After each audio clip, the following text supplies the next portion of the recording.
Some things I can't fix feels heavy on your chest. I wish I could carry the weight all on my back.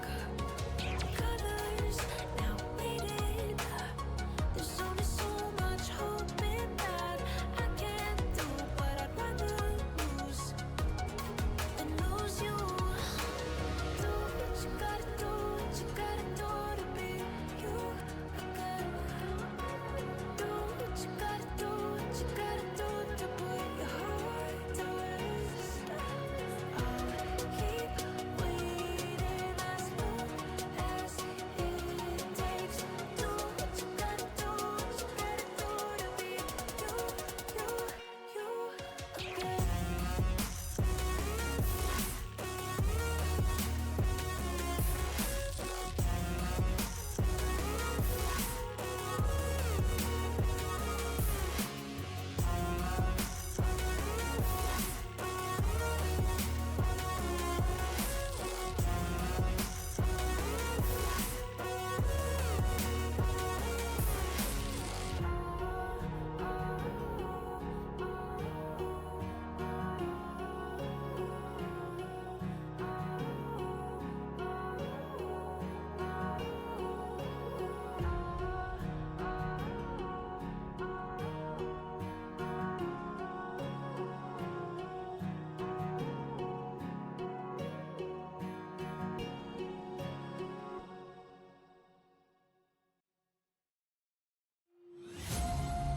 Darling, I've been tempted by the darkness, telling me that I should throw it all away. Fight so hard, my heart is hardly helpless. Find myself so desperate on my knees to break. And I hear the voice of an angel telling me not to lay down. And I feel the spirit guiding, telling me not to give up. Hold on to every promise I've been praying for. Like I hold on to every garment, won't surrender, not tonight.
got you in my sight.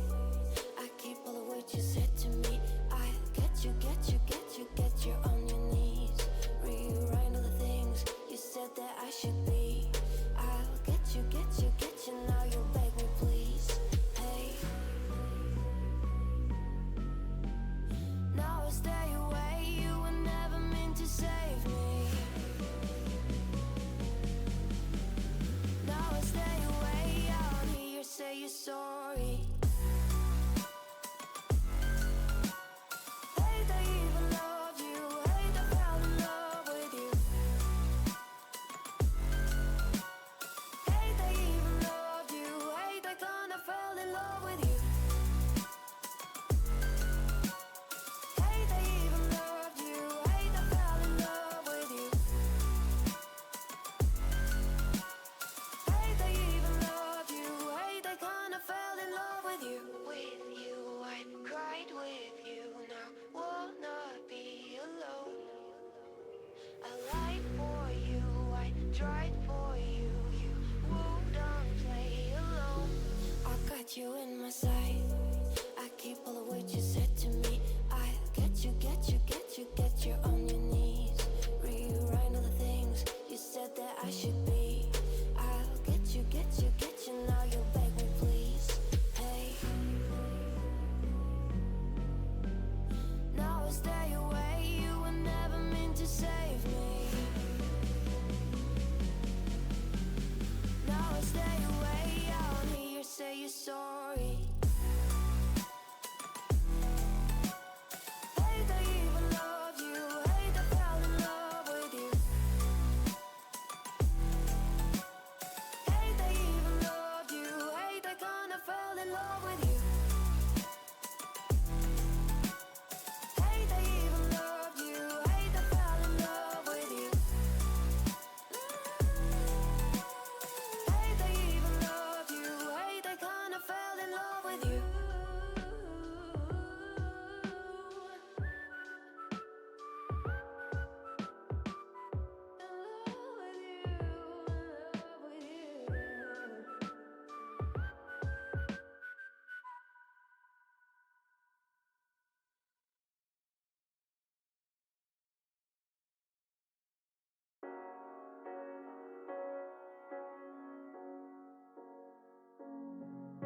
The seasons come and go like thoughts of you. Like a wave returns to the sea into the blue. They change but in a cycle that I can't lose. Each painful but delightful to live through. You came into my life just like another season. Not for long, just a time. Just like another season. Maybe this time next year you'll reappear for no reason. But I'll cherish every day until you come my way this season.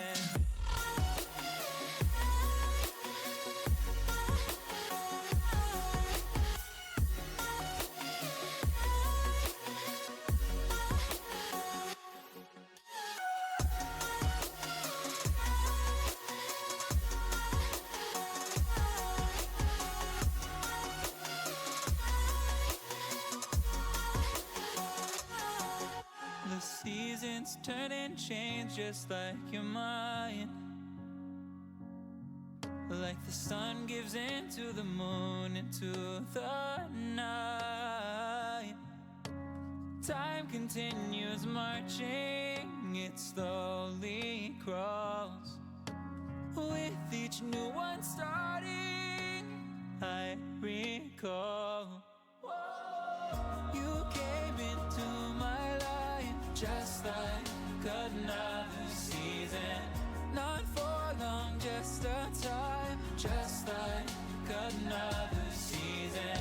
Maybe this time next year you'll reappear for no reason. But I'll cherish every day until you come my way this season.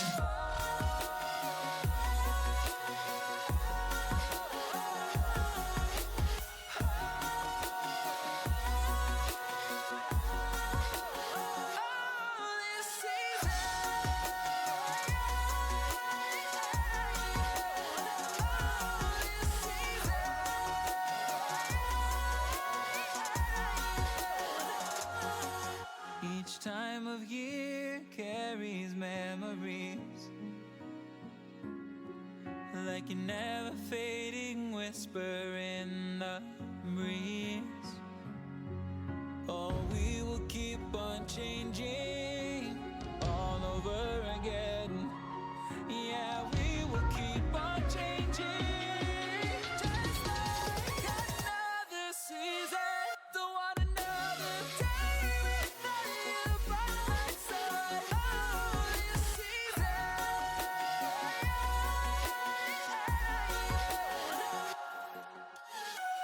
You came into my life just like another season. Not for long, just a time. Just like another season.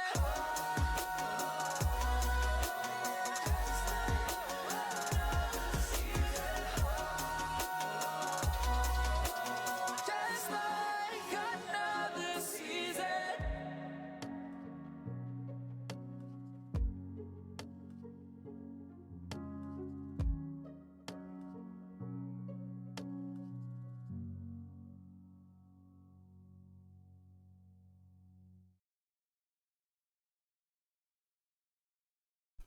Hello? Hello, hello? We are here, we are live, it's been forever. My cord is not, here we go. I was messing with cords the other day, so I had to get a new pen for my tablet, because the other one broke. Well, actually, it stopped working, and then, I asked a friend to try to, like, open it. Like, open the back, because it looked like it could be open, but either it's not supposed to be, or it was on too tight. And I was like, hey, can you open this? If you break it, it won't work anyway, so I'm not bothered if you break it. And so he broke it. But I don't think it was supposed to open that way. But it wasn't working. So, it didn't matter to me. So I bought a new pen, except it wasn't working. So I thought I bought the wrong type of pen. So I bought another pen. And it still wasn't working. And I was like, okay, well, I made sure that this one was for the tablet that I have. So what the fuck? Like, something else is wrong then. I just spent like $30 on 2 pens and neither of them are working, and one of them should be working. I found the box with that my tablet originally came in. I found the instruction manual in the box, and one of the first things that I read, because first I like switched the cords around for a little bit, hence why my cords are being weird right now. But I switched the cords around, and I was like, is this why? And it still wasn't working, so I was like, okay. So then I find the manual, I read the manual, and it's like, make sure that the red one goes into this, and then the black one goes into this, and I was like, oh, I don't think that's what they were set to. So I switched it. Oh, look, it works. So I have 2 pens now. I don't know where I put the other one. Oh, wait, is that it right there? No, that's a normal pen. I don't know where my other tablet pen went. But I have 2 of them now. So, yeah. Fun story. School was kicking my ass, and I had a panic attack last night because of it, but also just, like, school mixed with, like, 4 other things. Hello. Mixed with, like, 4 other things, was, like, just weighing on top of me, and I had a panic attack last night, and my mom was like, okay, maybe drop physics, because you are not in a good state to take physics right now. Maybe take it in the fall when it's not so condensed, and eventually she convinced me, so at least until June, I don't have any, classes to deal with. I just have work. So, that happened. Oops.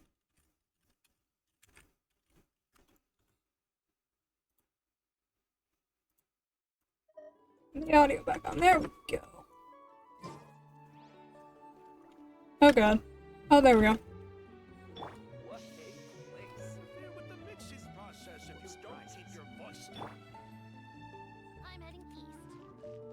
Okay. Now that my characters are healed up from using my resin, my plans for today. It's mostly just this stuff. 2 days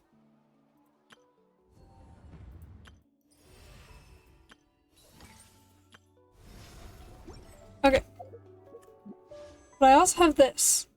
I don't remember how many pulls we got to, but I'm gonna try to get a Escoffier, and then I'm gonna pull for Navia's weapon. Let's hope I can get it.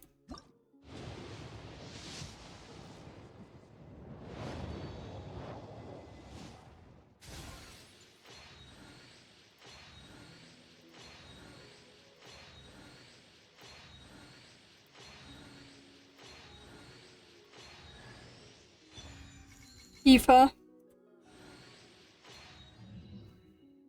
Okay. Oh!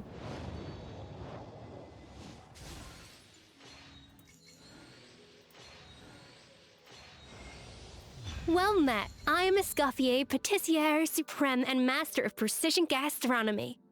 As an esteemed guest of the Divine, you deserve the finest cuisine Teyvat has to offer. I hope my work is to your satisfaction. If you have an interest in the culinary arts, allow me to introduce you to the wonderful world of haute cuisine. I just hope you're mentally prepared for the undertaking. I don't tolerate a quitter. She's here!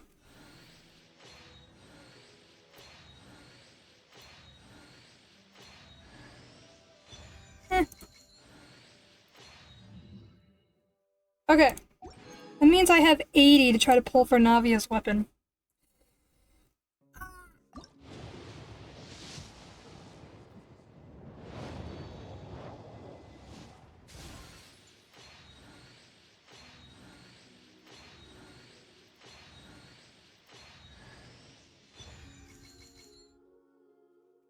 Okay. I was not expecting to get a character on the weapon pull, but okay.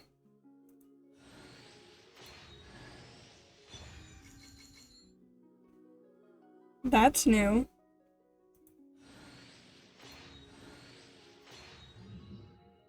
I think that weapon is like one of the ones on here. Yeah. Okay.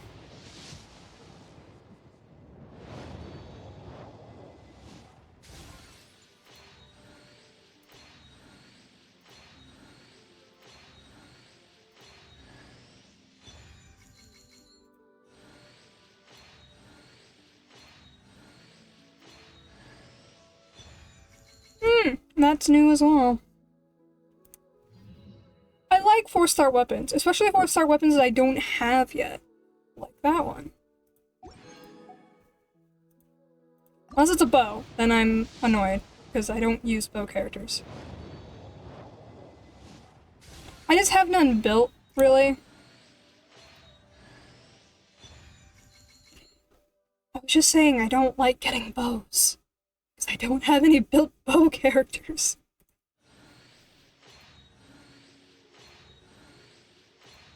Is the game trying to tell me that I need to build bow characters? Because I do have a bow character. In mind, the only bow character that I have built is Chaska. But she has her weapon. She has a weapon. A good one.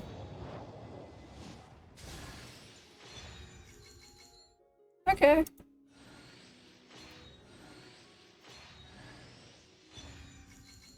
Take that one. I'm gonna get the entire Prospector's kit at this point. I think I already have.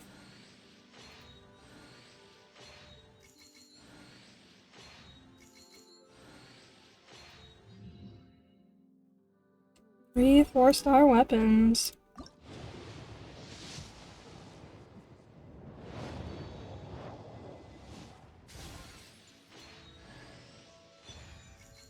Another one. That actually looks like a drill.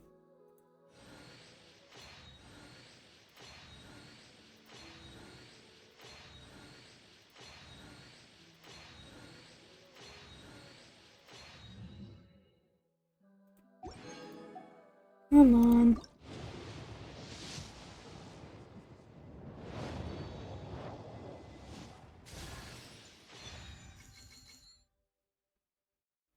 Okay.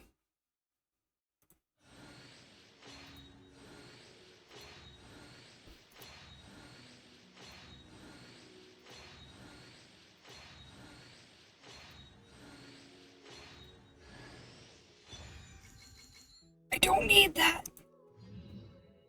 Why am I getting... I'm not complaining, but why am I getting characters on the weapon banner? Here we go.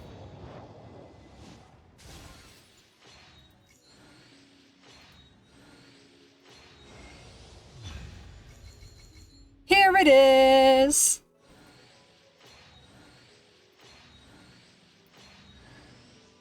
Oh, and a Witsit.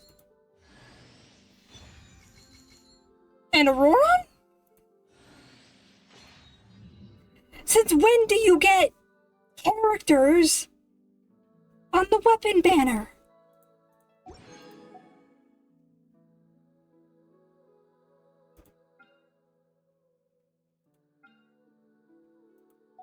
Okay.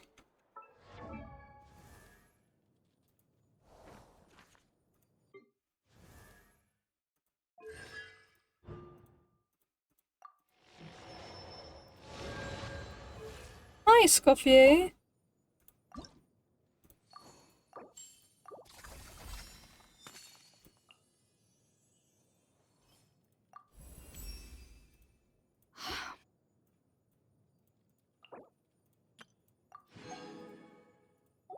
Where's my Navia? There she is. Navia, I have a gift for you.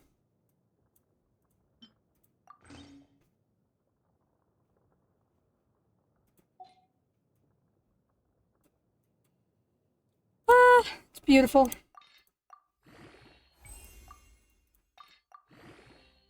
Okay, I think after I build Arlecchino, build Navia. What? Oh, you do the Monday, Thursday one, that's right.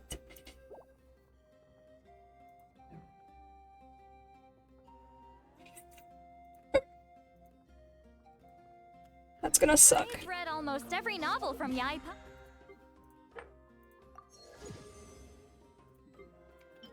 I'm probably not gonna worry about Pretty normal, right? pulling for Raiden's weapon.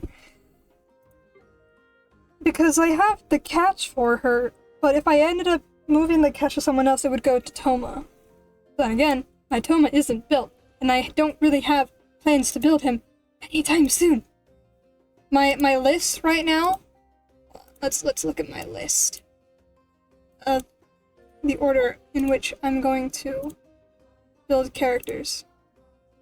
Because this is counting like their talents and their ascension as well. It's counting all of it. First, it's, well, Kenichi's already done.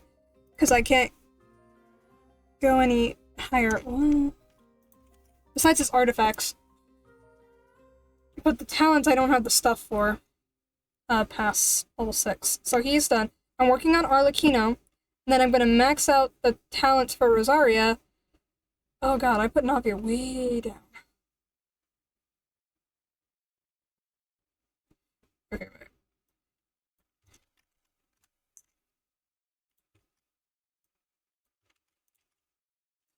We'll move Navia up. Okay, so Kenichi, which is done, he just doesn't have his artifacts, and his talents aren't finished. But the talents are gonna be a while. Arlecchino, which I'm almost got all her talent materials for. I'm just raising up Mora and XP books before I start farming for her as her boss. Then Rosaria, I'm gonna finish her talents real quick, just so she can get moved, and then it'll be Navia. And then it's going to be the Annual Traveler to finish her talents, and then Seat Lolly to finish her talents and do her artifacts. Chaska needs her weapon finished, then Jean needs her weapon finished, and then Toma, which needs everything but Ascension. Dendro Traveler needs her talents finished, then it's Risley, which needs everything, Sucrose, which needs everything but Ascension, and then Sarah, which needs everything. That's my list. Okay. verdict! Wait, what is the description of the weapon?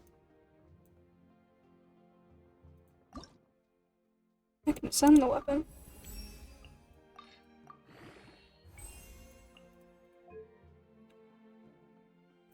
Weapon once used by a young maiden who forsook her family name, stained with the blood of enemies and loved ones both. Oh, that's comforting. No, this. We're gonna do these things. Have I done the test runs? I did do the test runs. Okay. Did that. Haven't done this yet, might not do it today. But then we have, that's just that. I did those. That I still have 3 weeks to do. Then there's this, and then this. I'm thinking we do this first real quick. Just because it's short and probably will take me like 30 minutes.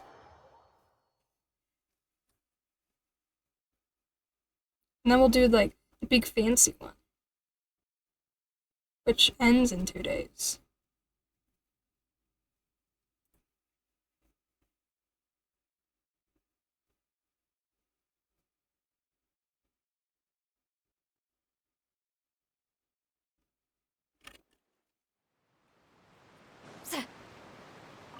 No! I hate when that happens.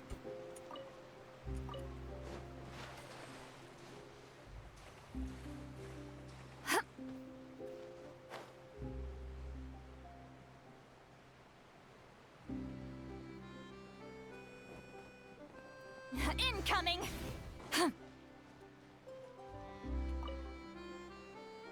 Just as we set our strategy and picked our script, the Pronto boss Lumine makes a grand entrance. Seriously, you believe in that old saying? Sensing the heat of impending battle, the proto boss will appear like a bullet from the dark, to commandeer their troops with ruthless efficiency. More like lightning than a bullet, no? I see, you mean to say that the velocity of our musket rounds can still be improved. I feel the same way. Put a sock in it, Tarina. We got Lumine to come all this way, so let's get down to business. Fair enough, musket talk comes later then. Now, Pronto boss, I'm sure you're in top form ready to lead your troops at any time, right? Is this about a new tabletop war game? Right you are. The rules and layout have been updated accordingly. According to scenarios faced by the Special Security and Surveillance Patrol, which is to say that this current iteration is more challenging. We've prepared a number of special scenarios, including some contributions from the Patrol's elites. Some scenarios are seriously brain-boggling, so why don't you lead us by example, Protoboss? Of course, you'll be handsomely compensated for your help. Go play, get paid. 2 birds with 1 stone. Getting paid to play, that's the dream. Just you watch, Tarina. No matter how good Lumine is, I'm sure the 3rd assault scenario will be a real toughie. Nonsense, there's no way she'll get stuck on that. Maybe you're just getting rusty, Drill Master. Tarina, the cheek of you. Let's bet on it, Drill Master. I wager some of Captain Chevrous's limited edition ammunition. Oh dear. Setting the basement in the wall. My phone's going off again. Around the field during challenges, this will allow you to summon the corresponding combat units. Each deployment can bring forth a single game piece or a lot of game pieces depending on the piece type. Oh, is this like Clash of Clans?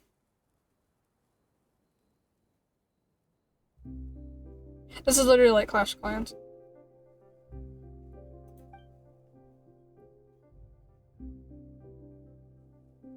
This is literally Clash of Clans. Okay.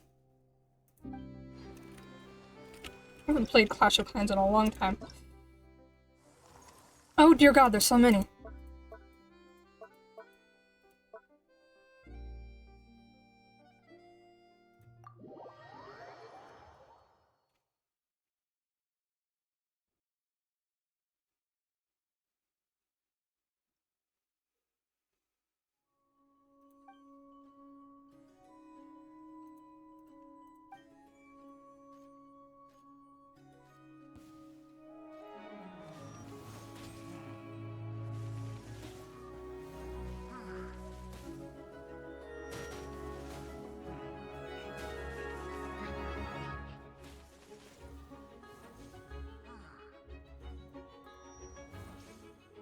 It's literally just Clash of Clans, but in Genshin. Can I pause it more? Oh!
Why are they attacking the walls?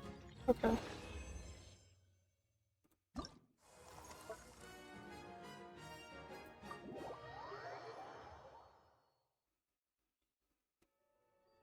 I can only attack nearby game pieces. The brightest fire piece that fires cryo energy shots in the air. Game pieces. Oh joy.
Okay, can fire many homing rounds at a distance, stealing pyro, but they can only actively attack airborne game pieces.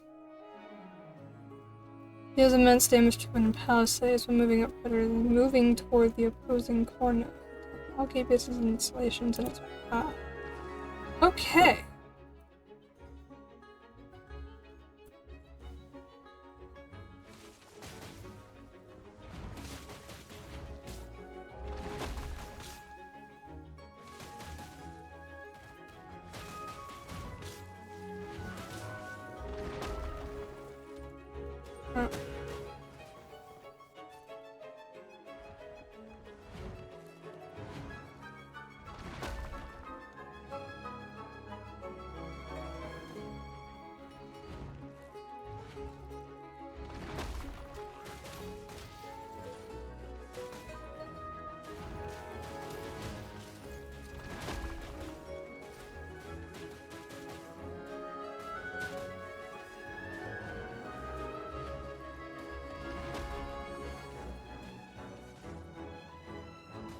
I'm solely relying on the...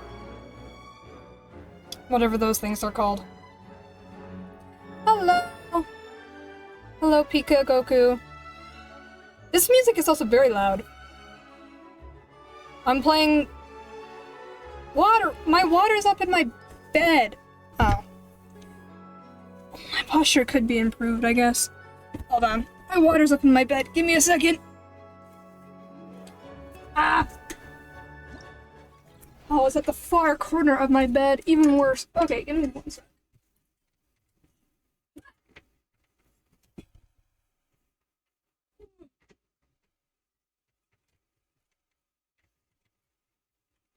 Ah!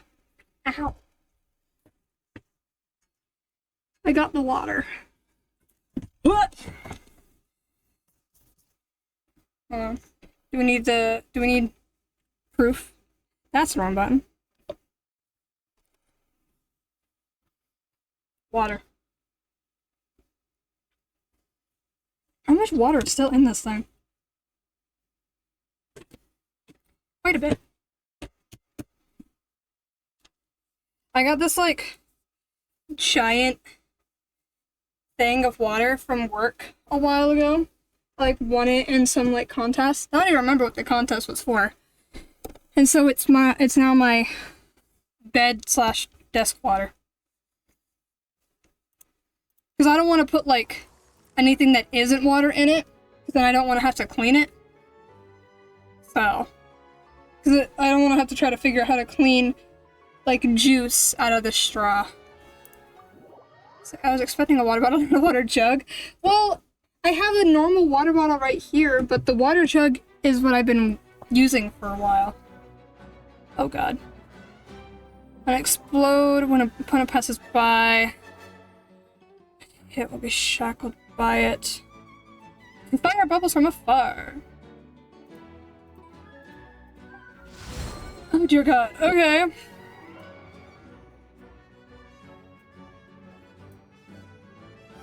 They're gonna walk all the way around. Okay.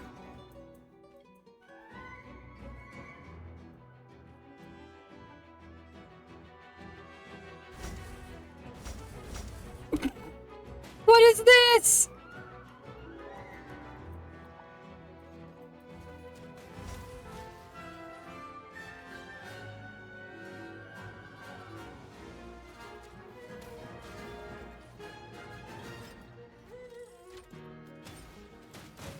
Why are you why are you-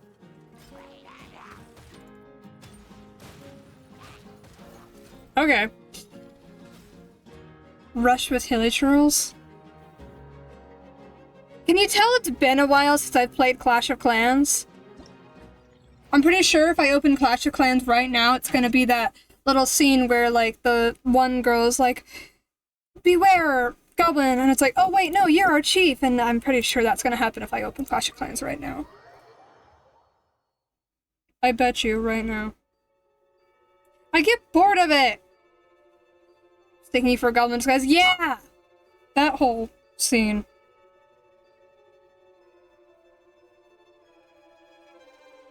Here, do we want to watch this? No!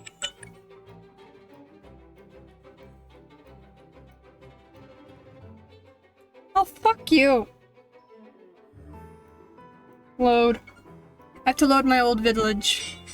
Because... Yep! There it is! No, what the hell? Stop! She's mad at me for not showing up.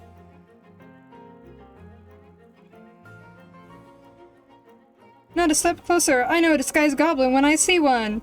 We're done with our resources being stolen by everyone. You won't get anything without a fight. Alright, I have to fight my own. I forgot. You have to fight your own, thing. You can't really tell because of the screen, but that's what my base looks like, I guess. It's been so long. Yeah, I'll do this later. I don't know. When I had my old, phone, which wasn't that long ago, it's probably been, like, months. Because also, I don't have the energy to I don't have the energy to go and like fight people and like destroy bases and stuff so that I can get resources, so I just end up waiting a long time to get them naturally. Oh my god!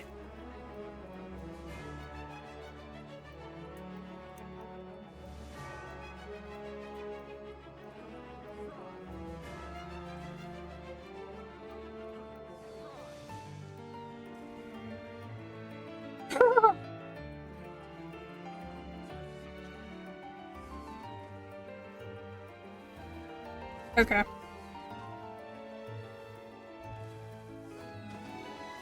I remember back in like middle school when it asked for advice with this event, or are you talking about Clash of Clans? Oh my god! Oh my god!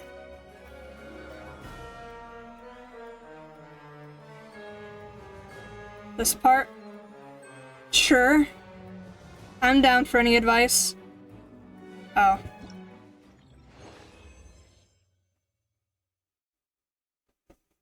Was I doing something dumb? How many rewards are— oh, it's just to clear each one. Okay.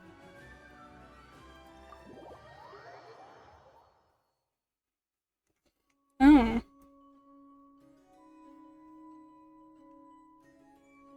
I put grenades in that corner with the building. Oh. You see, I wouldn't have thought of that. Here's an idea. Can I do this? No, don't do that! Okay, well that didn't work how I wanted it to. What if I did this? They're gonna die. I'm restarting.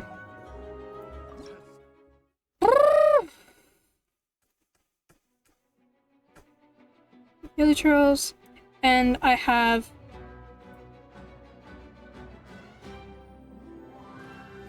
I need you to be gone.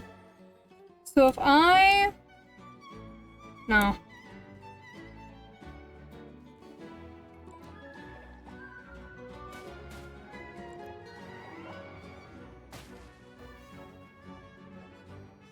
This might be stupid. This might be a totally stupid idea. I rushed and it somehow worked? Oh, okay, yeah. No, this won't work. So if I just, like, set... What in the hell? No! Okay, here's a question. If I just put them all up here...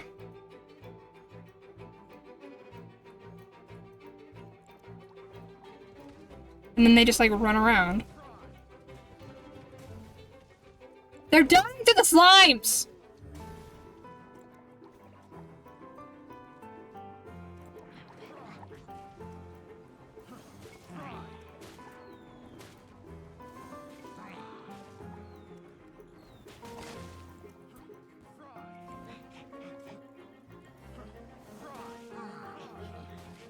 He just walked into it! Oh my god! Left side first? Okay, fuck this. Left side.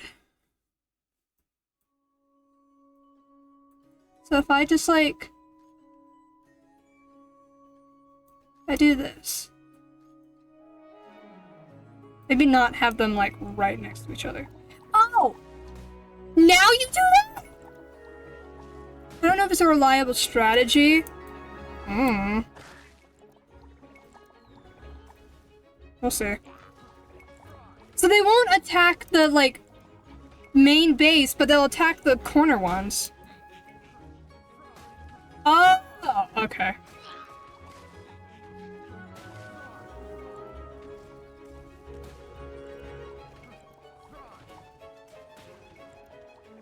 Yeah. I don't think this is gonna work. Okay. I've been doing fine until now, actually. And I do this. They instantly kill the slimes, though.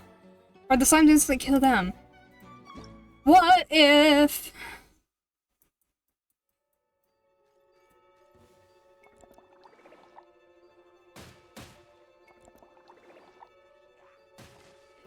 Joy.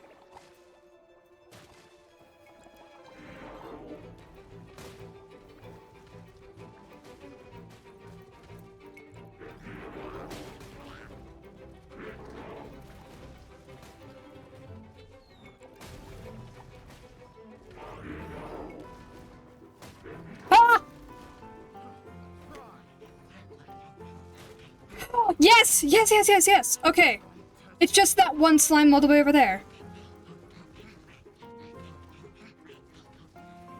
Maybe I fucked this up. I might have fucked this up.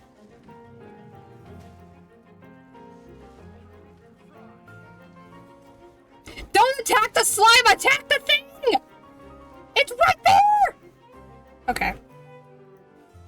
Why are these mages, whatever they're called, so fucking okay. It worked! Stupidly. You got this, Haley Churl. I believe in you. What? It has to kill the enemies too? He's gonna die.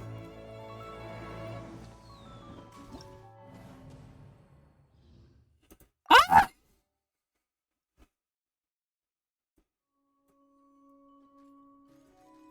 No, fuck. I didn't mean to do that.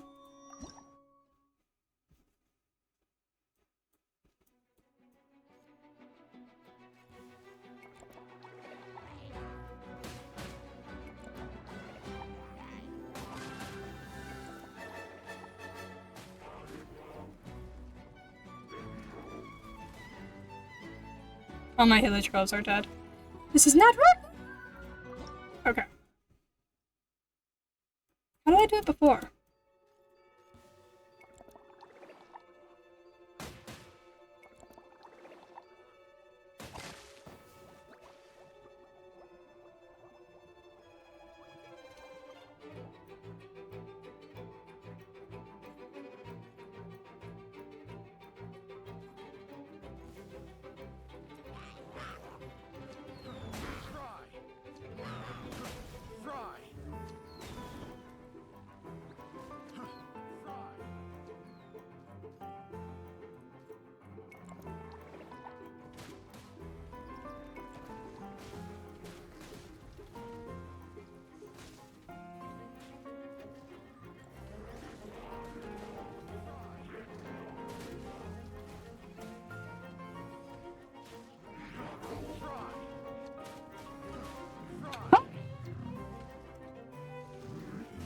Yes!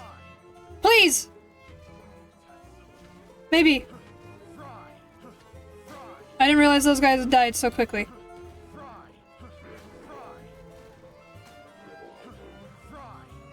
They might be able to kill them.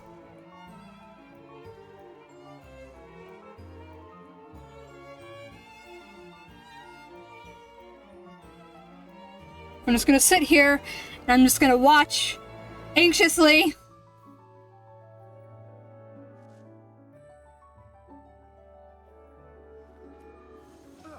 Okay. Okay. Yes!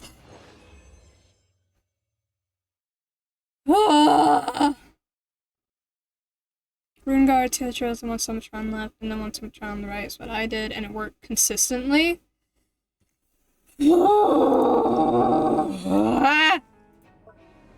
I just used the Rune Guard as a tank for the Samachurls. Okay. This is...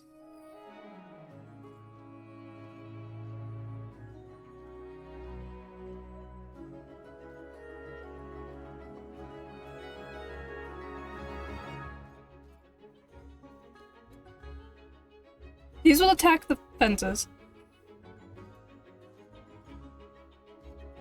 And these will get instantly basically one-shot by these guys.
Okay, now they're gonna go for those guys.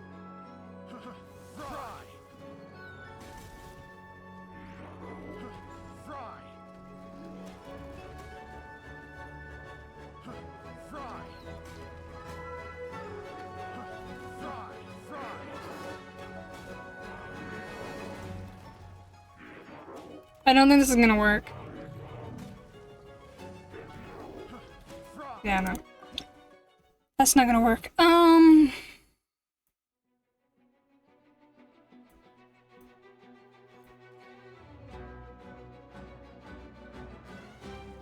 Okay, that does work.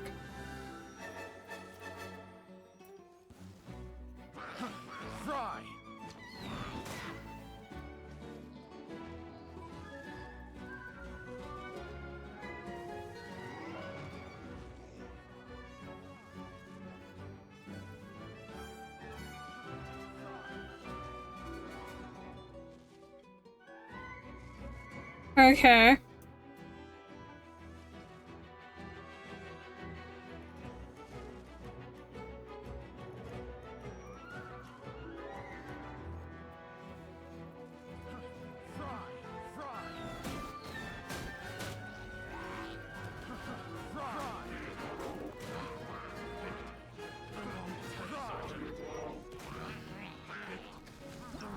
Haha!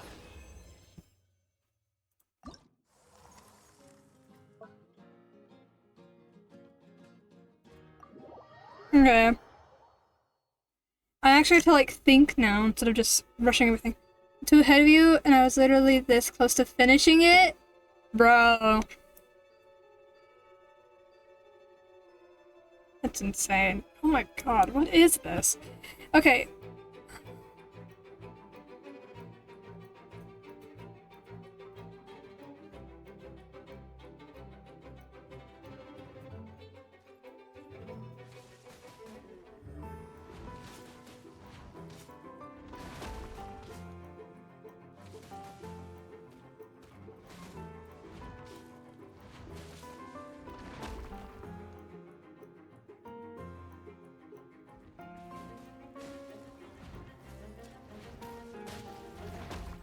That's it, I win! I win! I win!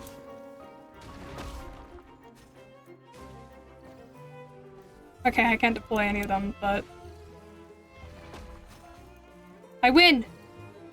They can't attack air units! I win!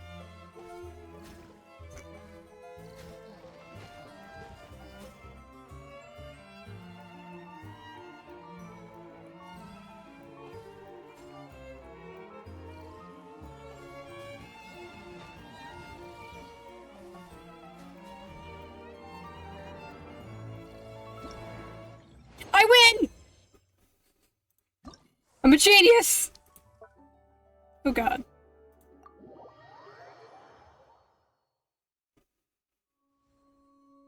Oh joy, okay.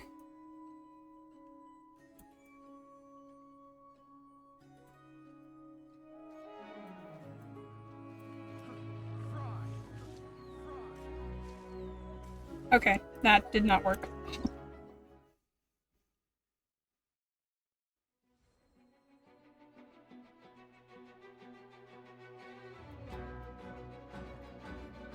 What if I do this?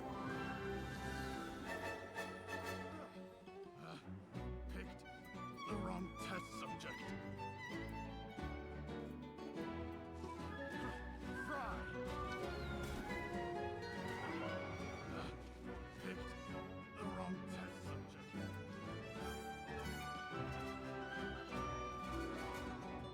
No.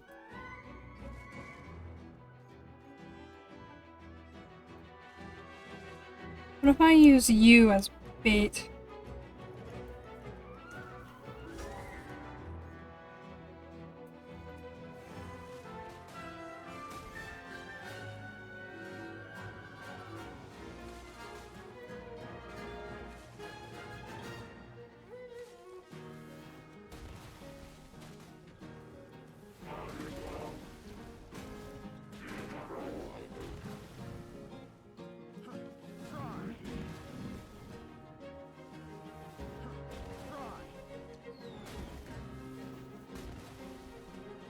The bait plan might work, I just have to be patient.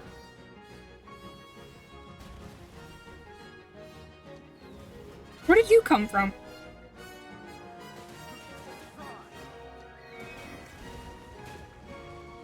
No!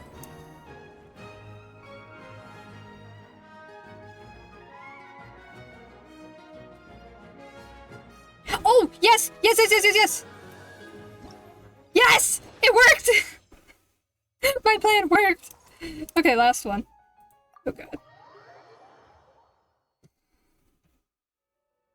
Oh god.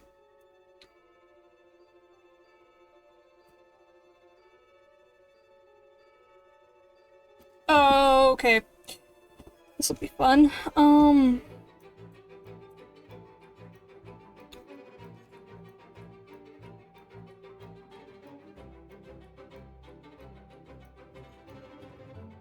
Rushing work down my end. We're on the same page now. Okay, I just don't know how to approach this. Because these guys can kill these ones, but if these guys are alive, then they can't. So we'll just go with something.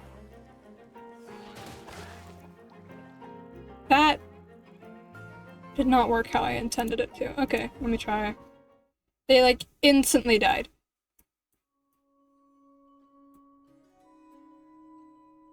What if...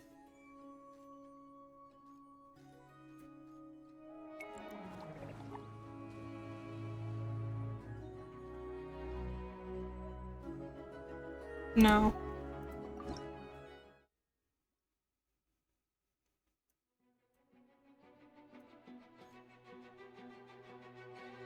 What if I did it like this?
I don't think I'm gonna get it this run, but I'm getting an idea of what to do.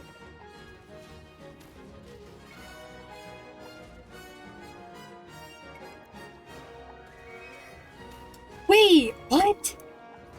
I just noticed when it jumps, it shoots at him when he's jumping. So he's not getting hit.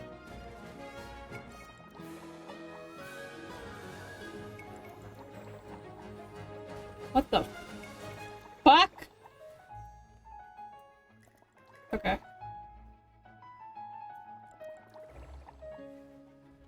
Or is it because he's water and they're shooting water at him? It could be that.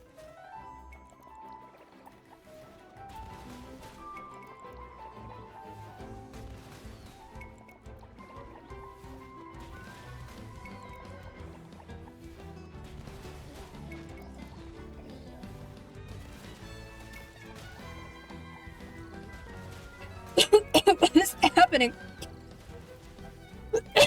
They're winning.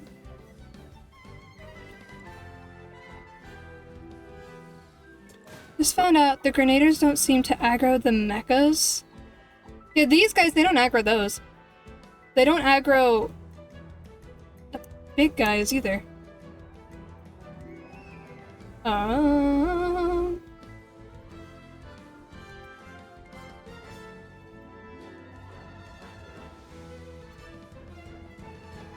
I want them to come from this direction. Don't do that!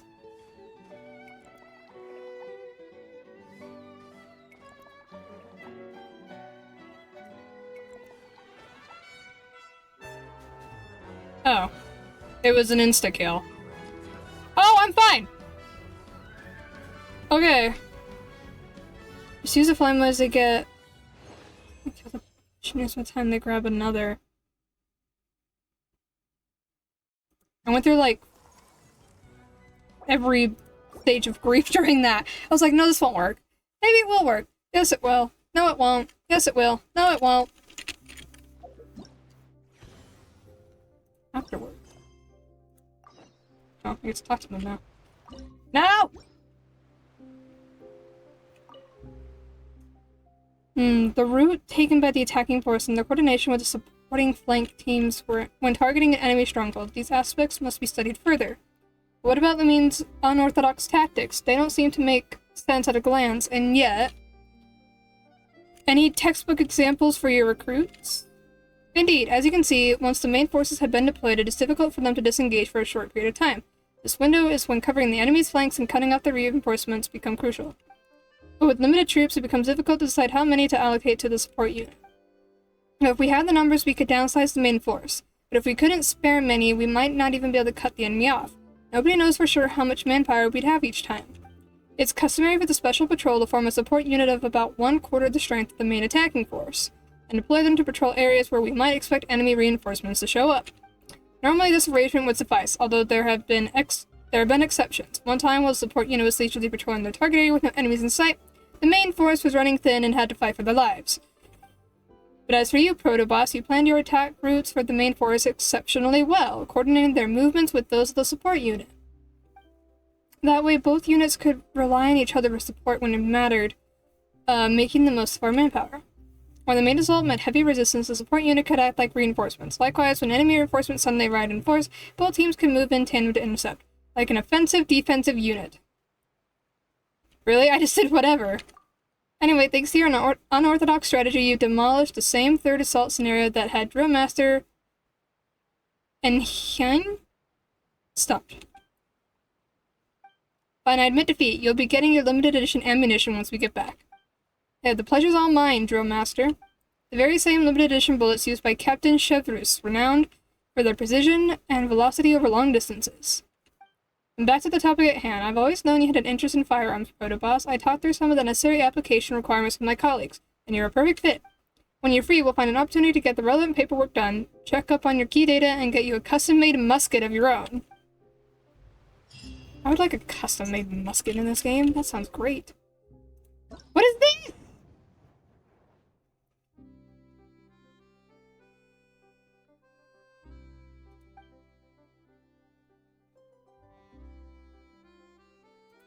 Oh.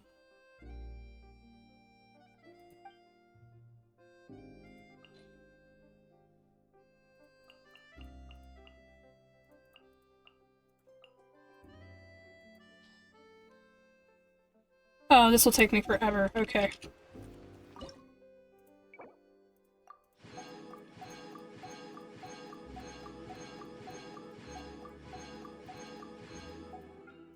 Oh my god.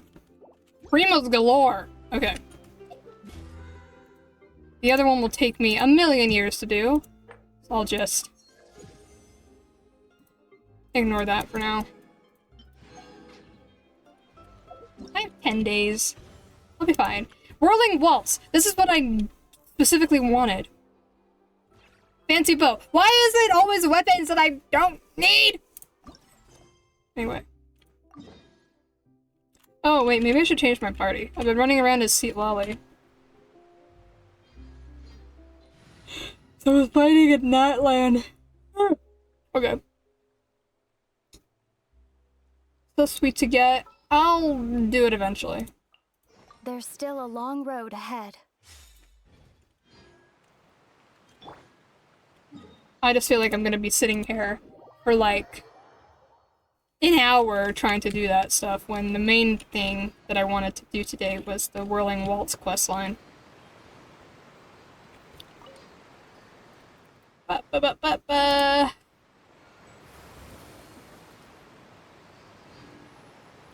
Okay. Let's see.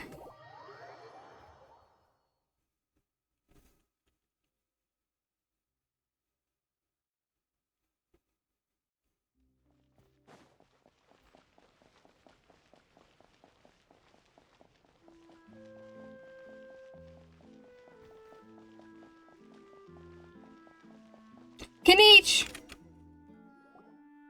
Hey, there's a newsstand over there! Wanna grab a copy of the Steambird? We know our Fontanian friends love a little drama. There's no way they let their readers down. Isn't that Charlotte? And standing next to her, surely that can't be Kaniche? How about... Lost treasure resurfaces at last. Behold the beauty of the Remurian teacup. She doesn't talk! Okay. This one's a gem. Illegal restaurant caught serving Saurian stew. Proves surprisingly popular. Pretty shocking. But it still feels like it's missing something. Ah, got it! Udex gravely wounded in shocking stabbing. Set to miss cross-border smuggling trial. My oh my, that can't be for real. Fine, I hate to admit it, but you've won this one. Huh? What? Did Paimon hear that right? Nevelet was stabbed and gravely wounded? No, surely that can't be right. Can it? If it is, we're all toast. I thought I heard familiar voices. Well, if it isn't Lumine and Paimon.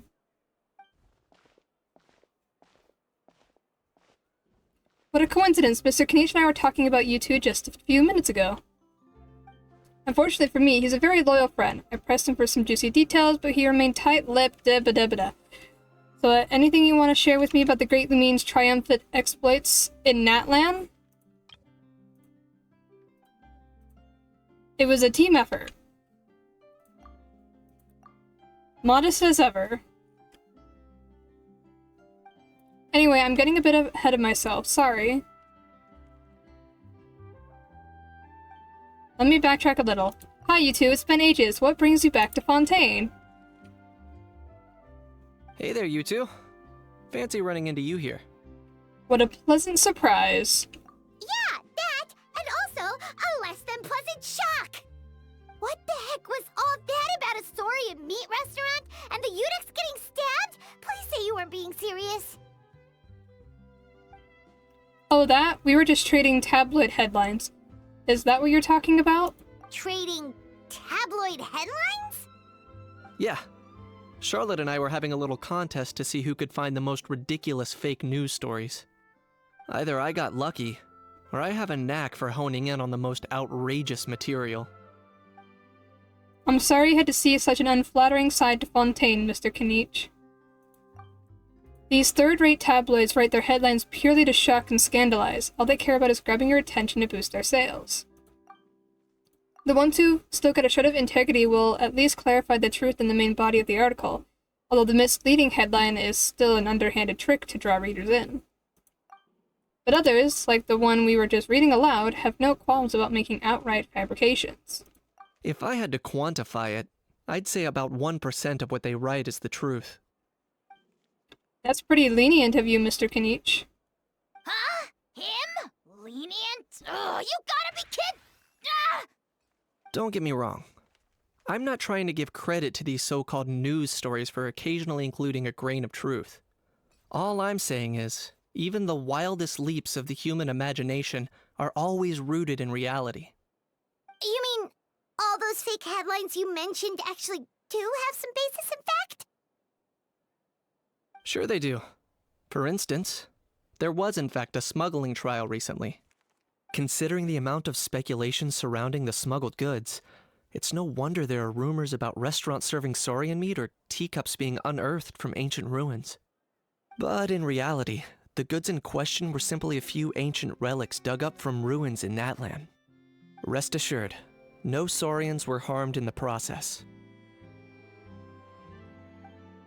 And if you're wondering why the Eudex didn't preside over the trial, it's because this case was assigned to another judge right from the offset. It's not as if the Palais Marmonia only has one judge. We can't expect Monsieur Neuvillette to handle every single case himself. On a more interesting note, the trial in question went remarkably smoothly, and it was all thanks to Mr. Kenichi's testimony as a key witness. Oh, okay.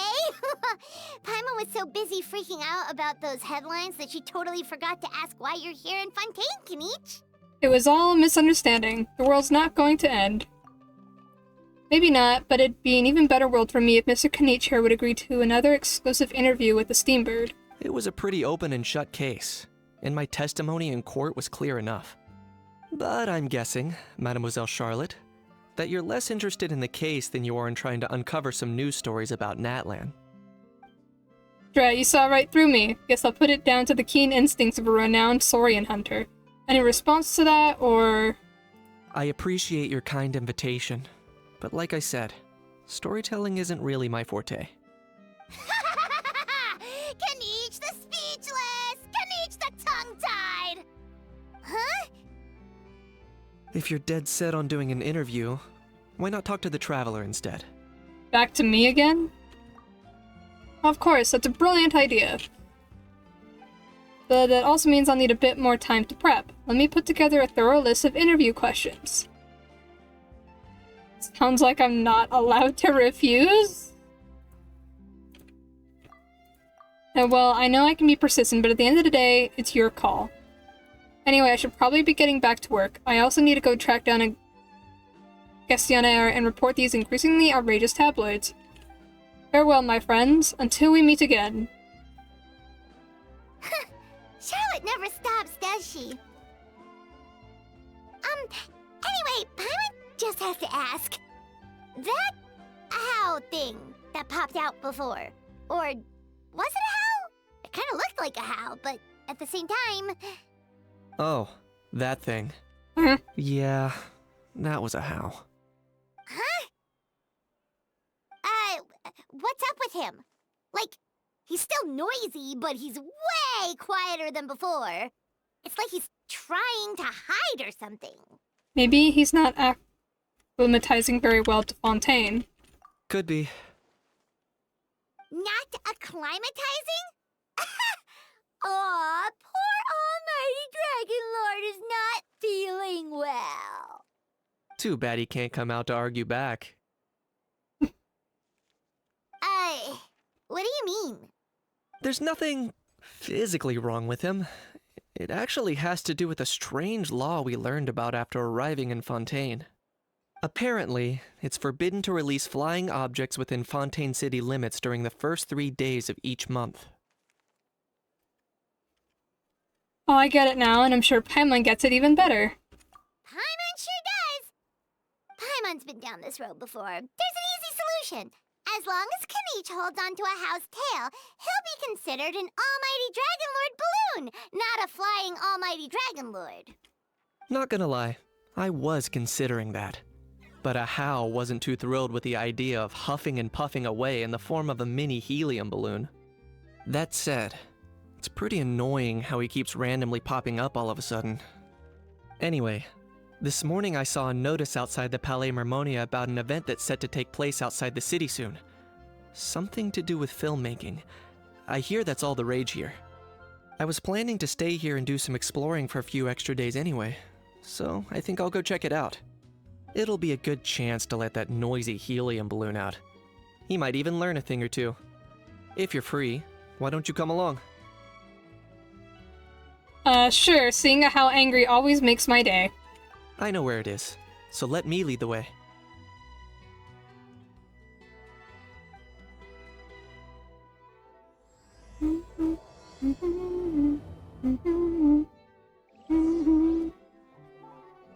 Take a stroll outside the city with Kanich. Oh god. I was gonna try to walk over there. No, thank you!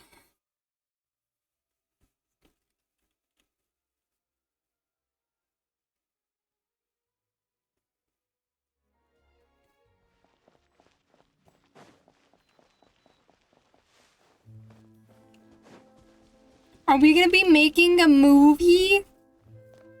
I don't know. I just heard filmmaking, so I'm assuming we're doing some sort of movie making. What is this? I don't think this is normally down here.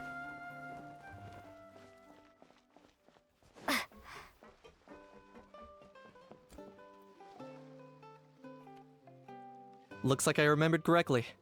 Here we are. Wow, this is awesome! Hard to believe it was just an empty beach before. Yeah, it was still completely deserted only a few days ago when I passed by on my way to testify at the Opera House. There must be some efficient workers in Fontaine. Quite impressive. A few days? One night was all it took. Rap-a-tap-tap, ta-da! What was that? What the fuck did I just want? Even though I'm like scared. What was that? Okay, anyway. But is this all it takes to blow people away? Oh, no, no, no. Given my past experience, I can't let myself get carried away. Something oddly familiar about the way you talk. Well, I can't believe you actually remember me. It's me, Lepine Pauline. That's right, the unlucky one. At that rate, it didn't even take her 2 hours, let alone an entire night. I'm just so taken aback by the little dance she did. I can't. What the fuck was that? Oh my god, I don't remember this person. She probably was a part of a event that I didn't do.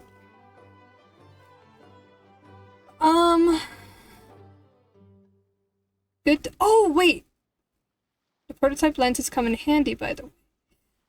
Maybe I do know who you are. I don't know. I'm just a little. I'm still. Whatever. Good to see you again. The prototype lenses come in handy, by the way. Of course! How else would we have managed to build Fantasyland in a single night? Fantasyland? Just one of the camera lens. Is she the one that, like... I don't remember whose story quest it was, or what quest it was. But is she the person where she, like, made this, like, super special lens for the Gardamex? For, like... What am I trying to say? For, like... Because, like, she read a fake paper saying that people wearing costumes or something can get past Gardamex scanning identification, and so she made this super fancy lens, only to realize that the paper that she read was, like, fake. And that was the Archon quest that I'm thinking of, I think. Whatever. That quest. But then she was like, or Charlotte was like, oh, we can use this, like, differently or something. I don't know. At least that's how I like to think of it myself.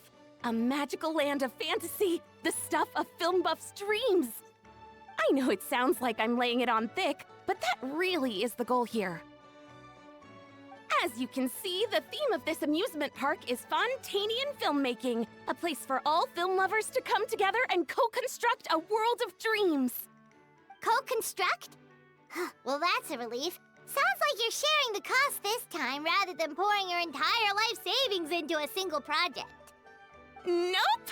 I might be inviting others to help fund this, but that doesn't mean I haven't thrown all my life savings into it too! Huh? You've gotta be kidding. Oh, God. Look at you, puny little humans. Recklessly betting your entire future against some stupid vanity project. If you're expecting even an ounce of sympathy from the almighty Dragon Lord, dream on! Mockery is all you shall get, straight from the heart! Sorry, just ignore that little gizmoid. He likes to butt in occasionally. Do go on. Gizmoid? Who are you calling Gizmoid? You're the Gizmoid! She actually takes the house seriously? Why? It's a how!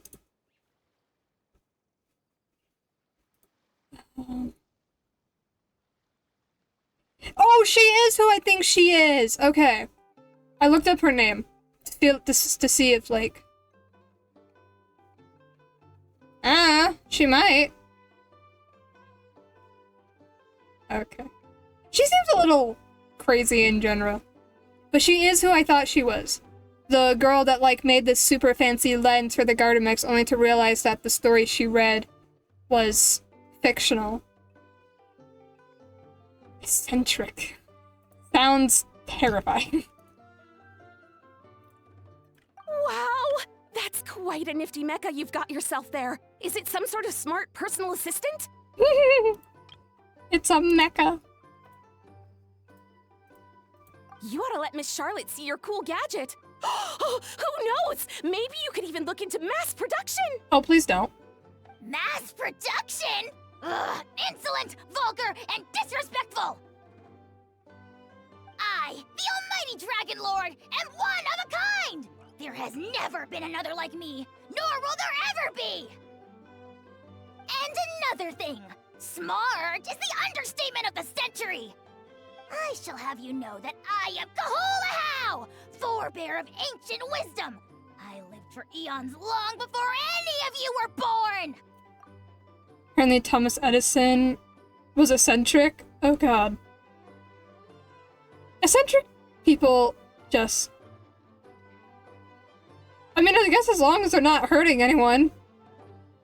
They might be hurting themselves by pushing their bodies to the limit. I don't know. She just freaks me out a little. And she does not remind me of the woman she was during the Archon quest. What? Heavens above! I beg your pardon, forebear of ancient wisdom. Please, I meant no offense. Oh god. Idiot meets idiot. What's all the fuss? Making some new friends, are we? Yeah. Miss Navia! Allow me to introduce the star behind all the work that's gone into this venue. Miss Navia, president of Fontaine Spina di Rosula. We love Navia here. Hello, everyone. Partner, Paimon, how have you been lately? Very well, thanks. Even better now that you're here. Hello there. I'm Kanich. What about me? What about me? My useless servant can't even give me a proper introduction. You'd think someone yelling their name out in the middle of a public street really needs an introduction? He's not wrong. I caught yours just now, in fact. So, you must be the almighty Dragon Lord, Mr. Ahau. It's a pleasure to meet you.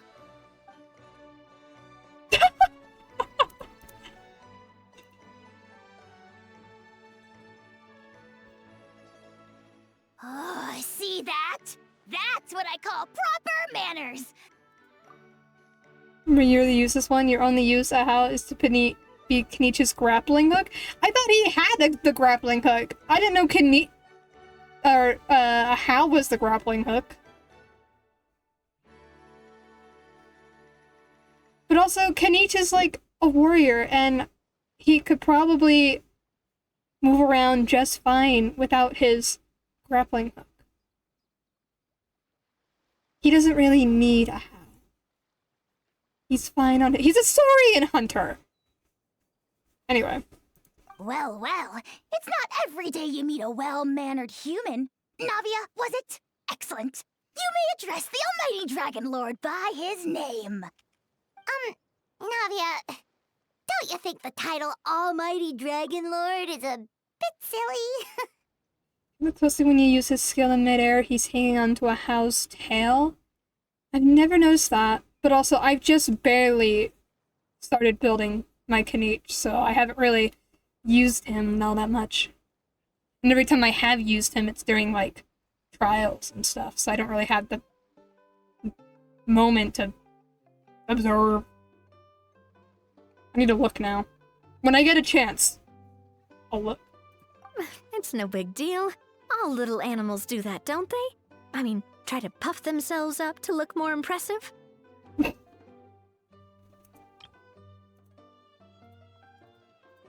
A house totally being treated like a little cuddly pet. Anyway, it's all thanks to Miss Navia and the Spina di Rosula that Fantasyland's gotten up and running in the space of a single night. Honestly, thank heavens! After all that paperwork and endless waiting, the event and venue finally got the green light. Okay. I couldn't wait a moment longer. The second the approval came through, I reached out to President Navia, hoping she could lend a hand. After all, who else but the Spina di Rosula would indulge such impulsive demands? Is she okay? I feel like Navia feels uncomfortable right now. Sorry, Traveler. Miss Lapine Pauline sometimes gets a bit overwhelmed by her own excitement, as you can see. I'm guessing she hasn't gone into much detail about the event yet, so let me fill you in. In short, the Cheval Moran Film Fantasyland is a fan convention that's open to film enthusiasts from all over Teyvat. Miss Lapine Pauline is hosting this event and also providing technical support. Huh? Cheval Moran? That's right! The one and only Surintendant Cheval Moran!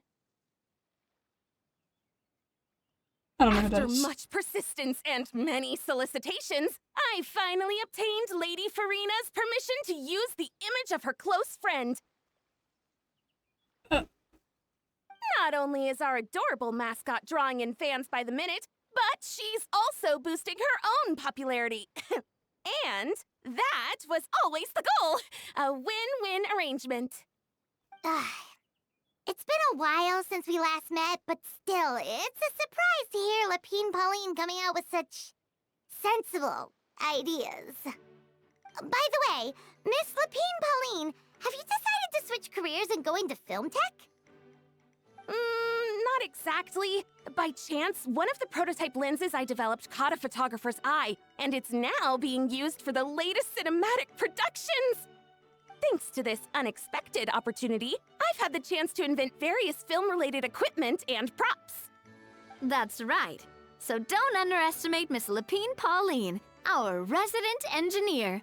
She's the technical powerhouse at the core of this entire event. As for the Spina di Rosula, we're mainly here to take care of planning, operations, and management. For anyone feeling inspired to set up a booth, Miss Lapine Pauline and I will provide the necessary technical and operational support once their application has been approved. By the way, Traveler, are you at all interested in taking part? It would be a chance for you to earn some extra income. Plus, with your skills, I'm sure you could bring something special to the table. Sounds like a lot of fun. Paimon would be even more tempted if you were to, say, throw in one of those fancy feasts she's seen in those gourmet food reels. Well, as it happens, that'll be a piece of cake. Everyone needs to eat, whether they be tourists or the stall owners themselves. So thanks to Miss Navia's help, we've managed to invite none other than the celebrity chef, Miss Escoffier, to run our theme restaurant. Look over there! You! Yes, you! For the last time, the ingredients have to be in the right ratio! Get it right next time, or you might as well just lie down on the chopping board yourself. Oh my god.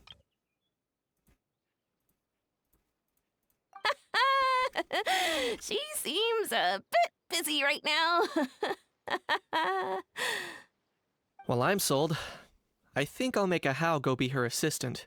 You little... What's your game here?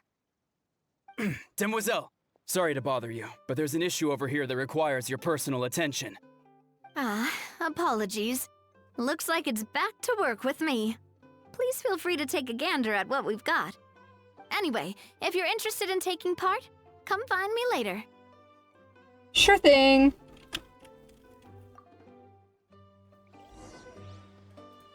I love that the little crab was just walking around in the back. Okay. So it's...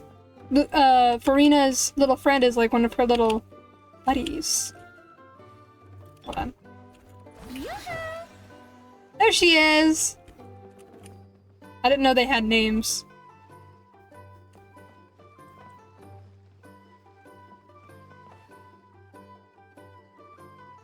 Very detailed. Okay, anyway. Greetings. Apologies if you overheard my harsh words just now, but I assure you it is entirely necessary. The sheer lack of standards here will be the death of me. Do you have any idea of the kind of customers I'm gonna get with how lax things are at the moment? The ones that leave their guns behind by accident, and then come back to collect them later bringing ammunition with them. Yeah, that's the kind of customer you wouldn't forget in a hurry. Oh. Wait, has that happened before? No, it's just the mention of guns reminded me. Someone did actually leave their gun nearby. Huh? Just before we started setting up, as we were cleaning up the site, someone stumbled upon a mysterious locked box. It didn't look like something from Fontaine, though. It had more of a Natlanese vibe. Oh? Do you think a foreign tourist might have left it behind? That's what I assumed at first. But the box was buried beneath a pile of wooden planks, rocks, and whatnot, so it seemed like someone deliberately hid it there. But I didn't see much point in speculating, so the best thing I could think of was to hand it over to the authorities. I trekked all the way over to the Palais Mermonia just to hand it in.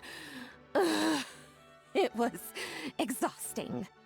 What did the authorities make of it? Oh, they made a mountain out of a molehill, as usual.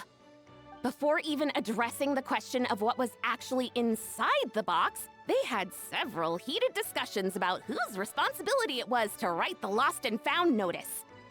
Thankfully, the ever-reliable Officer Sedine stepped up and immediately called in the Marechaussee Phantom to crack the lock and check if there were any dangerous items inside. And, as it turned out, there was a gun.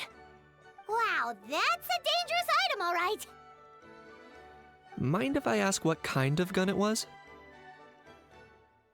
Oh yeah, Mr. Kanich, you're from Natlan, aren't you? Do you know a lot about guns? You could say it comes with the job. I have an interest in weaponry and the like. Ugh, such a spoiled brat. What, are the toys I gave you not good enough for you anymore?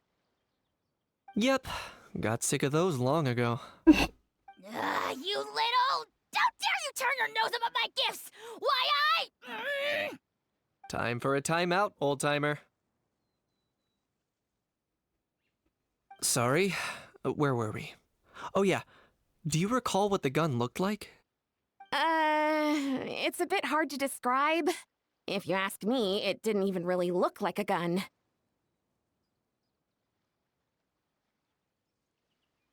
Give me a second. I'll knock out a quick sketch.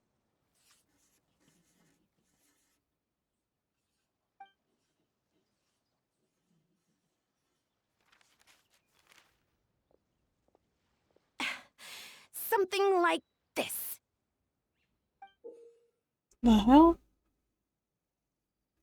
That's more like a cannon, not a gun.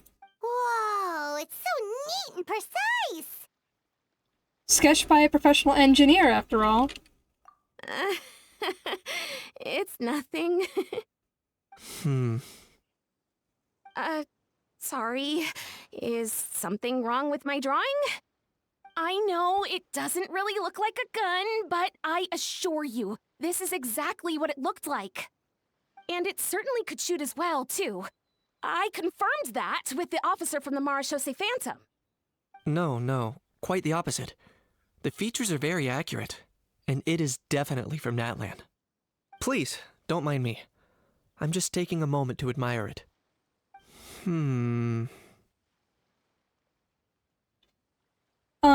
Can't wait for the event to get started. I should be the one thanking you. Thank you, and everyone else for your support. Don't mention it. Besides, we haven't really done anything. Not at all! The buzz and excitement you guys bring is exactly what this event needs! Oh dear, I'm starting to feel a bit guilty watching everyone else toil away. Guess it's about time I got back to work too. But just before I go, one last thing. Traveler, it's wonderful to see you. Here's to a successful collaboration!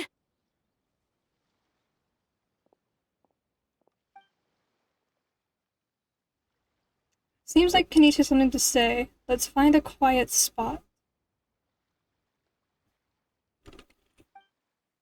After saying goodbye to Lapine Pauline, you and Kanish find somewhere you can I'm shop. sure you noticed that there was something unusual about that gun. It looked ancient. Correct. It's most likely an old weapon dug up from some ancient dragon ruins. Based on my experience, it might be more accurate to refer to it as a hand cannon. But in Fontaine terms, it's not wrong to call it a gun. Given why I came here, don't you think it's curious that an ancient dragon relic of unknown origin would turn up like this, out of the blue? I suspect this gun might have something to do with that smuggling case. It might have slipped through the cracks. Time is of the essence, so I'd like to head over to the Palais Mermonia to verify my suspicions. I think I'll join you. Perfect. Then we can head out right away. Or, if you want to catch up with your friends first, I can wait.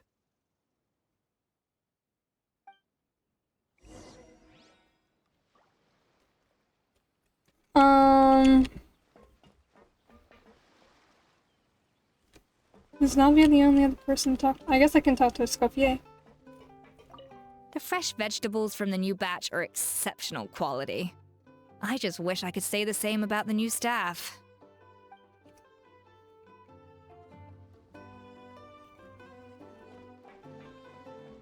Navia!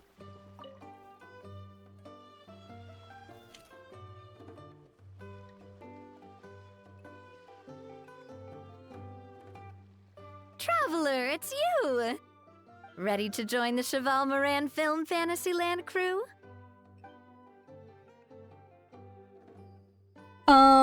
Let's do this.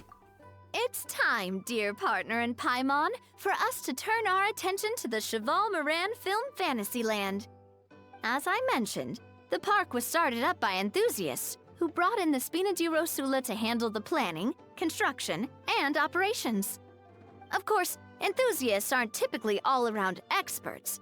They usually stick to designing the event booths. We, for our part, handle long-term operations and develop standardized strategy guides for the different activities. Long-term operations? Strategy? It all sounds so complicated. We spend most of our time adventuring, and we barely have any experience running a stall. Do you think we can handle this? We've done plenty of big business ourselves. That's more like it. You've seen it all before, haven't you, partner? I'd even go as far as to say you've shaped some of Tevat's biggest business ventures. Anyway, first things first. Let's get an overview of how the whole festival's gonna be run.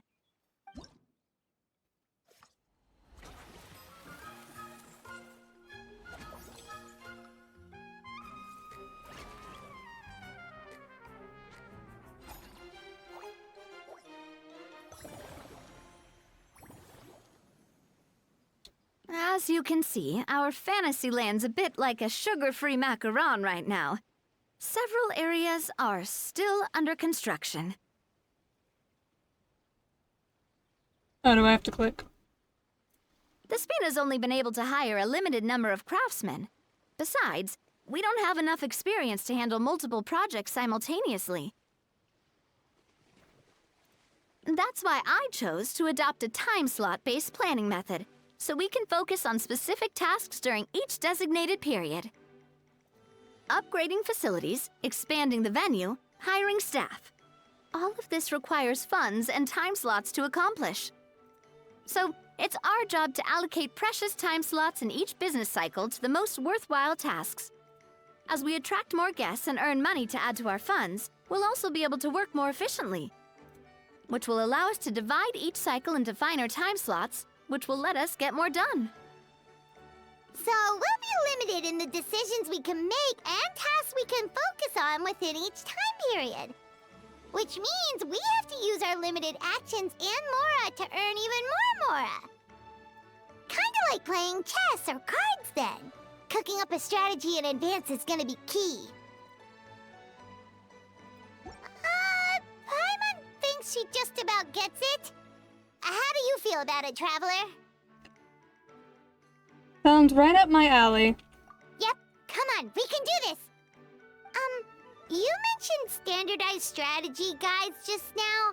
Does that mean there are non-standard ways to take part too? Of course. Film and entertainment mean different things to different people, and there's gonna be a wide range of exciting activities for people to try out.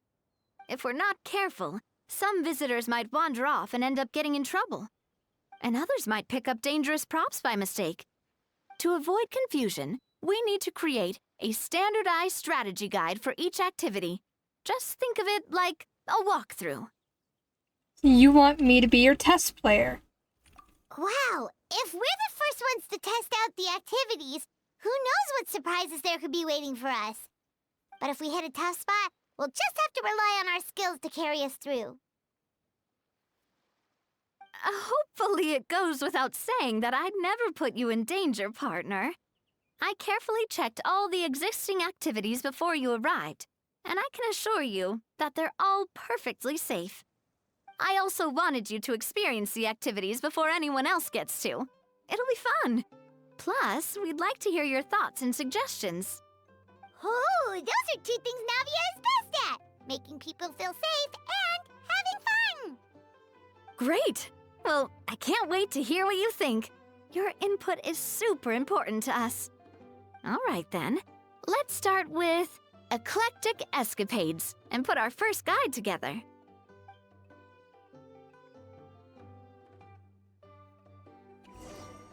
We're like eating and more eating? Oh, God, what? Okay.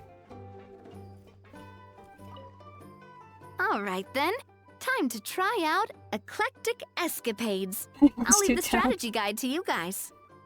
I mean, the way I see Paimon is like she's just like literally just a child. So her actual abilities and skills are limited because she's a child. Yeah. But I imagine that like whatever creature she is, she's like a child version of that. I don't know. I just see her as like the traveler's little sister. So it makes sense why she doesn't do much to help the traveler. Oh god. Unlock.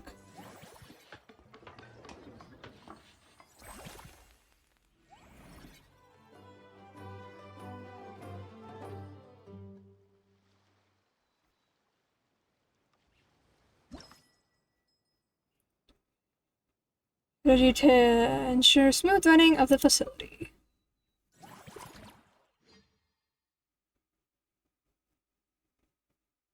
This is reminding me of that one event where you had to like make potions and stuff. Like we ran a potion stall. Did I say it? The long-running meme and inside joke? Which one? There's a lot.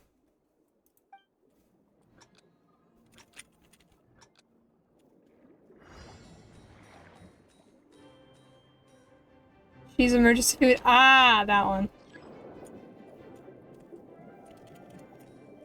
I haven't heard that in a long time. I hope they're still keeping that joke up. It's funny.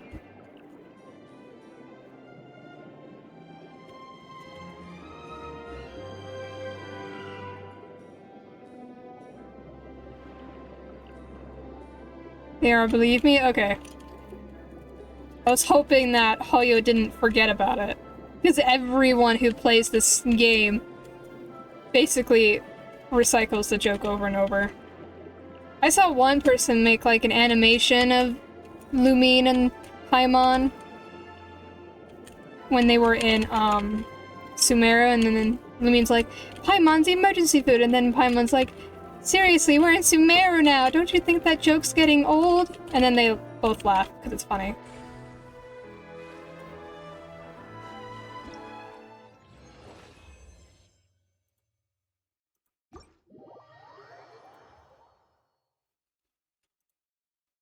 But then Lumine realizes she's out of food. Ah, both of you seem even more excited than before. Looks like your first trial run didn't disappoint. Well, if Lumine... If it's me running Lumine, then she's never out of food, because I'm a hoarder of materials. The challenge format is super easy to get into, and it ties in perfectly with the film theme. What happens next? Takes the joke a little too seriously. Oh god. Paimon hasn't actually watched that many films, but after trying it out, she might just be hooked! We should check out the film that it's based on! Great job, Paimon. That's exactly what our enthusiast friends were hoping you'd say. They'd be beyond delighted to hear that visitors are curious about the films that inspired these attractions. Some have even been willing to contribute extra funds out of their own pockets. Where budgets have allowed, of course. Out of their own pockets? That's right. While the Spina di Rosula covers the cost of basic booth materials and rental fees, many fans have personally funded promotional materials and related merchandise. The cost of the booth itself isn't their main expense. Some of them have already started designing spin-off products inspired by film characters. Take our official mascot, Surintendant Chevalmoran, for instance. She won second place in the last most popular character poll for the comic film category, and was even dubbed the pinnacle of round bouncy cuteness. Many people have expressed interest in designing cushions based on her image, using the highest quality fabrics and hiring the most skilled artisans to mass produce them. These cushions will officially go on sale at the next convention alongside lots of similar products. Hang up, Paimon, you fell right into their trap. So this is like basic... I don't know, merch stuff. This sounds like basic marketing. Shouldn't Farina be getting a sizable cut? Don't worry. As Surintendant Chevalmoran's guardian and official image rights agent, Farina's already getting 60% of the sales revenue. Damn. After all, the fans are doing this voluntarily. Not for profit, but to promote Surintendant Chevalmoran's adorable image. The more Mora ends up in Farina's purse, the better Surintendant Chevalmoran's meals will be. And who wouldn't be happy to hear that? Oh, Paimon likes the sound of that! Everyone working hard for something they all love without worrying about profit! Still, we can't just ignore Mora completely. Whether it's fan creations or official commercial projects, some level of financial balance is still necessary. The same logic applies to the Chevalmoran Film Fantasyland taken as a whole. Once we finish the standardized strategy guides, our attractions can officially be open to the public. But we can't take personal charge of the ticketing process. There's plenty of work to do at the various booths, and the park itself is a work in progress. We'll need to assign dedicated employees to maintain and manage each attraction. There's a recruitment section on the park's bulletin board. We've received many applications, and each candidate has their strengths. Our job is to match the best candidates to each attraction based on their overall performance. Once assigned, the staff will keep the attractions running, ensuring a continuous revenue stream. Wait, so we've suddenly gone from being playtesters to heads of human resources? That's definitely a first for us. I'll make an awesome boss. Just don't hold everyone up to your own standards, okay? You can't expect everyone else to be as capable as you. Alright, time to review some resumes. Fingers crossed we'll get some exceptional candidates. Oh, this looks lovely. Go hire employees. So, from what I take, there's like a whole quest line involving the actual convention they have, and then a whole quest line involved with whatever the hell Kenichi's up to. When reviewing resumes, pay attention to each applicant's area of expertise.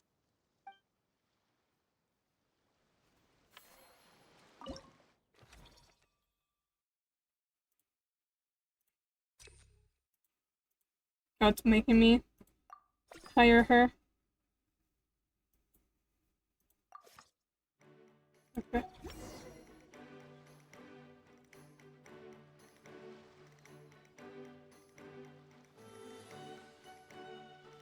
Looks like this particular employee is really getting into their role. Wishing them success on the job. You're both doing great. You sound more like bosses than I do. In any case, with this, the Cheval Moran Film Fantasyland is now officially open.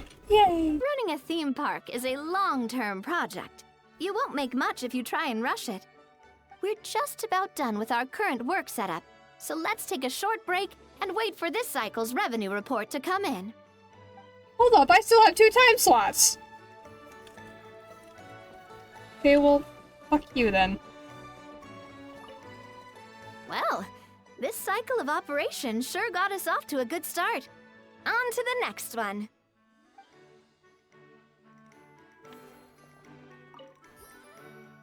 This is literally like the potion shop event. Numbers like these speak for themselves. It supports nothing short of a business masterclass.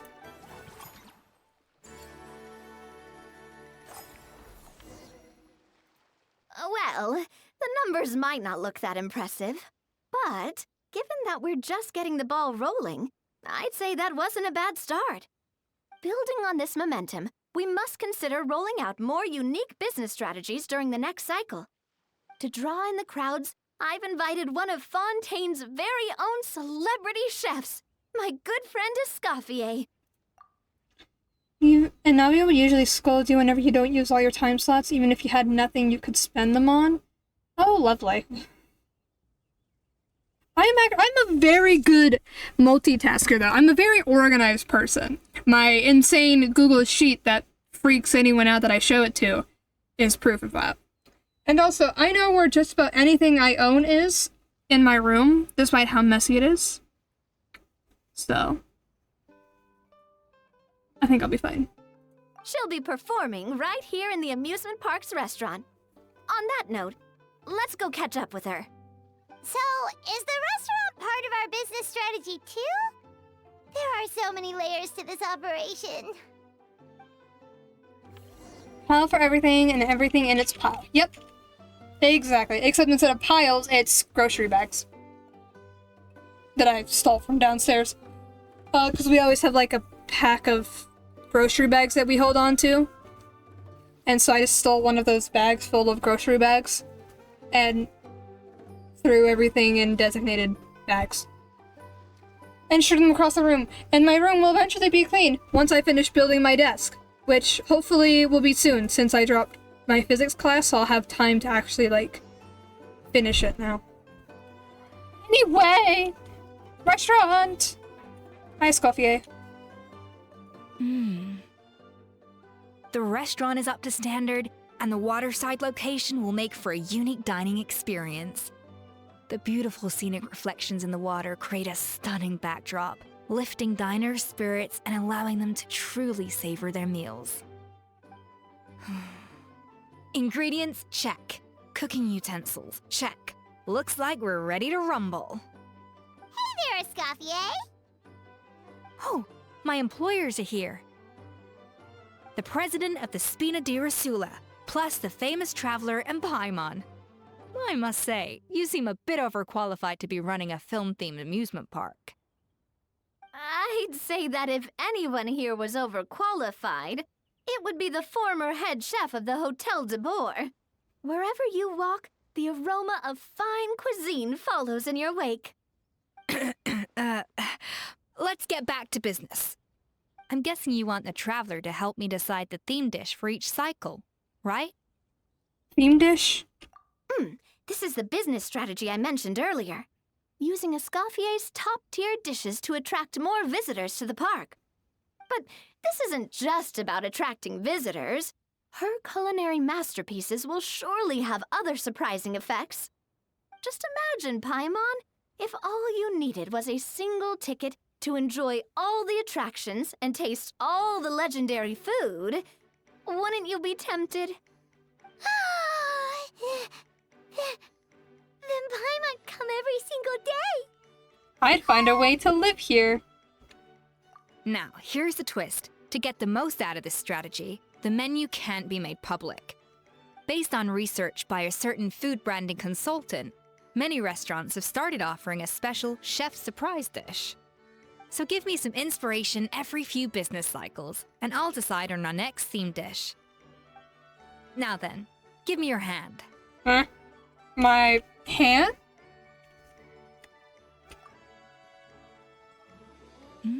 A warm and energetic feel.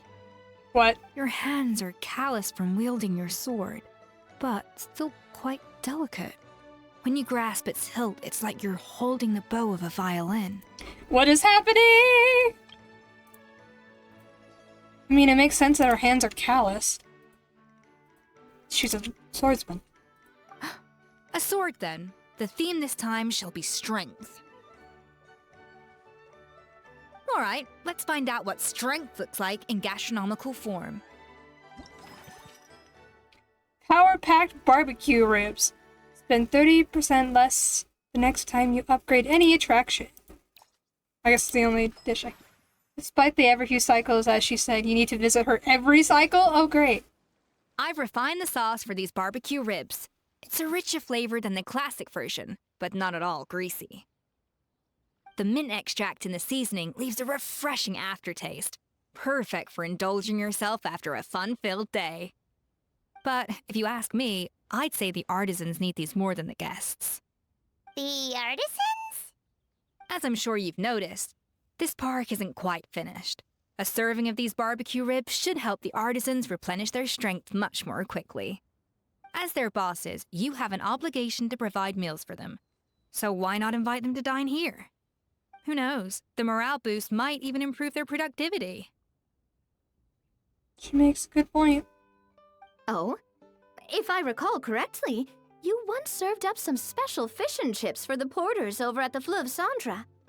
For several days after, the workers were all incredibly efficient. They'd finish 8 hours of work in just 5. And then, because they clocked out early, they'd come back completely refreshed the next day. Then there's no time to lose. Go invite the artisans over while these ribs are still hot. I'll prepare some side dishes and desserts too. That's a great idea! You really live up to your reputation, Escoffier! Looks like these themed dishes are gonna make a huge difference after all.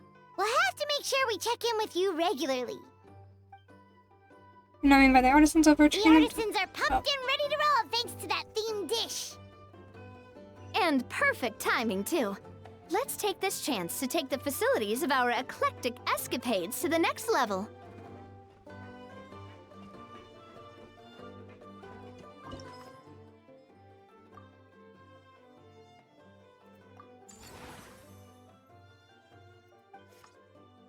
We should be able to attract more customers by upgrading the stall, don't you think?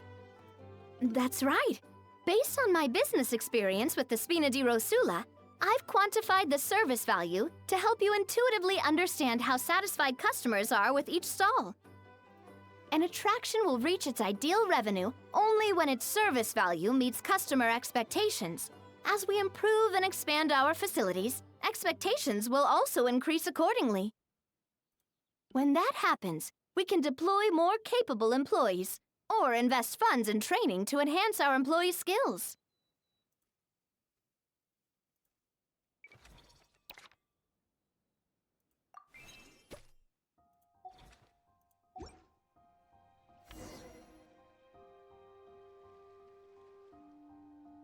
Whew, that should be everything. Looks like you've pretty much mastered how to run this park. Huh? Have we really? Thinking about it, we have learned quite a lot, haven't we? Just goes to show how well Navia explained it all. Oh, not at all. I wouldn't say I taught you much. Your intuition's been guiding the way mostly. I imagine long-term operations sounded like a scary prospect the first time I mentioned it, huh? But don't let that scare you. Just break things down into smaller steps and tackle them one at a time. Even if you're not a genius or naturally gifted, you'll get it done in the end. Whoa, seeing your own progress has really got Paimon fired up! Actually, she's gonna jot your words of encouragement right down. From here on out, we'll be running the Cheval Moran Film Fantasyland together! Let's make it a big success!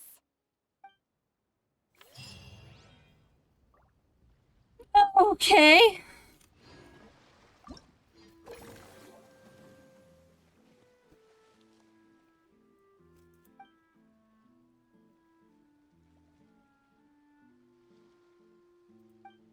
This is literally the potion shop.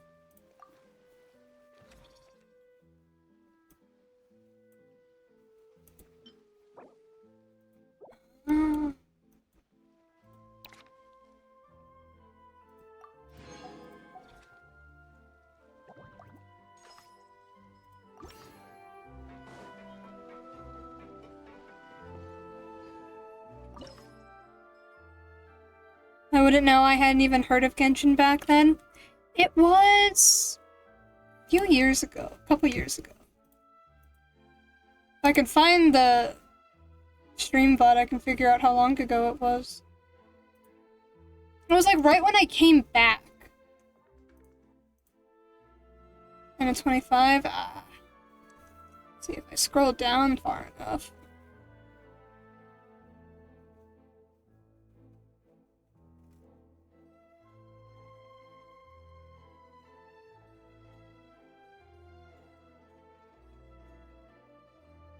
I scrolled down too far. Okay. Be like... Oh! This one.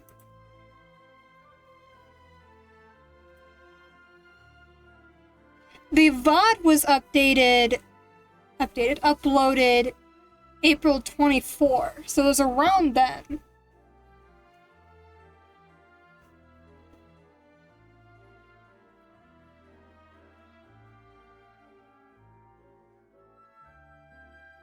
Is this the one?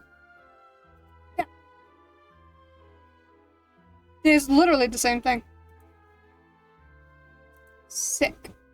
Okay. Basically, Lisa was like, we need to run a stand, but then she makes you basically do all the work. So they can, like, collect data about something.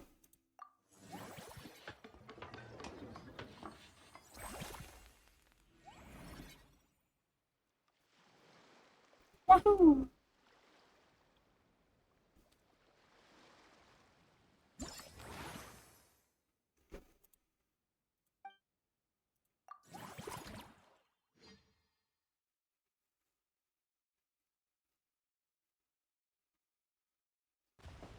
Oh god.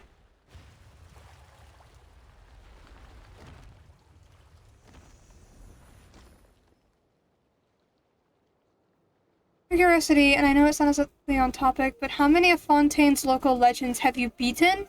I think I did all of Fontaine's.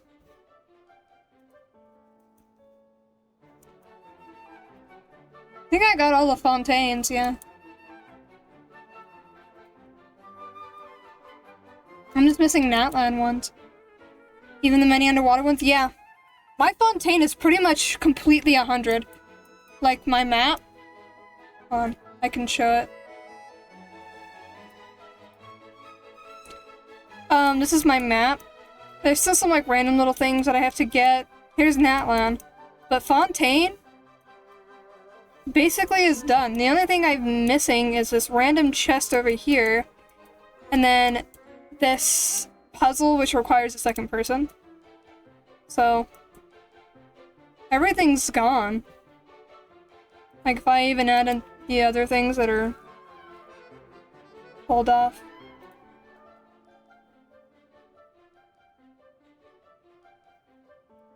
I sometimes go through moments where I just like 100% regions just for fun.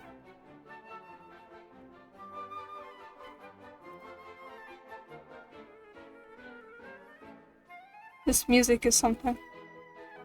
Once you're done with this part, do you want to get that puzzle really quickly? I mean, sure. There's actually a few puzzles like that. I know of 2 others. One in Sumeru and one in... I don't know if it's Liyue or Mondstadt, but one of the 2. I didn't actually read that. A special ability? Ah! Destroy.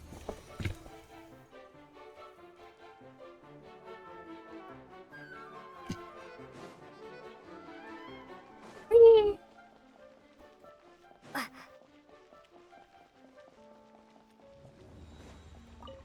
Aha!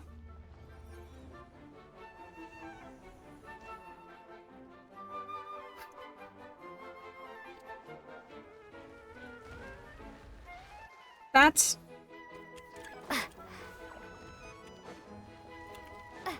No, I give it!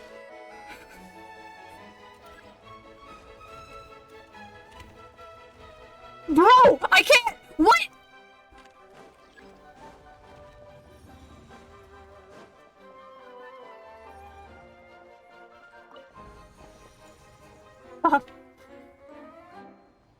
I didn't think the time stop would affect the platforms. Joy, okay. I'm full, aren't I? No, I'm good. Why are there 2 paths? Oh, no. That's why. Ow. Time stop affects everything except for you? Okay.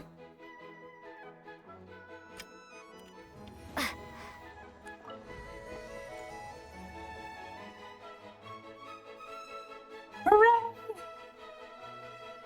Find a way to reclaim the treasure key.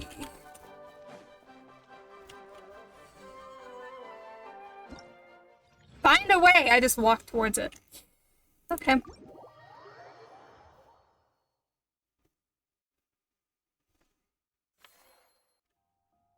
I had 2 more time slots, but I don't know what I can do with them. Oh dear God.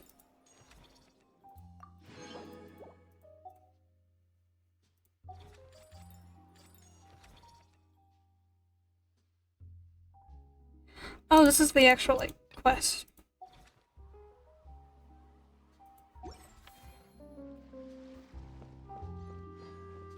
Navia, there's something else for me to do! Oh, wait. I need to hire an employee, don't I?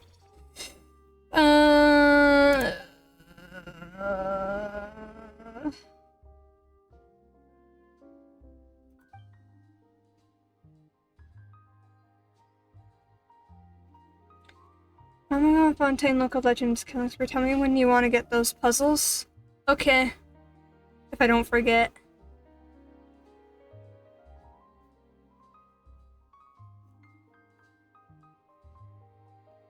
big wage.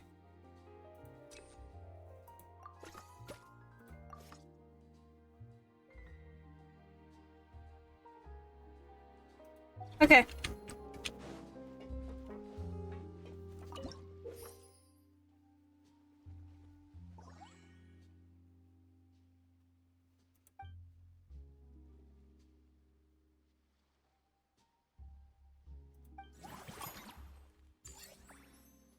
Oh god. Okay.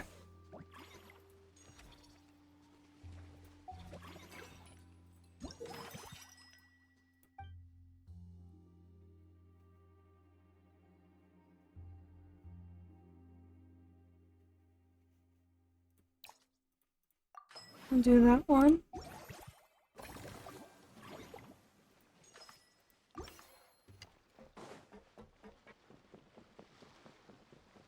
Mellow Manor.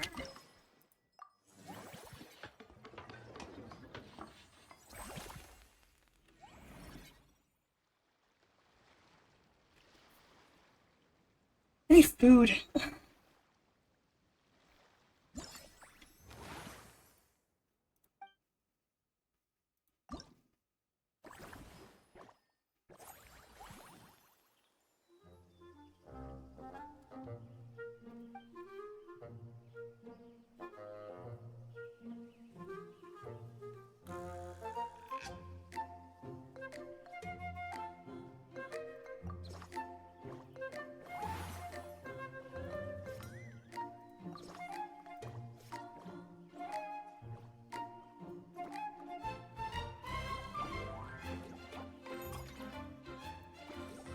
Oh, you can turn them.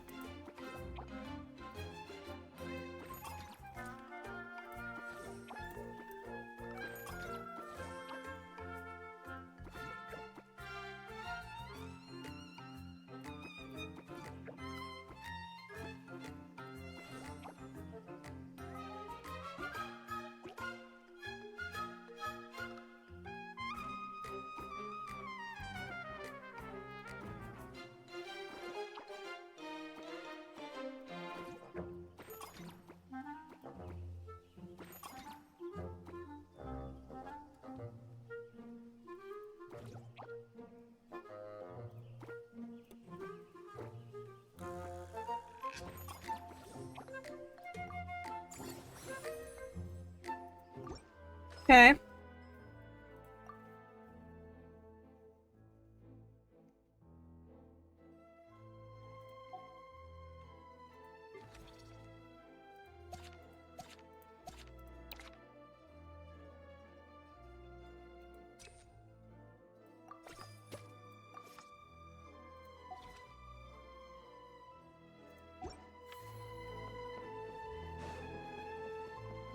Hmm.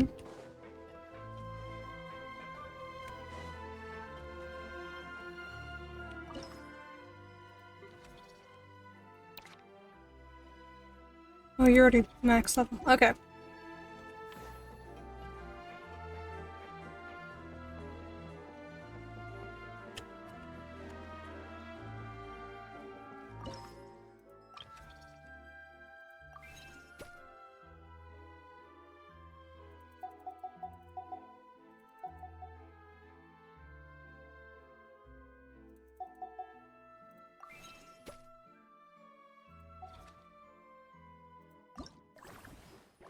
No!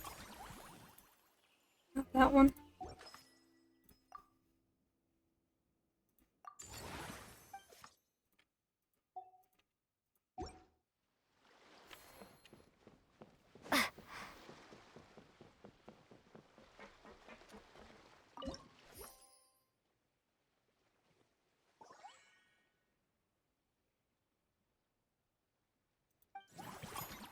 Okay.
Okay.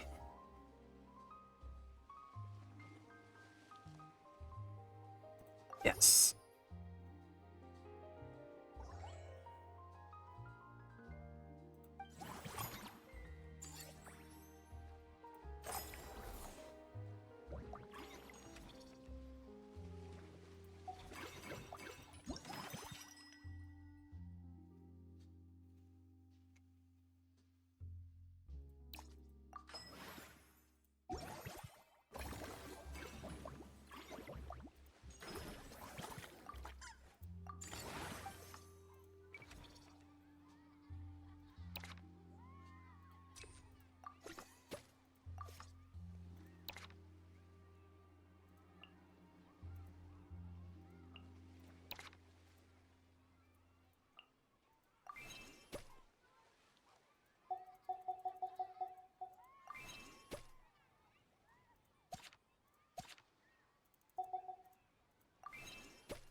Got one of them? Nice. Let's see.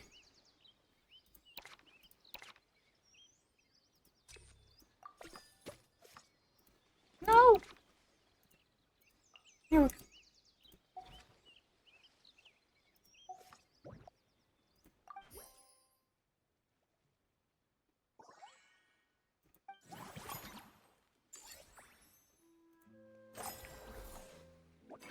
Okay.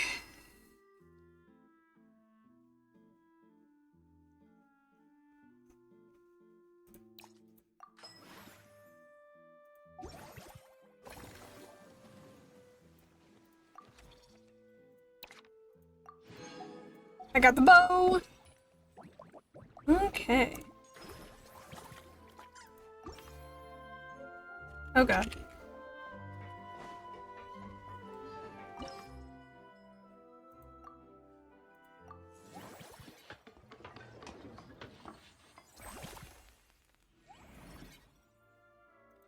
Oh, I have to do it again? I have to play the game again?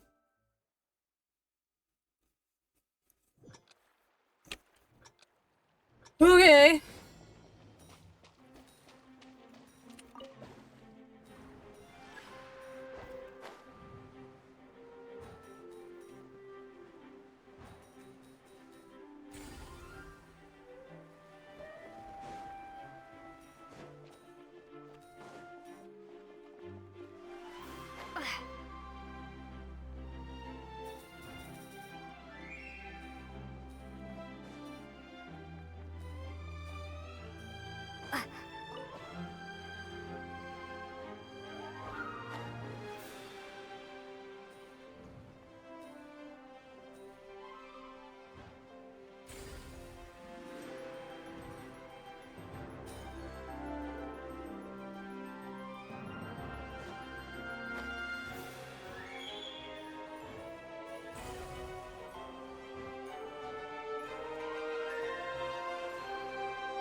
Oh, god.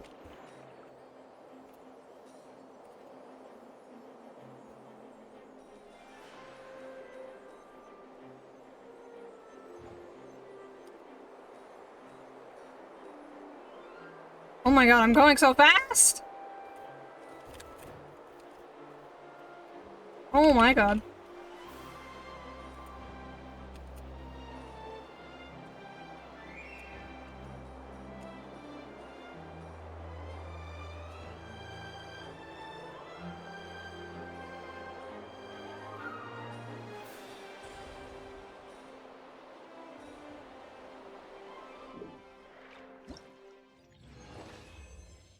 Okay then.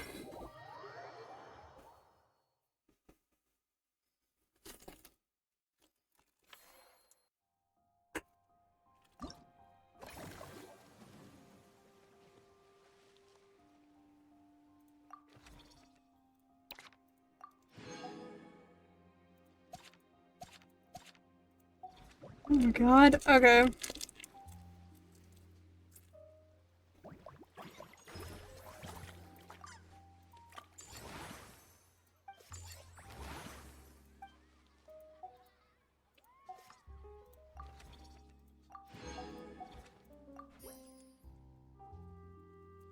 trying to open these fruit snacks.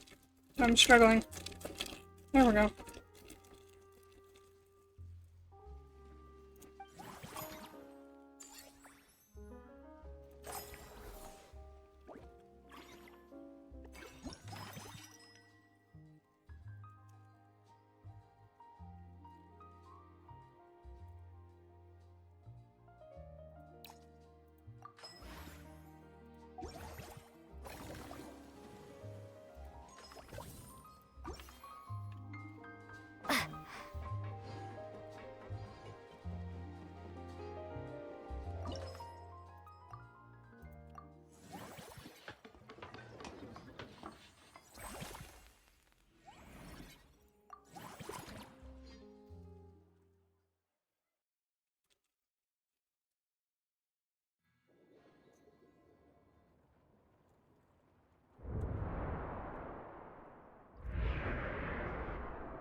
Oh joy.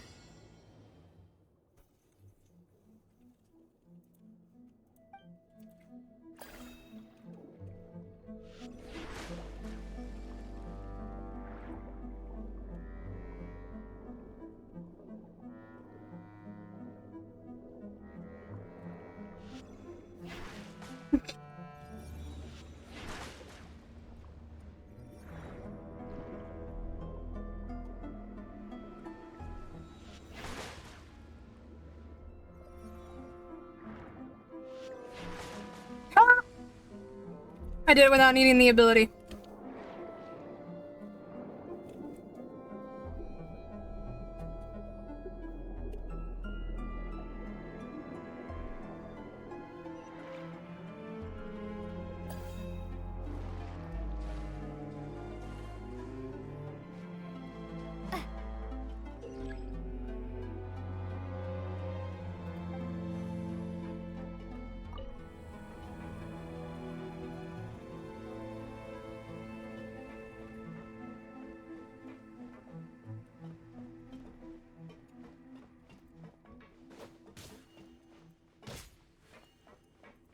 Is that all I'm supposed to do?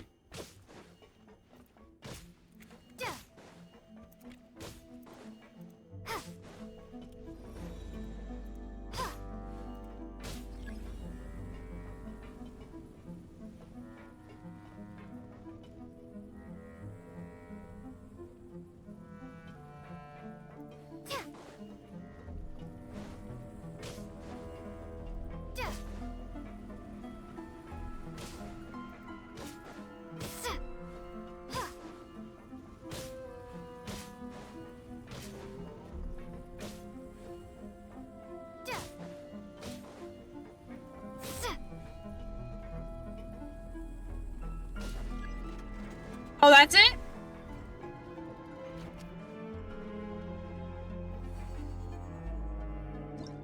I did it!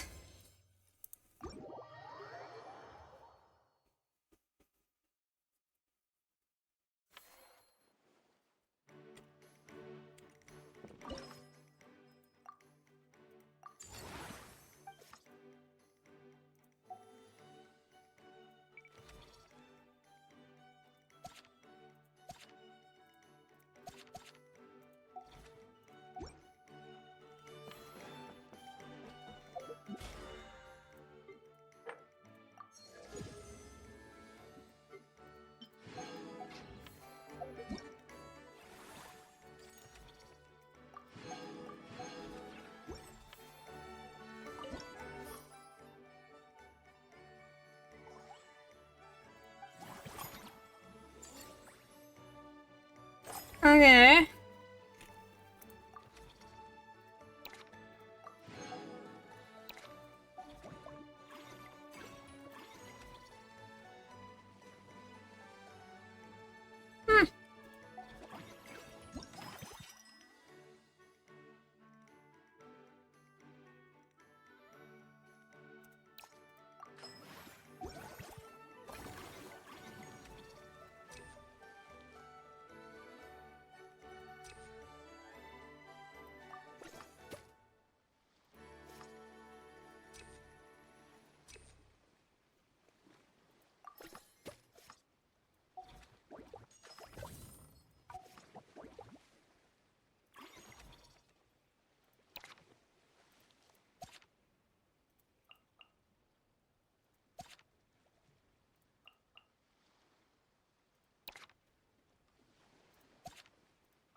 Okay. Got both the water elementals? Nice. Those guys suck.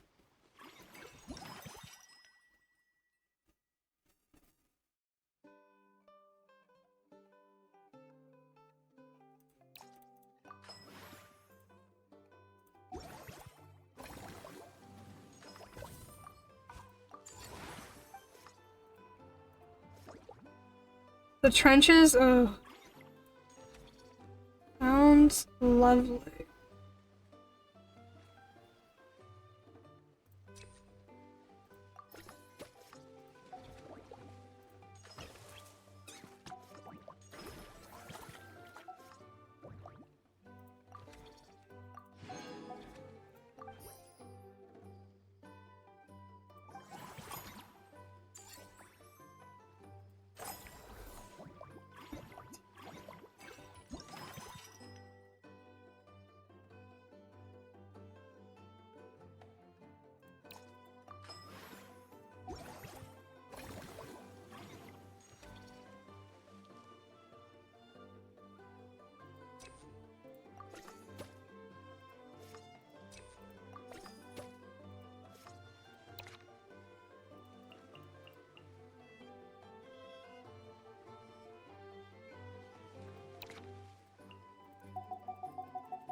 Oops.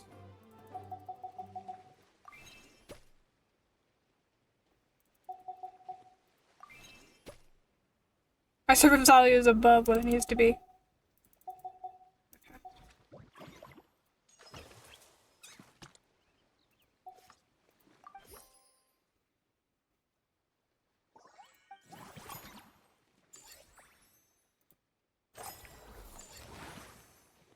Business level 6.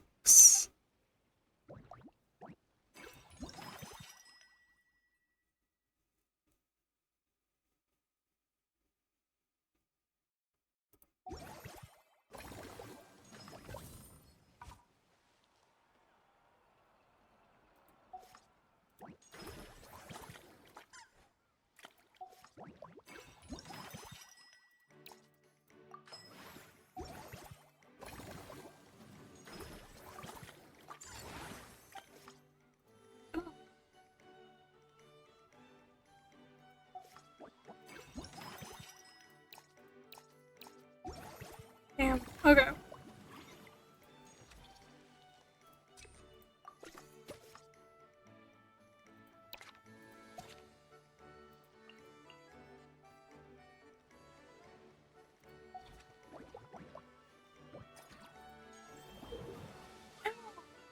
Oh, what is this?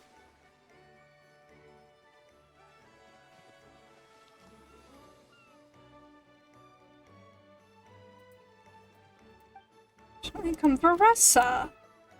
Oh.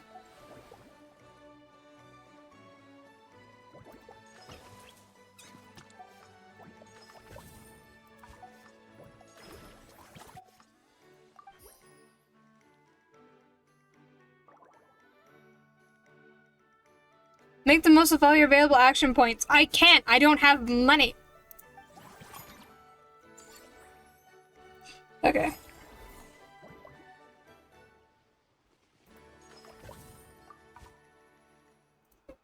Hold on. What we got here?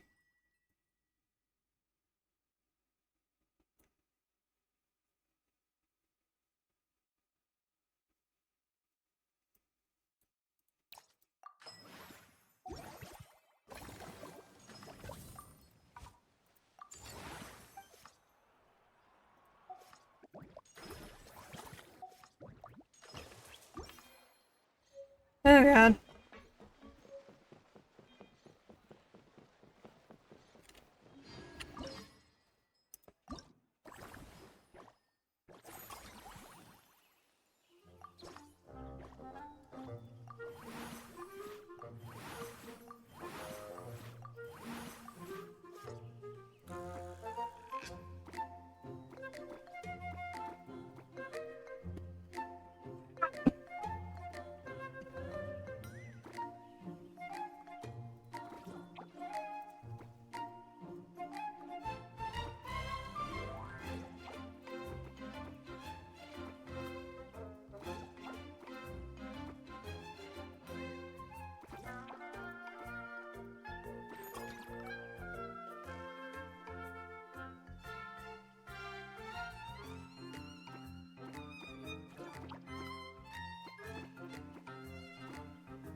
Nope.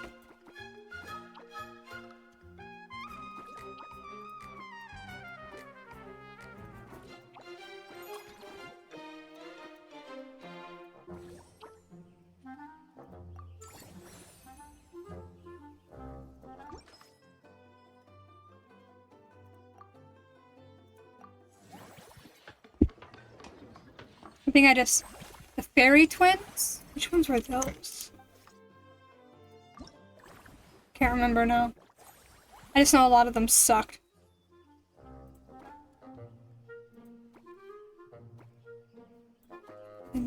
Ah!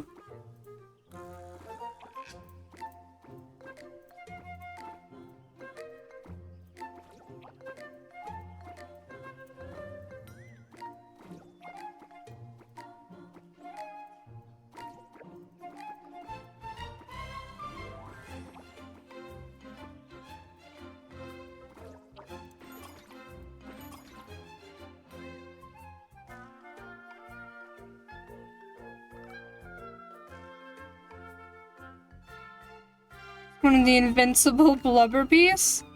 Wait, how'd you kill it if it's invincible?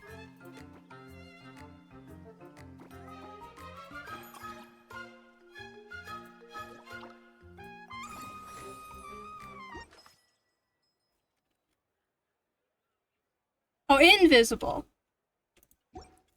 I can't read.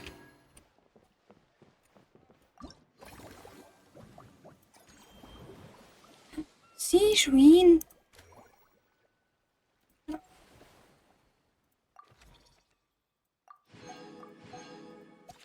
We've unlocked the busy stage.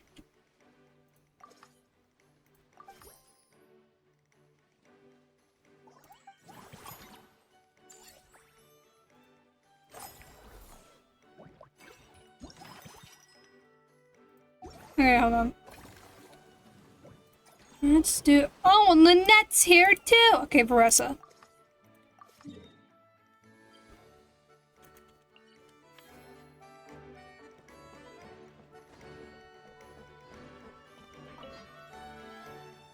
Whoa, is that our hero, the Traveler? And Paimon, too! Oh, I guess I shouldn't be too surprised. Mrs. Coiffier already told me you were the big boss here. But when I saw you just now, I forgot myself for a moment. I'm just an operations staff manager. Technically speaking, the Cheval Moran Film Fantasyland doesn't even have a boss, does it? Isn't it the idea that everyone works together to make it as successful as possible, and then we all share the profits? But, wait a sec. Why are you here, Varessa? Well, officially, I'm here to promote my brand. Not long ago, Mrs. Coiffier placed an order with me for her restaurant, as she often does. In her letter, she mentioned that showcasing my orchard's products at the festival would boost sales and help build my brand recognition. After talking it through with my parents, I decided to give it a shot. Now that I'm done with the restaurant's ingredient order, I plan to sell the rest of my fruit directly to guests to help quench their thirst, of course. Varessa. Well, Varessa's the only one that I, had unlocked. And I was already excited in the first place that we could actually, like, interact with them. But Varessa's here. I like pretty much all the characters, except for Child. I don't like Child. He's like the only playable character in this game that I just don't like. I don't like him. People love him. And people love to ship him with specifically Lumine. Not the Traveler, it's like specifically Lumine. Which I don't understand. I mean, I guess Xiao and Kazuo are like the only two characters that get shipped with both Travelers. At least that I see. But I see so many people shipping Child and Lumine, and I don't get it.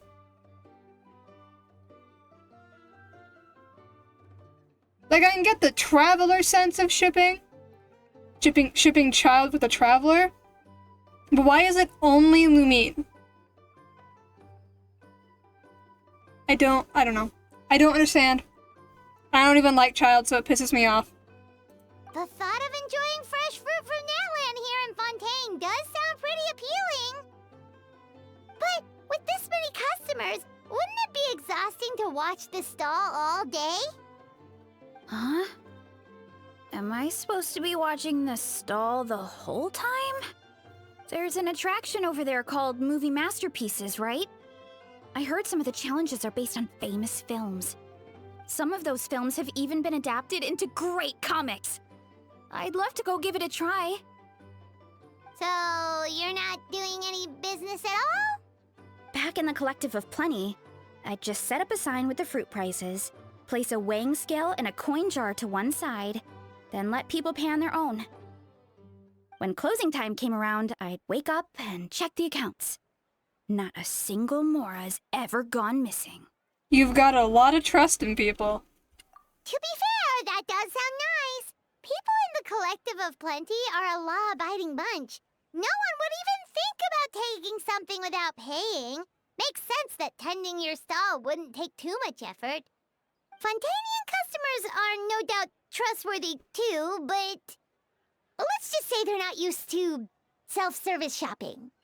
Plus, if you just leave the stall unattended as a Natlanese merchant, people here might think you're gone for good.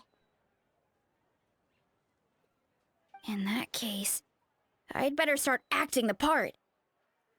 But I'll need to buy some things in the city before I officially open for business. I promised to bring back some Fontanian clockwork mecha for Kochi-an-san. Oh, and I also wanted to try a few rounds of movie masterpieces. After that, I should be able to focus on my business without getting distracted. We'll go with you. Mm-hmm. We might not be locals, but we've explored Fontaine quite a bit. We know our way around pretty well. In that case, give me a moment to get some extra fruit, a price list, and my coin jar set up. I get to go shopping with the Traveler! Nice. I love Marissa. I'm curious though what the little things on her fingers are. Because if it was just on one hand, then I would just assume that it's decorative. Why is it's being stuck? There we go. Unlock the resume list to refresh. What? Friendly encounter completed. Oh, it's done? I don't actually get to go shopping with her? What? What is this bullshit? Oh.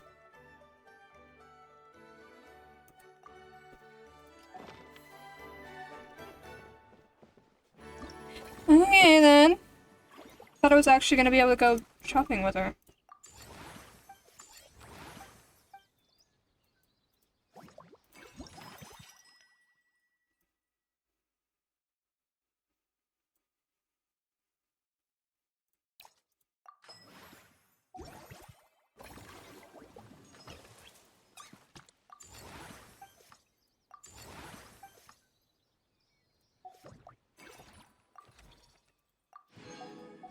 And they're supposed to use the Blubber Beast ability to take down the invisible abilities, but I just spammed the grab one. That works too. The Blubber Beast ability is my least favorite.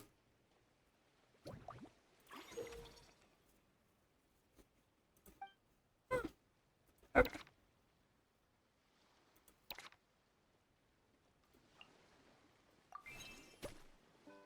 And you'll get to go shopping with Marissa. You just have to wait until the next cycle. Ah.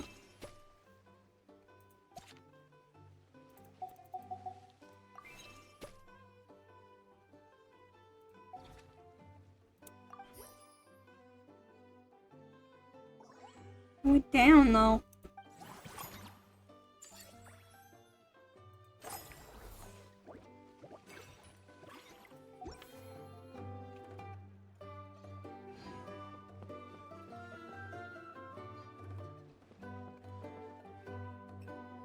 Okay. Let's see.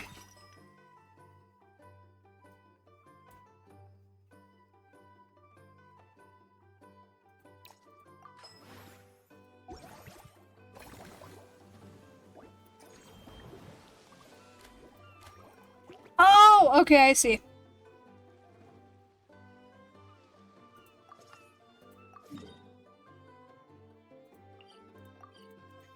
Oh, this is like its whole fucking massive quest line. Jesus Christ. Okay.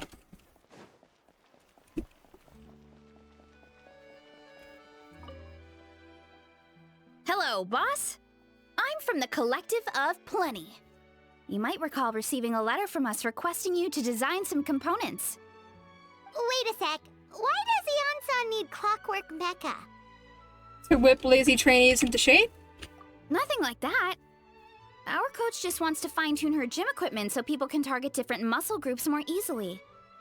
She mentioned something about a rowing machine to focus on back muscles, as well as a pec deck and a leg press machine. The parts that connect the ropes and weight plates wear out easily, but they need to be strong. So Coach Yan-san thought she'd give Fontanian Clockwork Mecha a try. It all sounds so technical. When did fitness turn into some kind of complex engineering problem? To be honest, I don't really get all the details either, but if it works out, I'll be sure to train according to her revised method. And if it doesn't, we can always stick to the good old methods. If you're interested, I can show you a few beginner exercises the next time you drop by our tribe. You'll be able to smash the records without even breaking a sweat. I know it. Sure thing. Time to flex those guns. Paimon will pass on that one. She'll be rooting for you from the sidelines, though. You can always try the equipment we keep for little Saurians, Paimon. As long as you start out with the super lightweights, you'll be fine. Weight training's for everyone, you know. As long as you put in the effort and keep it, anyone can develop rock-solid muscles. No! Why wouldn't you? What? Okay. Finish the rest while showing through. Wouldn't anyone want rock-solid muscles? You would think. Maybe not. Okay.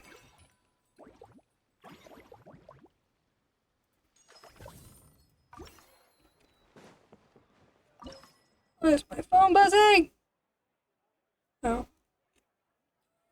Nothing important.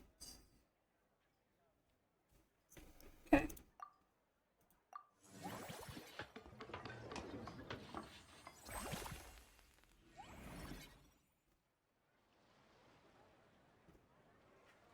Over base number 2 down. Nice! Okay, now I gotta play the game again. The new one. I need to go and make me some food in a minute. But it's just gonna take time making it. What the fuck? What the fuck? So no time to see, and that way it'll be easier to leap on the watch options. Onto a random luxurious chest? How do you just find a random luxurious chest? What? How does someone just randomly find one?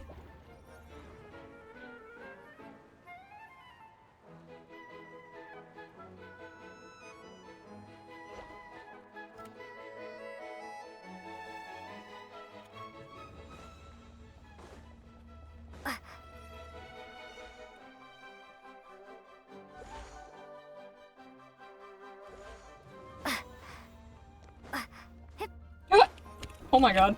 No! I fucked up.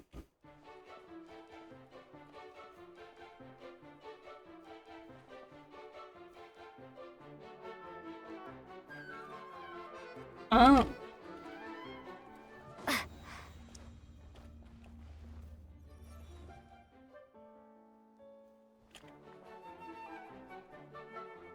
Okay.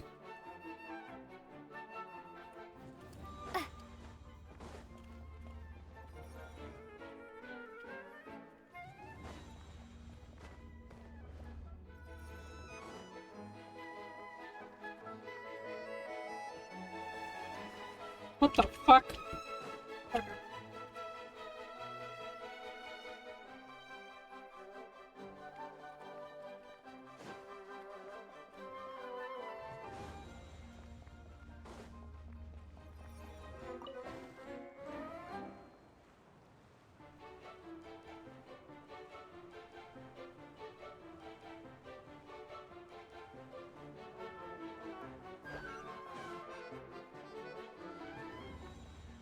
Fucked it.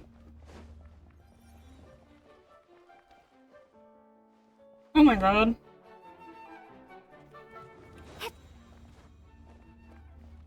Oh my god!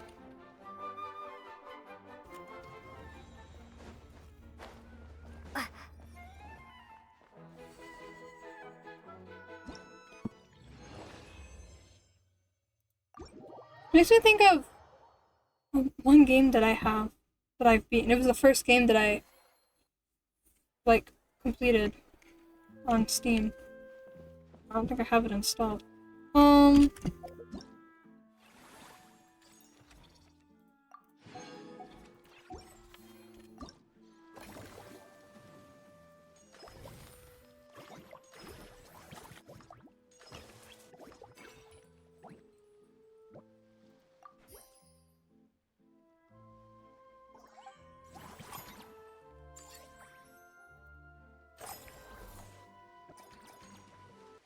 Dia! Love Dia. It's been forever since I've seen Dia. In this case, I mean... Alright, time to show off how fast I can run. I'm gonna go have a blast, then come back, calm down, and focus on running my fruit stall. I mean, ooh, chess. All three trials, but ooh, chess. Good one too. Ah! So it's like it's a luxurious chess, but it's locked behind 3 separate time trials. Don't forget to grab some water and snacks to keep your energy up. That's right. Last thing you'd want is to get too absorbed in having fun, then suddenly realize you're starving because you haven't eaten anything for hours. Funnily enough, Paimon can think of someone else with a bad habit of getting so into things that they forget to eat. No matter how busy you are, nothing's more important than staying well-fed, hydrated, and healthy. Well, I wonder who that is. They need to fix that habit, that's for sure. She is calling me out, actually. She's calling me out because I'm actually starving right now. I felt very called out when she was talking. No need to worry about me, guys. I do a lot of long-distance running, so I always make sure to bring some food and water with me. This time is no exception. But I'm so into the game! And it's gonna take like 6-7 minutes for me to make the food that I want to eat. And then also my mom's home downstairs and she might start a conversation with me, which would make it longer. So, I haven't gone to go do it yet.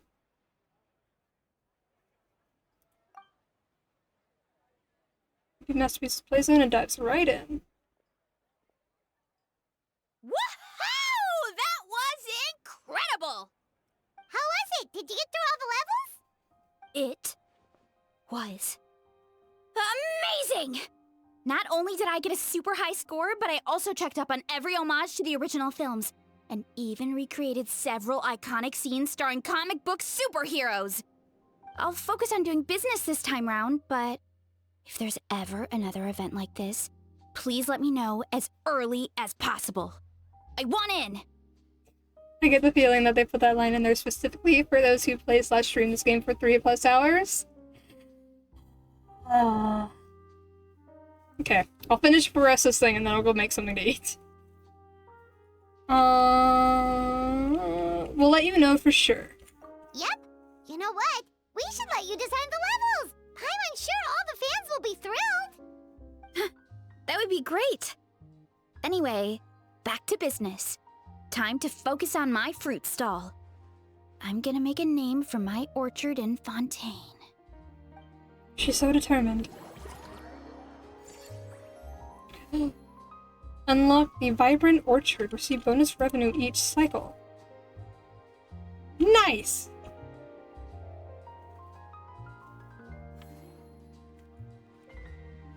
Collect fruit? Oh, can I collect fruit every cycle? Seeing how happy everyone is here, I can't help smiling myself. Would you like some fruit? Feel free to take some. I have a million more. Okay.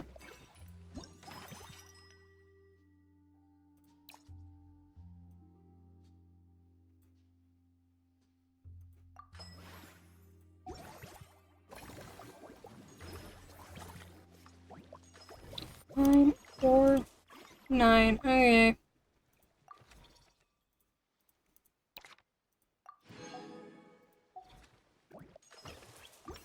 Oh, fuck. Expand.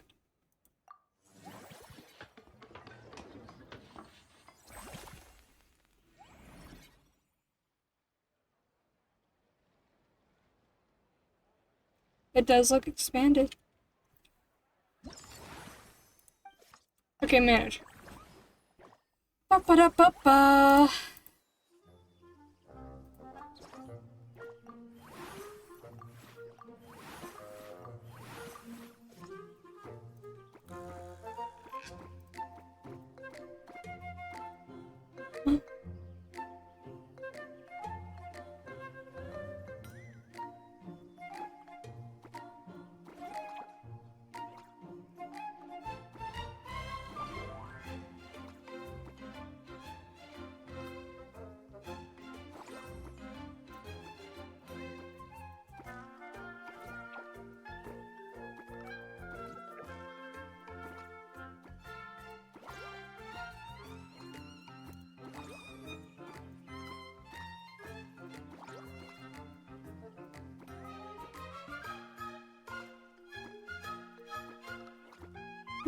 Oh.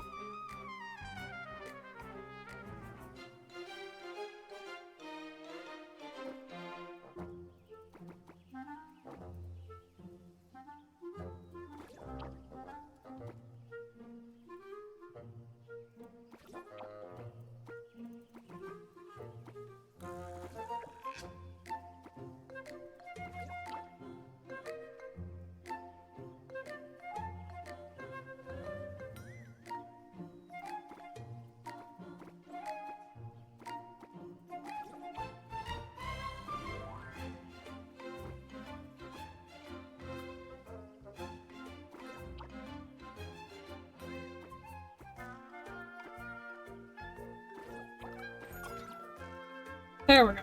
This'll work.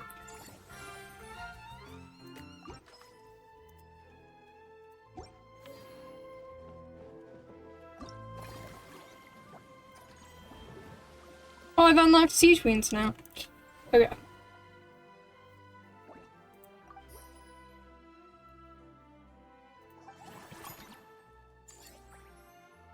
Down the swords. Nice. Okay, I guess this means I have to go eat now. Avatar. Oh, because I pulled a Scuffy. Okay. It's like, I didn't... Okay. Yes, I did. I just forgot about it. Okay. There we go. Okay, I guess I'm gonna go make... Alright, I'll still be here if you come back. Okay. I'm hungry. It's gonna be at least 5 minutes, because that's how long it takes to cook. Plus, like, a couple more minutes to, like, mix stuff and things. But yeah. I'll be back.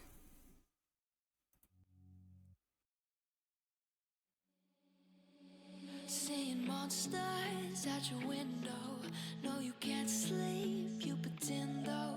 You don't have to play the hero. Cause I got you like you got me. When the earth shakes, when the bombs scream. Until our last breath, every heartbeat.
side by side. You know I'll come running when you need. I'm coming. You know I'll come running. If you go to war, then I'm going with you. Pick up my sword, yeah, there's nothing I won't do. When you sound the alarms and the chaos is rising, leading the charge, yeah, I'm coming, I'm fighting. Swear on the breath that I breathe, I'll never retreat, yeah, I'll be your army.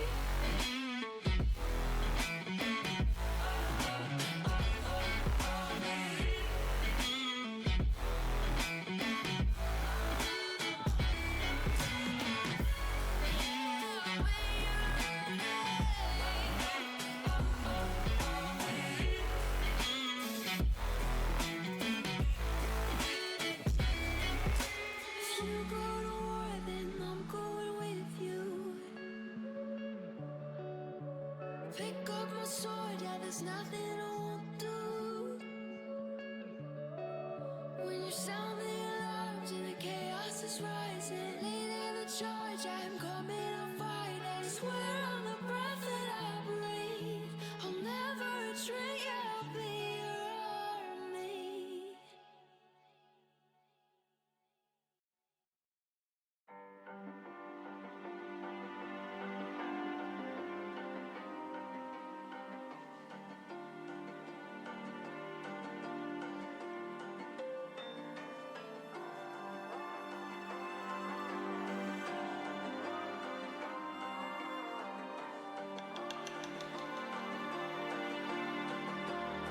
So you wanna go to war with me? You're talking like you think you're royalty. You think that I'm afraid, but I don't break. I heard you question my stability. You think I'll fall just like a guillotine, but I am here to stay. Won't look away. The storm is coming, so you better start running. No, you can't control, feel it in my bones. I'm coming for the, coming for the.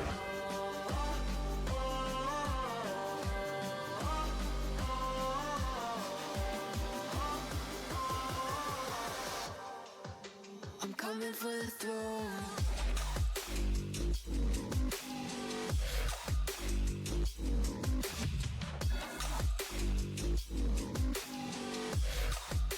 I'm coming for the throne.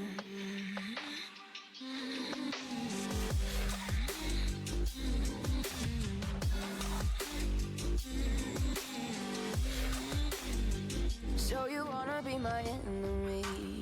You should've known I'd never kiss the rain. Ice runs in my veins, won't play it safe. I don't belong with your nobility. Who died and made you king of anything? You think that I'm insane? It's your mistake.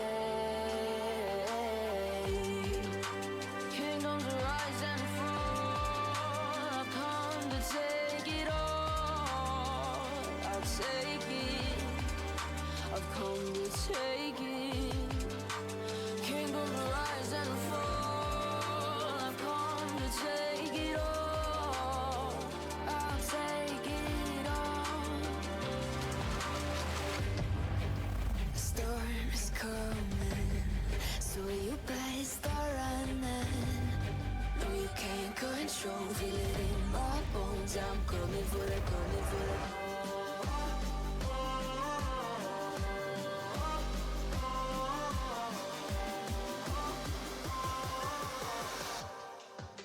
I'm coming for the throne.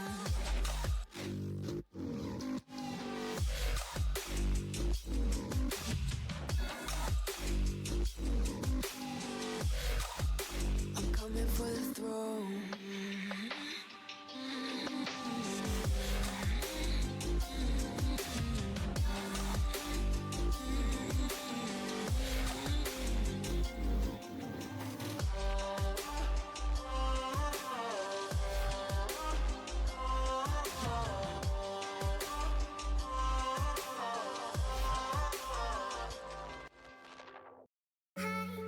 it the voice? Was it the fire burning in me?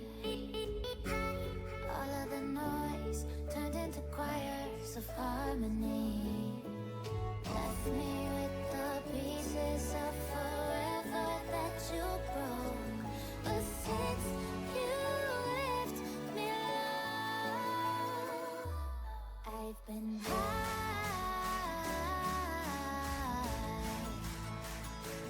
I've been high.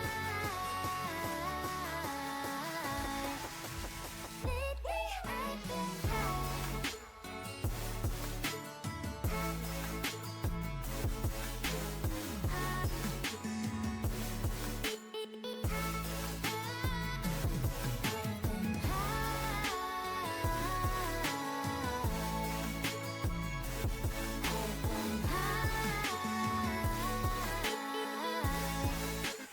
Lately I've been high.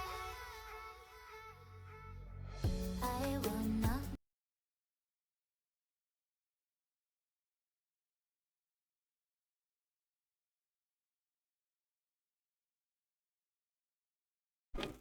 Okay. Think we're back. I don't know, something broke. Okay. Oh, I can hear my own voice. We're back.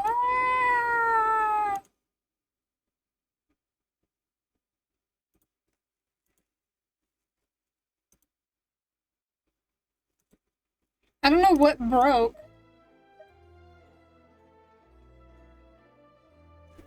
But something broke.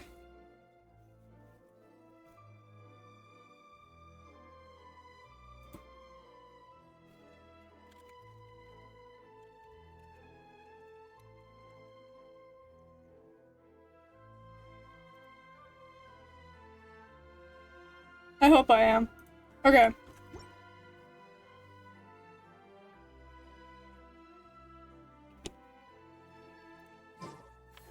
Okay.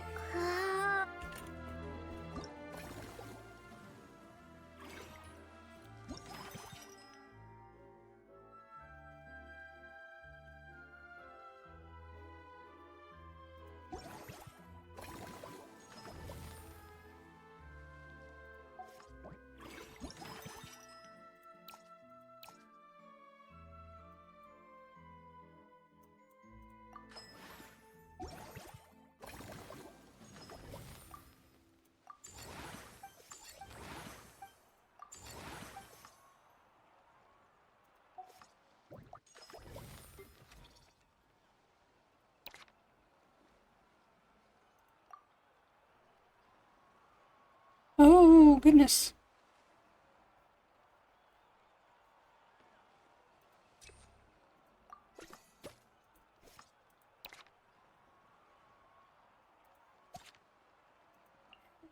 I hired someone I didn't need.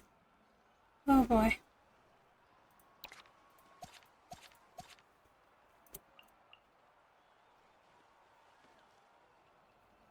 Okay. That's great. I'm making hella money right now.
Grilled king of mint sauce, is that what that said?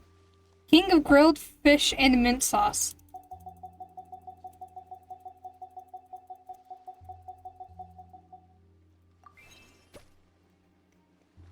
Okay.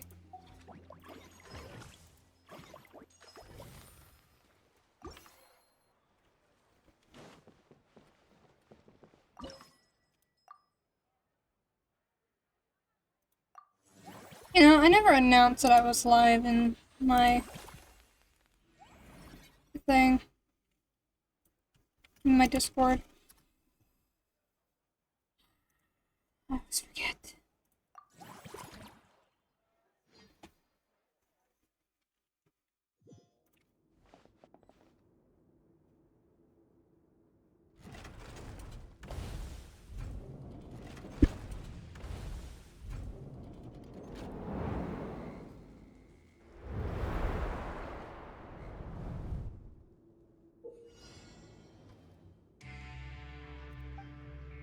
Okay.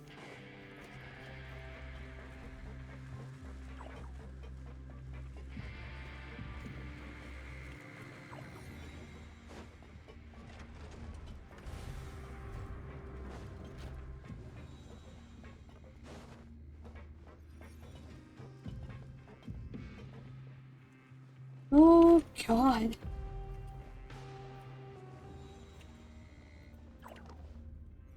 Did I not catch myself? Okay.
What the fuck?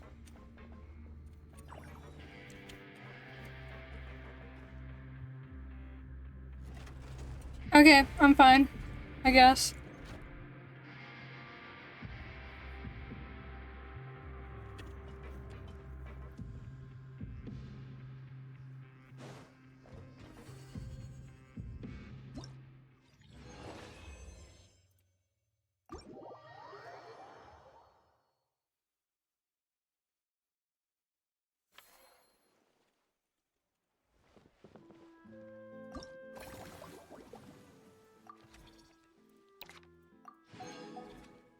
Okay. Friendly encounters. I don't have enough. Okay, next cycle. Oh, I went way down.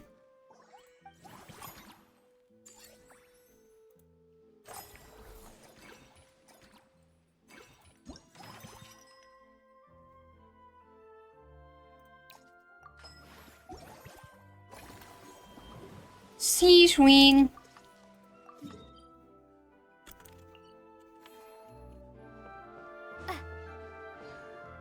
Where is she? Oh, there she is. Sea swing. Hey there, Lumine, Paimon. Oh, she's not voiced. Hey, Siegeween! Welcome to the Cheval Moran Film Fantasyland! You sure have your finger on the pulse, or has the park really become that famous? Actually, both. Navia told me about the plans at the Beauty Association's last meetup, so I've been looking forward to it since. But it's become so popular now that everyone's talking about it, even down in the Fortress of Meribede. Many of our staff members are actually hoping to take time off to visit. Oh, your encouragement leaves Paimon feeling even more motivated than ever! What kind of films are you into, Sijween? I'm curious what your favorite genres are.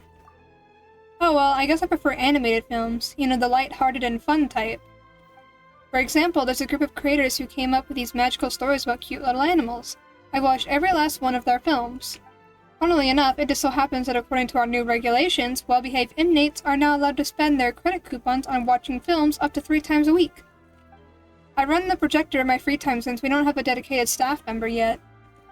So I decided to show them films like My Neighbor Kokoro.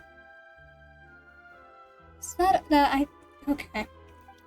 I also started showing them a famous series called Dom and Jerry. What, like Tom and Jerry? It's super long with hundreds of episodes, but it never gets old.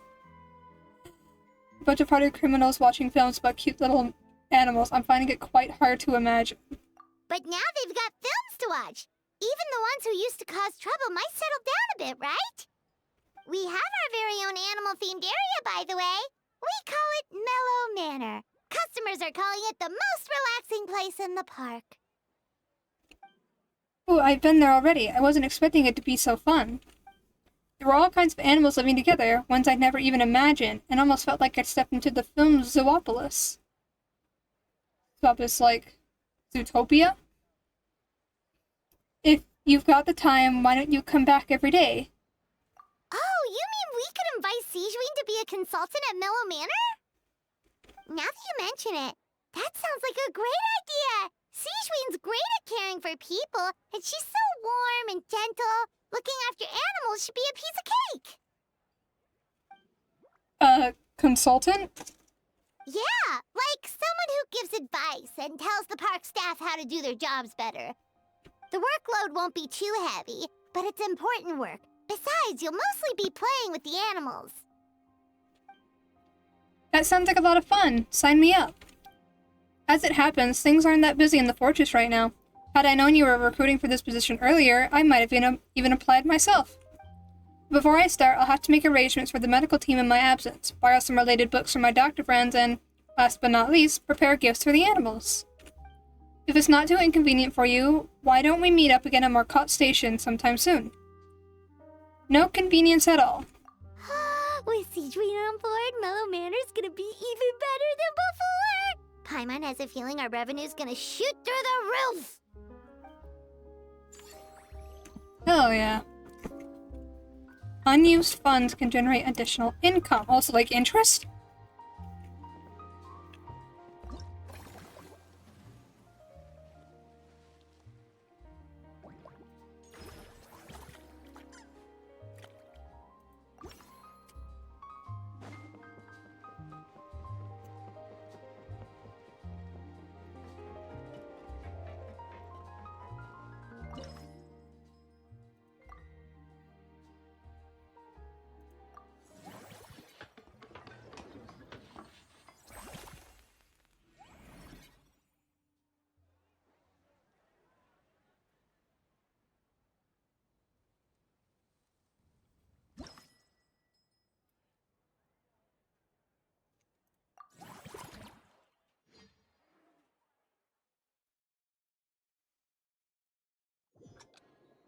Hmm.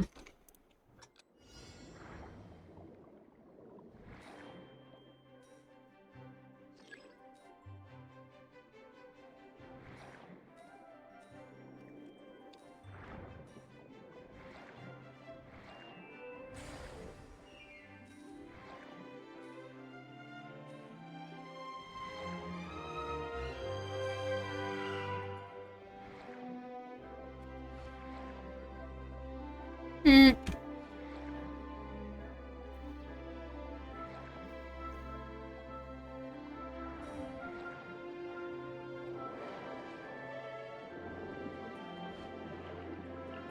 Hmm.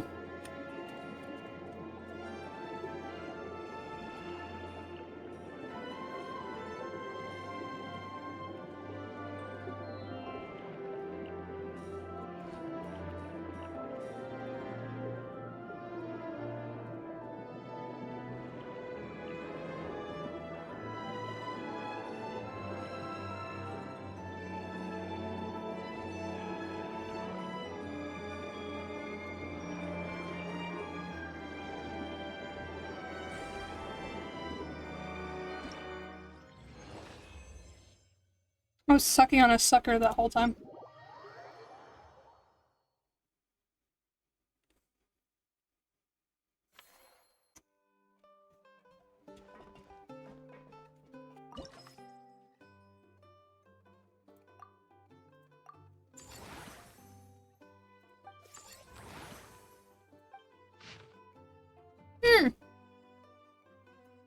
Spirit Theme Zone Aramite Camp.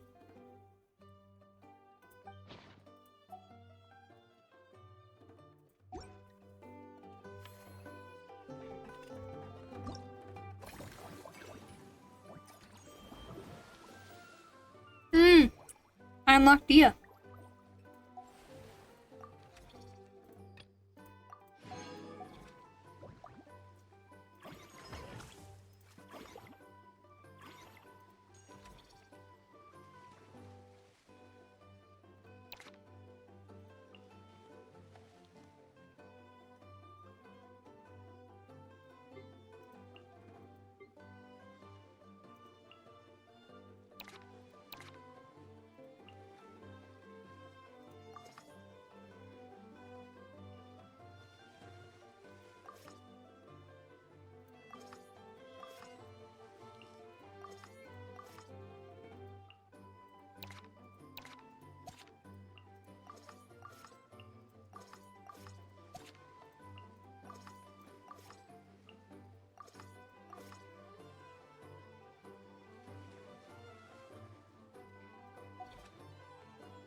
Nope, wrong way.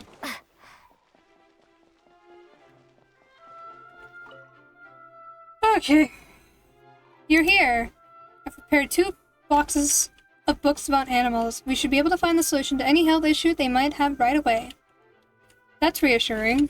Forget health issues. Paimon wouldn't be surprised if she could actually chat with the animals once she's done reading. Oh, wait, head nurse, please don't go. Phew, boy, am I glad I caught up with you. One of the inmates has become obsessed with those magical mouse munchies from the animated films you've been showing them, and tried making some himself with 3 days' worth of welfare meals. He ended up giving himself food poisoning, with symptoms we've never even seen before. Please, we need your help. We warned them not to take those films too seriously. But if you chase me all this way, things must be pretty serious. I'm really sorry, I'll have to ask you to help me take my legs to the amusement park for now. Before you arrived, I was thinking through some emergencies that might occur with the animals. I even started putting some suggestions together. You can give them to the staff at the Mellow Manor in advance. They should come in handy soon. No rush, we'll be waiting for you. Siri sure has it tough. Not only does she have to worry about taking care of her patients, she also has to clean up after those troublemakers. Why don't we prepare something tasty for her? It might help lift her spirits.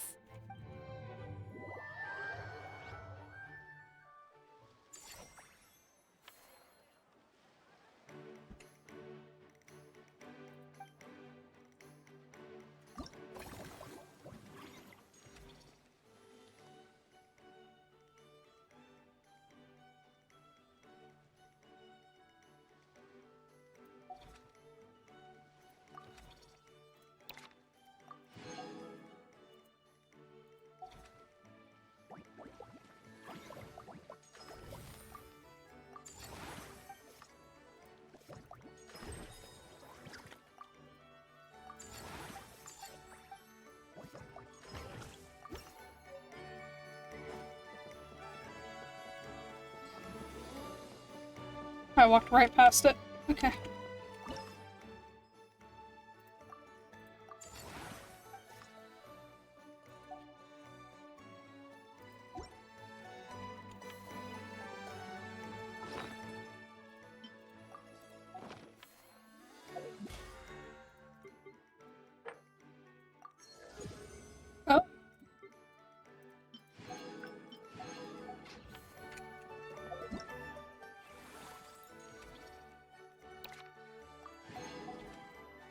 gonna be here for a while. Okay.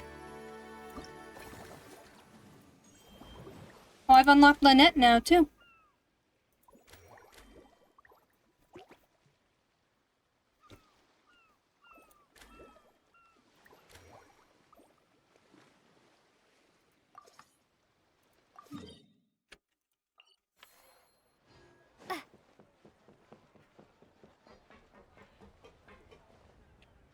She, Oh, there she is. Detecting the arrival of my two most esteemed friends. Activating chat mode. Hello, Lumine and Paimon. Hello, Lynette. Yes, the director- oh. The director we know invited us to come here and unwind, just as well. It's an opportunity to recharge. Us? Wait, but Paimon hasn't seen Linny anywhere. Well, that's his own fault. We've been working with this director a lot lately, so my brother took it upon himself to familiarize himself with their style, and ended up watching all of their films. All of them? That's some serious dedication right there. The issue is, this director is famous for his psychological horror films. When he got so into the plot twist that he didn't sleep properly for 3 days straight and ended up completely messing up his sleep cycle. Paimon had no idea Linny was so into horror films. He tends to get very absorbed in his magic shows, so he probably finds it easy to relate to the characters. The way the director uses psychological suggestion is quite similar to how we use it in our shows, after all. My brother's still over at the actor's residence. If I had to guess, he's either catching up on sleep or analyzing those films. So that's why I'm out here recharging by myself. Well, that's a side of Linny we've never seen before. And I'm curious about these plot twists myself. Which scenes is Lenny focusing on in particular? Don't even think about roping Paimon into this! Me neither. I don't like jump scares or stories that give you the chills afterward. Shouldn't films be relaxing? Something with beautiful visuals, or at least a simple plot that doesn't require too much thinking? Sounds like eclectic escapades would be more to your liking then. Want to give it a try? Thank you, I've actually done so already. I really liked it. But maybe watching others would be even more entertaining. I get you, that priceless look on people's faces as they plummet. Is that really that entertaining? Still, if you're interested in the attraction, why not become a consultant? That way you'd get to see more of the visitors' reactions too! That doesn't sound like a bad idea.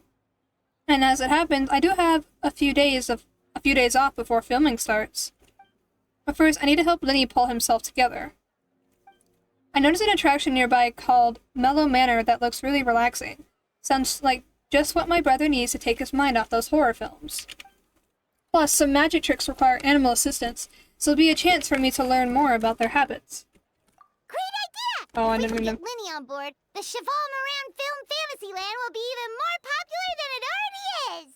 Pushed F before I was ready. I don't know what I said.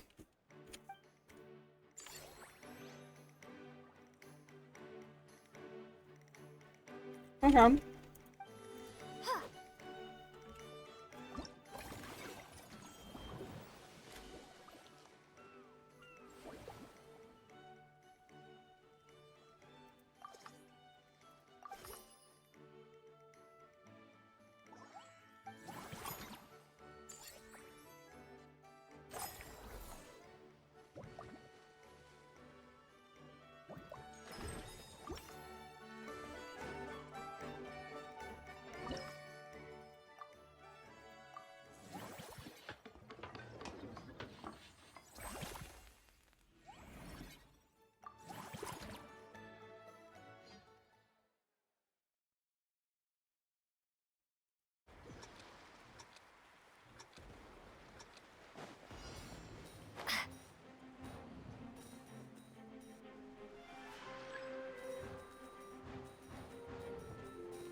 Oh, I see. Okay.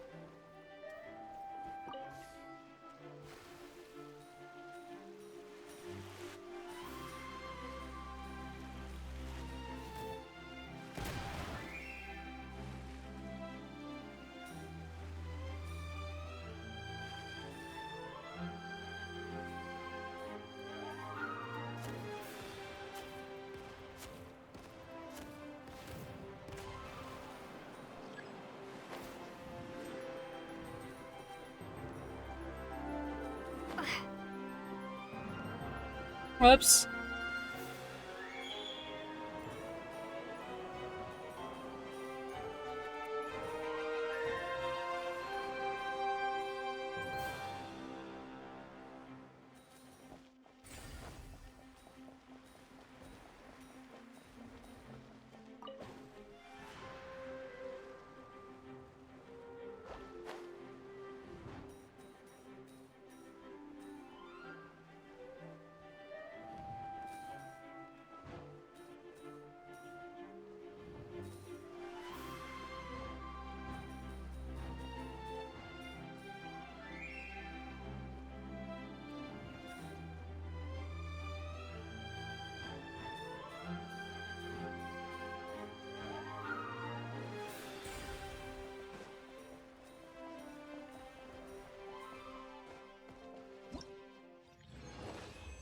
Okay.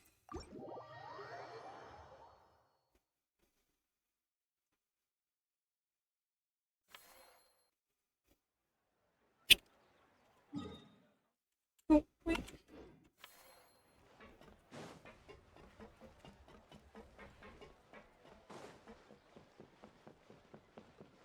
Although there's just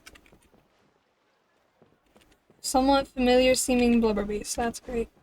Oh wait. The thing's right here.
Arena!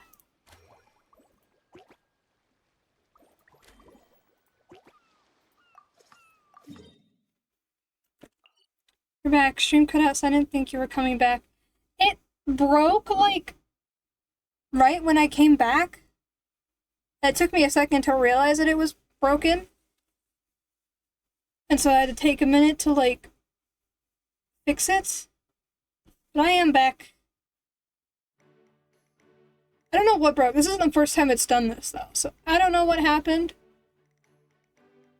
And so I don't know how to make it not do that again. But, like, I couldn't click on anything in OBS, and then the only way to fix it was to Task Manager force it to close. But it was, the stream had cut even before that, so I don't know what happened. That's what I get for taking care of myself, I guess.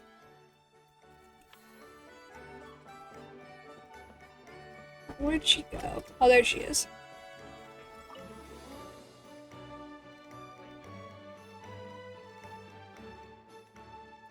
Problem solved at last. Sorry about that, Lumina Traveler. The patient's condition was a bit tricky, so it took a while to deal with. Yeah, it can be. But I think it was an OBS thing, not a Twitch thing. So. Like, I think my OBS genuinely just, like, stopped working. But it's done that before, but I don't know what's causing it, so I can't, like, do anything, really. Unfortunately. You must be exhausted. Here, have a drink. We made you some fruit tea. And here's a special snack, too. Hope it gets your strength back up. Yeah, it is. Oh, wow, thank you. To be honest, though, things like this don't really tire me out. It's more that I just can't wrap my head around it. At the start of every children's film, they clearly state, all events and products in this film are purely fictional. Please do not try to imitate them. And yet fully grown adults end up doing just that. Is it because they aren't paying any attention when they're watching? Or is it some rebellious mentality? A whatever you tell me not to do, I'll do it just to prove you wrong type of thing? How much we can do if they don't read the warnings at all. But deliberately ignoring them, that's another thing altogether. Maybe this is starting to get a bit too deep. If I get a chance, I'll speak to His Grace and Monsieur Neuvillette to see if we can think of a way to prevent such issues. For now, let's focus on Mellow Manor instead. I might be late, but I'm here now.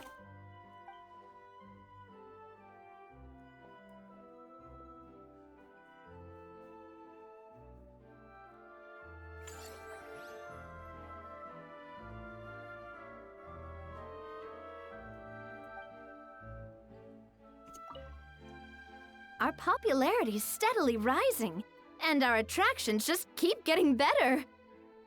I love the whole feel of the place. It's so fun. We should host more events like this in the future. Yes, because they're fun to do. Feels like I'm playing a whole different kind of game. Okay.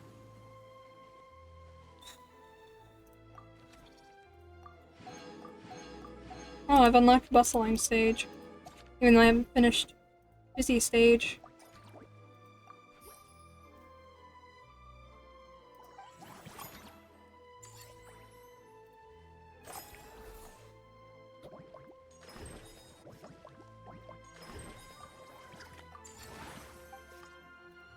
Oh, right, maybe I should have.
Okay, time to go drag Lenny out of his whatever he's staying in.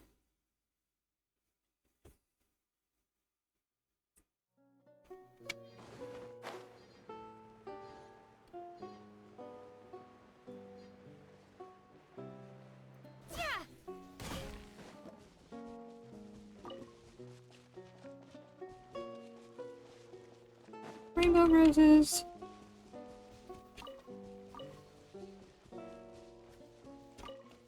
Where's Lynette? Oh, there she is.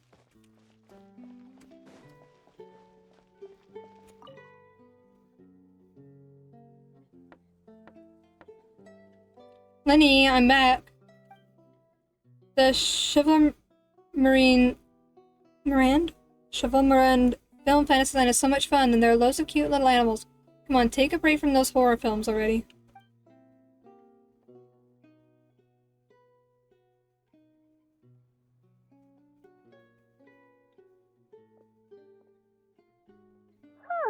I'm delighted to hear that you've been enjoying yourself, but I need to concentrate on this film for now. Those animal assistants will have to wait. I just need a little more sleep.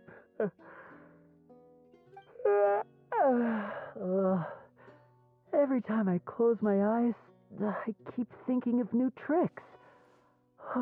So tired. Can't sleep, but can't get up either. Then why don't you come out and have a walk? There'll be cute animals to play with. Near my Fontaine local legend massacre, I took care of the crabs. Nice. That's right, Lenny. A change of pace should stop your mind from wandering. Wait, Traveler? Paimon? You two are here as well? They're the managers of the park, and I'm about to become a consultant for one of the attractions, too. In that case, count me in. Not just for my own sake, of course, but to support my friends. Just give me a moment to freshen up. If there's one person Lenny can't say no to, it's you, Lumine. You're in a league all of your own. That's my style. I'm not exactly sure how long my brother meant by a moment, so why don't we meet back up at the venue? Sounds good! Getting Lenny to cheer up and visit the amusement park's surely our greatest success yet!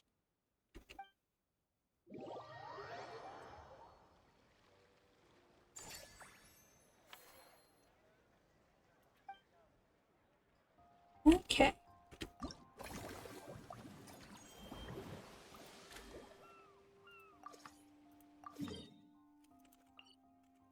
Yeah!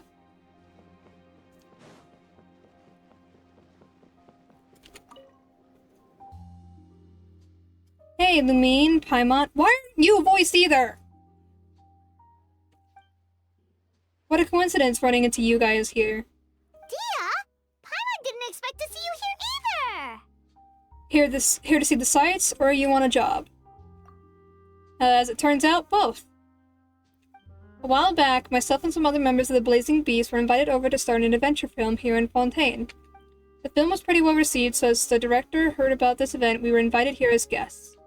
To satisfy the audience, the director took pains to recreate sets from the film. Guess that's not scenery most Fontainians see every day, huh? Did you appear in the film, Dia? I'd love to see the scenes you starred in. Me? Unfortunately, I got a little too into one of the action scenes, accidentally wrecked half the set, and got the boot. I ended up just doing odd jobs instead. Wait, aren't fight scenes supposed to be as realistic as possible? Surely the more punches that land, the better. Well, the production team didn't have much of a budget, so if they'd shot a few more takes and the set collapsed again, they would have gone bust. Plus, even the toughest fighter we had in the crew, Uncle Scimitar, couldn't last more than a few moves against me. And what was his role in the film?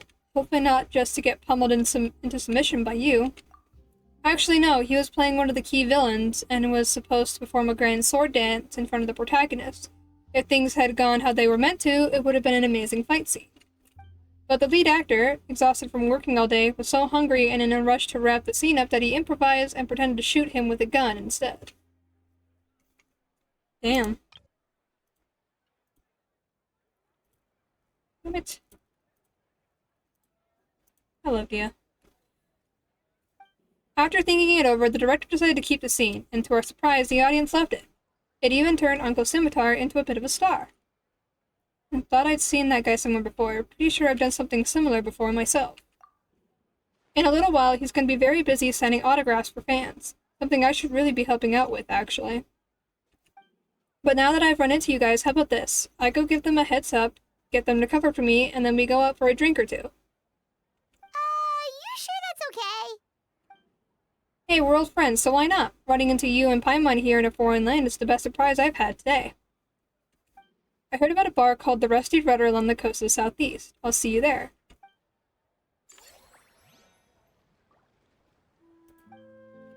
Nice.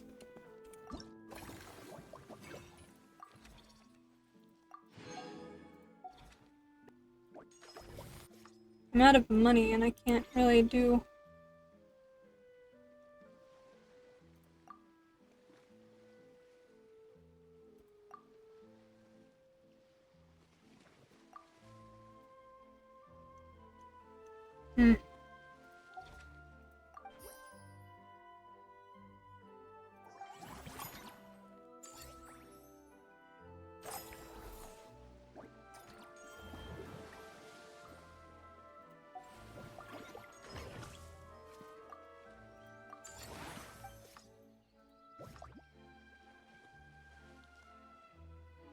I'm actually home alone right now, so finally, quiet house. Oh, that's nice.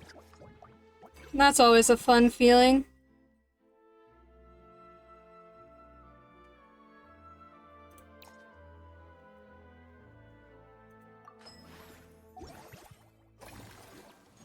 I think it's just me and my mom. They're home.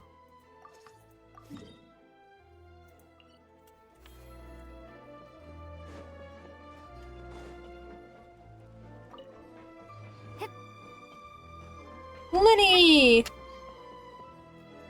And Lynette.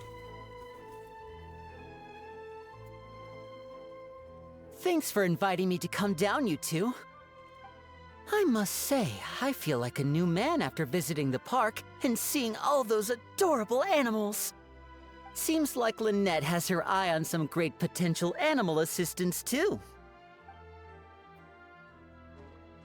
Remine often works with blubber beasts anyway, so I think they'd make a great fit. Father has spoken of how obedient and well-behaved squirrels are, so they're a great choice too. Oh, and did you see those weird mushrooms? Can we take home a few of those as well? That might not be possible. These fungi have been specially trained, you know? They're like the stunt actors of the elemental world. If your actor's soft and squishy, there are other options. A nice fluffy cat would fit the bill too. Okay then, I'll wait for you to bring us a little kitty. Are you sure about that? Paimon's pretty sure we've never seen a cat anywhere near as big and as soft as a fungus.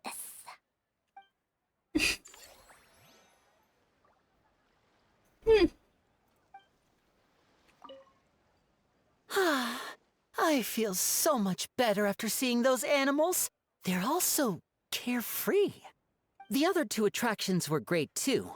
In fact, they've given me a new idea. An interactive magic show with a moving stage. We'll start working on it as soon as we've finished filming.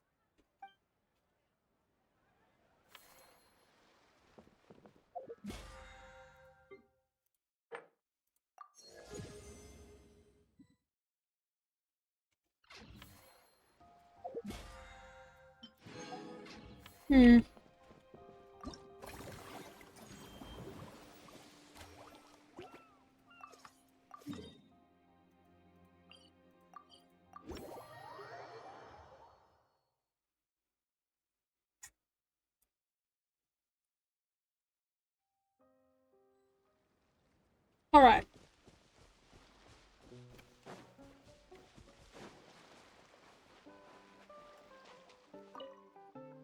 Ah!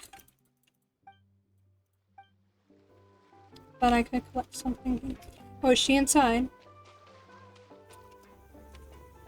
She is inside.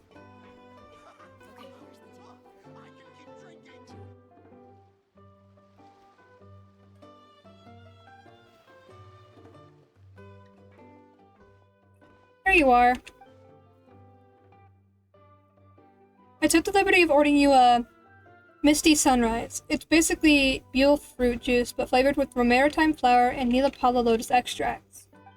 For Paimon, I picked Cloud Top Slumber, a special blend of milk and single origin Yawan tea, topped with whipped cream and sugar. Ah, they both sound delicious. But how come you seem so familiar with this bar when it's your first time here? Paimon's never even heard of the drinks you ordered us. We wouldn't even know where to start. We'd never have thought of ordering drinks like these. All part of the job. Being a merc means adapting to new environments. You get used to dealing with the unknown. Taverns in different parts of Teyvat all have unique customs, sure. You pick up some tricks when it comes to chatting up bartenders. Honestly, having a stable job might bring you a sense of structure and security, but it sure gets boring over time. Never a dull moment when I'm with you guys, though. There's always something unexpected to keep me on my toes. Yeah, we've seen some really wild stuff. Anything exciting lately? I'm all ears. Where do we begin? Literally everything that's happened has been pretty incredible, if you think about it. Tell me about your recent experiences. And the jobs you've taken on are no joke. If a merc was to price them, any one would be worth what some merchants make in 6 months. Which reminds me, have you ever thought about part-timing as a hired sword? Every now and then, the Blazing Beasts receive commissions from some really far-flung places. If you guys were on board, we wouldn't need to cut deals with outsiders. Huh? So we could become mercs too? It sure sounds like a pretty cool title, but I'm already an adventurer. Well, who says you can't be both? You're also an honorary knight of Mondstadt, right? As far as I can see it, every new title is a new opportunity. A foot in the door wherever you go. Besides, with your skills, who'd dare to push tasks on you? If it suits you, take it. If not, just turn it down. You'd be the ones calling the shots. That actually makes a lot of sense. When you think about it, it's not all that different from adventure commissions. Who knows? Maybe we'll find jobs where we can help a lot of people while also bringing in a nice chunk of Mora. Wouldn't hurt to build connections with Dia's Eremite friends either, would it? Sure, we can try it out. Partners of the Blazing Beasts. I like the sound of it. Awesome. In that case, I'll have a word with my guys and gals when I get back. I'll try to get you first dibs on the best and the most lucrative jobs. We'll need to figure out which areas we'll be assigning you commissions for, but I'll talk that over with the others. How far you agree to meet up as I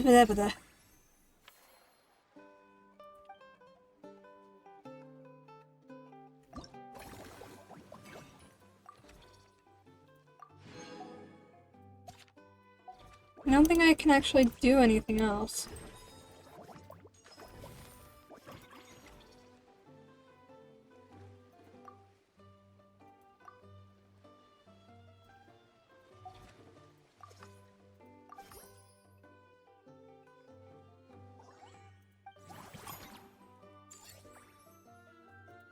Damn!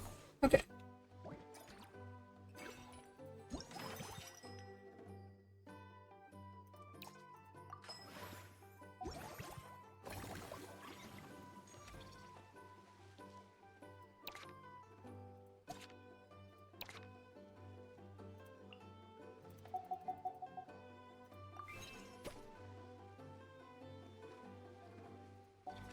The bad part is all the animals I have to take care of.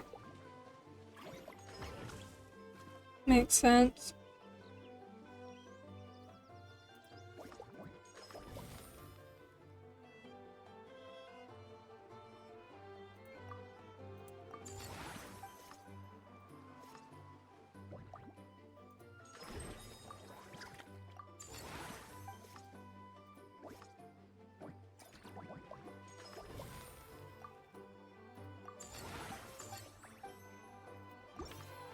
Okay. Time to expand.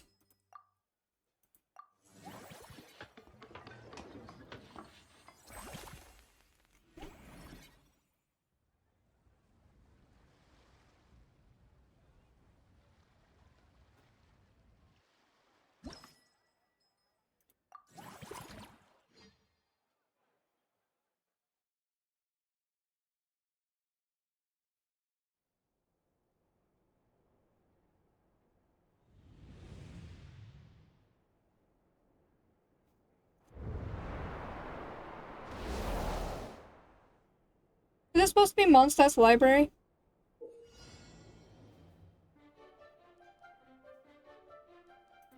Hmm? Oh my god, is this Pac-Man?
Interesting.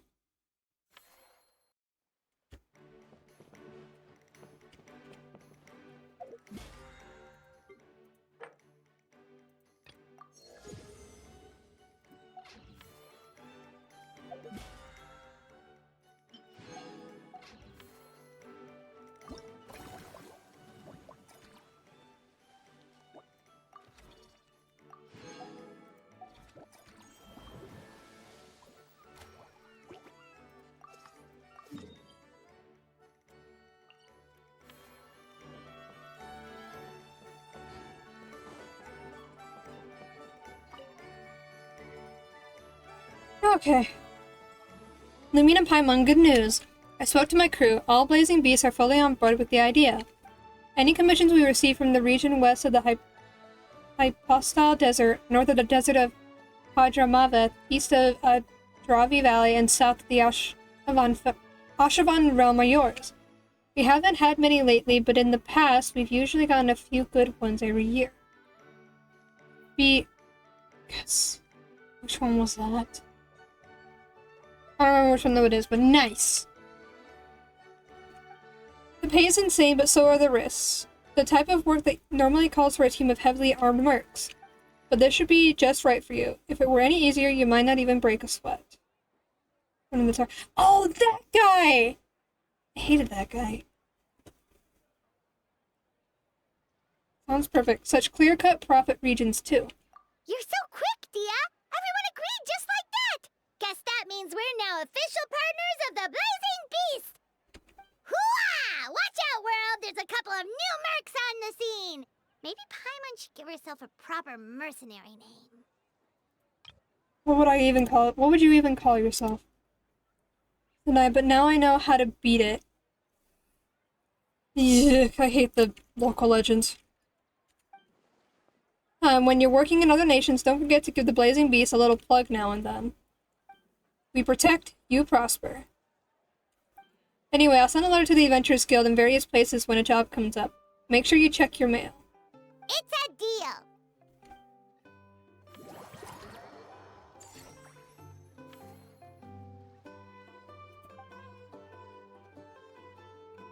Huh.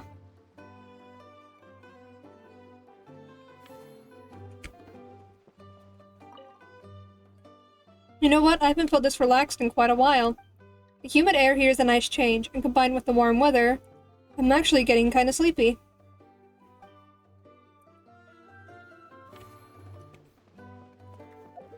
Huh.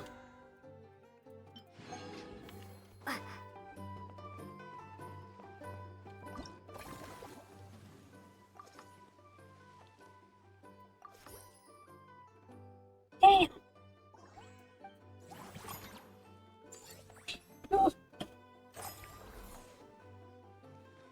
Oh, okay. I've almost got all the rewards.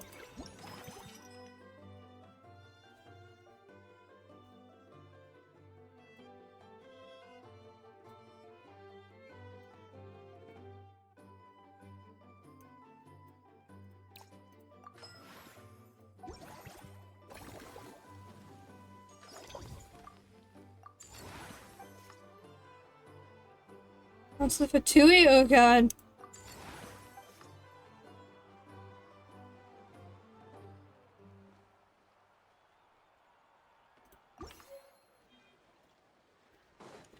Oh. Here we go.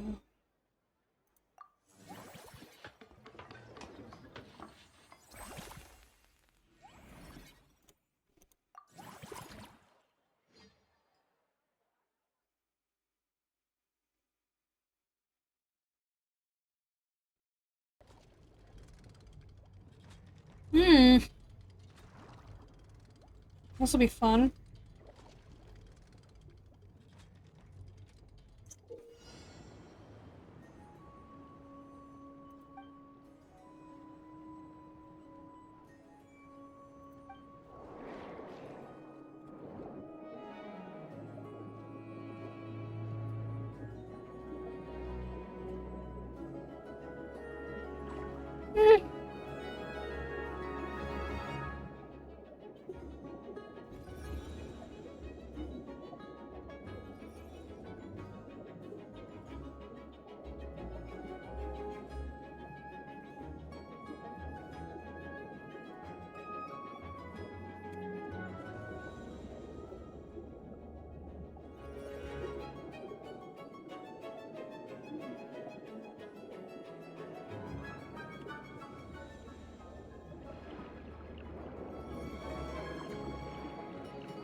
Actually, hold on.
We missed a single coin.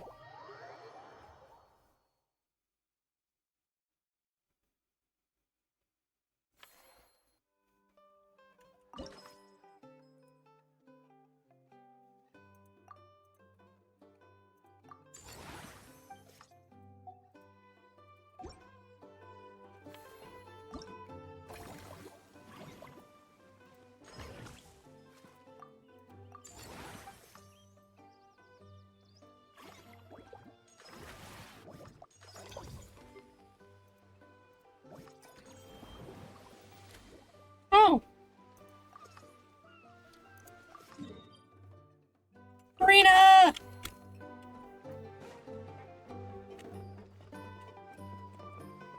Marina!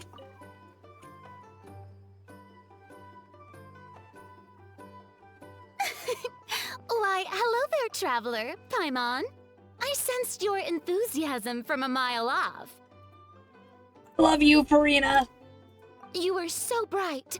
I could have taken you for an opera singer in full falsetto. Farina, you're finally here! Our star has arrived, and now the moment we've all been waiting for. Thank you, thank you. I am just as thrilled to be here as you are to have me. Furina! More seriously, I'm not the star this time. That's you two, alongside all the creators sharing their passion for film with the world. Honestly, when I was first asked to approve the plans, I thought this would just be a small event. I never imagined that the Cheval Moran Film Fantasyland would expand to this scale so quickly.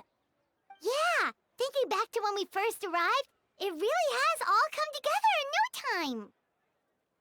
At this rate, who knows? Someday it could become as iconic as the Fontanalia Film Festival itself. Just be Dynira to Yasuit? Yasuit? I don't know. I don't know how to speak Russian. Nice. And we have the two of you to credit for much of that. I've suggested to several renowned directors that we award you the title Pioneers of the Film Industry. That sounds fun. In contrast to the Farina Award, which is more of a public honor, this title is a mark of true recognition from within the industry itself, a reflection of both outstanding achievement and hard work. Mustache time? What does that mean? What, does Farina put a mustache on or something? Or do I put a mustache on? Either one. Either way, it'll be funny.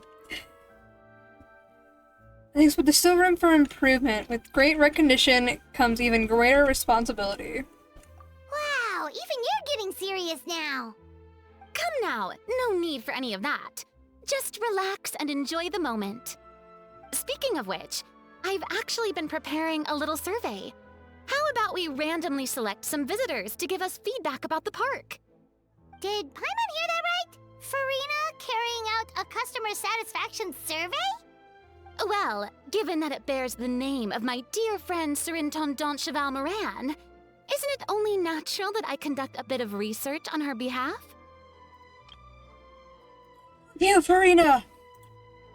Besides, the more famous a star becomes, the more important it is to stay in touch with reality, no? Plus, it's amazing how much you learn just by listening to other people's take on films. Paimon always assumed celebrities just get their assistants to handle everything for them. But it sounds like it's actually pretty hard work. Then again, maybe Farina's just an outlier.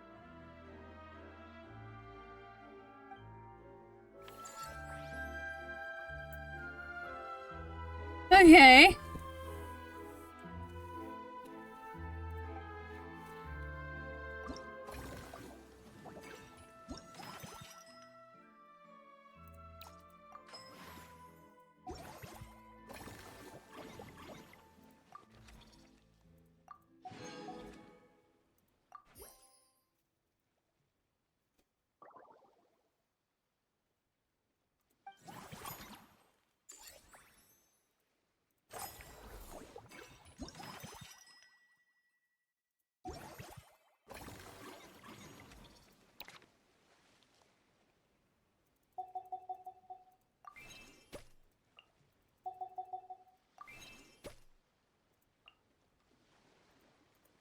Okay.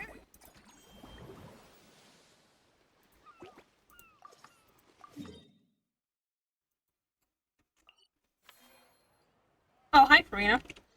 There we are, all set to go. Now, let's take a stroll nearby and randomly pick out some visitors to ask a few key questions.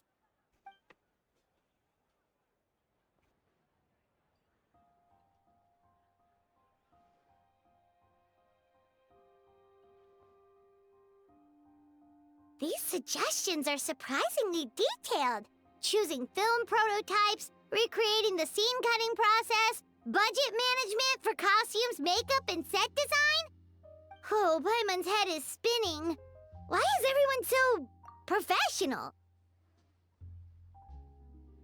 Also, nearly every single person we spoke to said they wanted to see Lady Farina perform. Your popularity is off the charts! No surprises there. I'd have said exactly the same thing. To tell you the truth, I've no plans to perform this time around. Any star worth their salt knows their role. When I take center stage, all the spotlights are on me, and rightly so. But as a guest, I should step back and let others shine. So instead of performing myself, I'd prefer to support you from behind the scenes.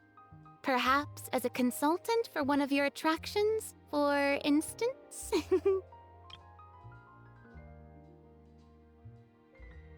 Rena, I love you so much. Now that you mention it, we've got the perfect role lined up. Hey, that's right! Movie Masterpieces is all about film expertise. There really would be no better candidate than you! Oh, wonderful! Then I shall give this role my very heart and soul. Once I've had a moment to prepare, we can meet up for a slice of gâteau from my pâtissière suprême before we get started.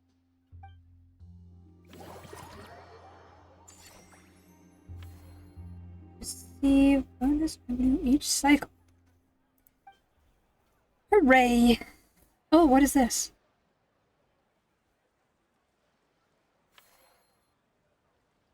There's a stage now. Oh, it just got...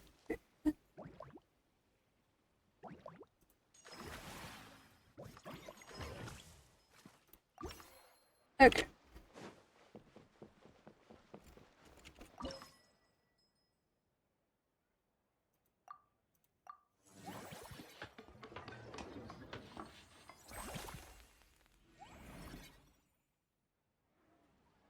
It's much bigger now.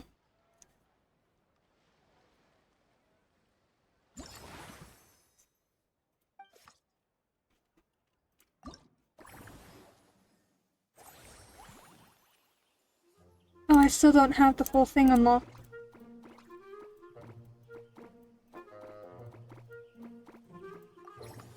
What's that?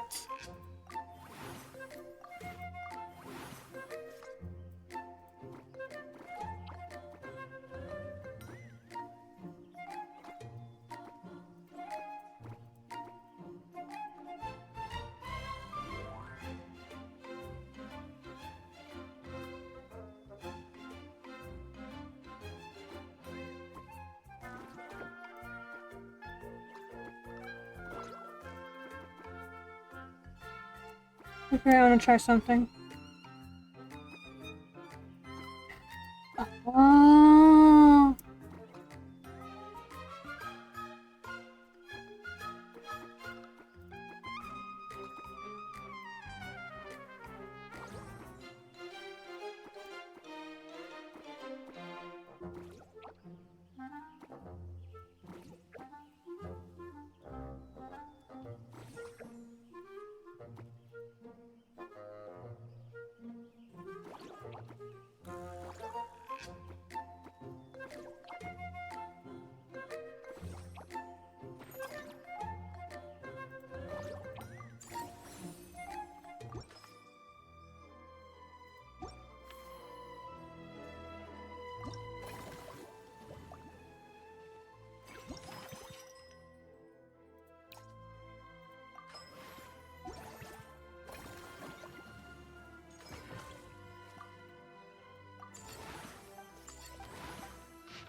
Fontaine themed zone, classic high street.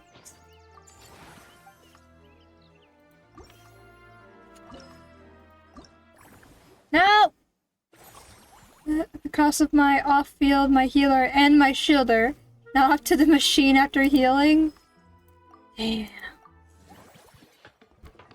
I think there was one specific Fontaine legend that I absolutely hated, and I can't remember what it's called. I realize I can keep clicking this. Okay. Let's see. Liam? Probably. That sounds about right. Like, he looks like a treasure hoarder, and it's next to, like, the big tree. That killed all my characters.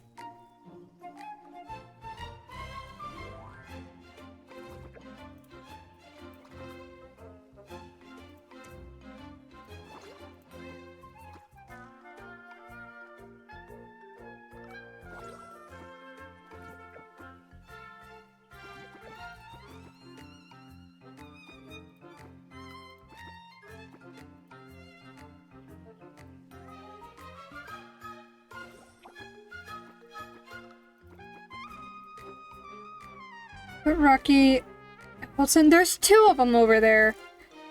It was probably Liam. I think it was Liam.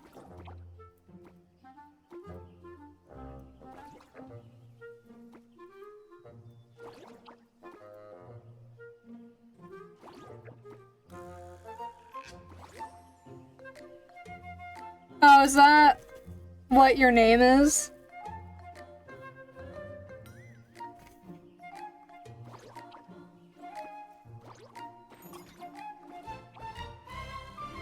What? Damn. Whatever name the one guy is. That Liam.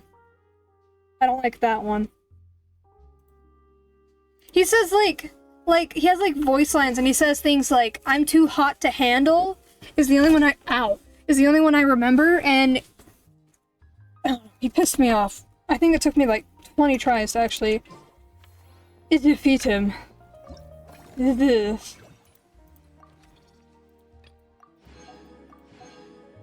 I think I ended up like doing a cheap shot where you lure him to like the water and then you push him in it to kill him.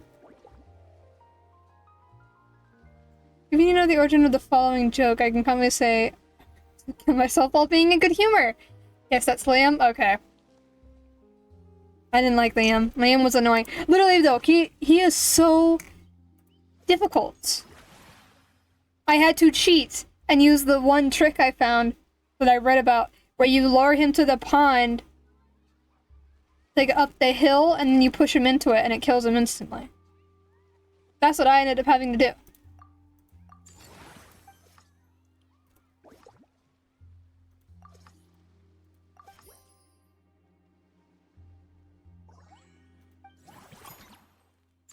Can you just throw him into it with Jean's skill? I think so. It was just, I just know it was difficult. But you had to, like, make him follow you up there, though. That was one part of it. It should work. I know I tried to use Jean's skill, but I can't remember if it worked or not.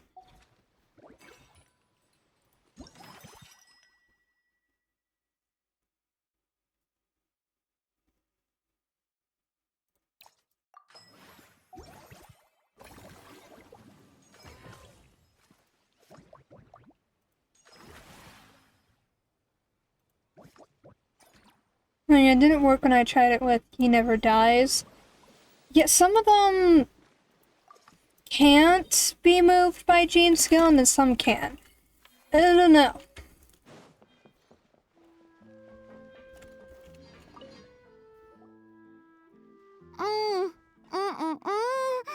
Simply exquisite.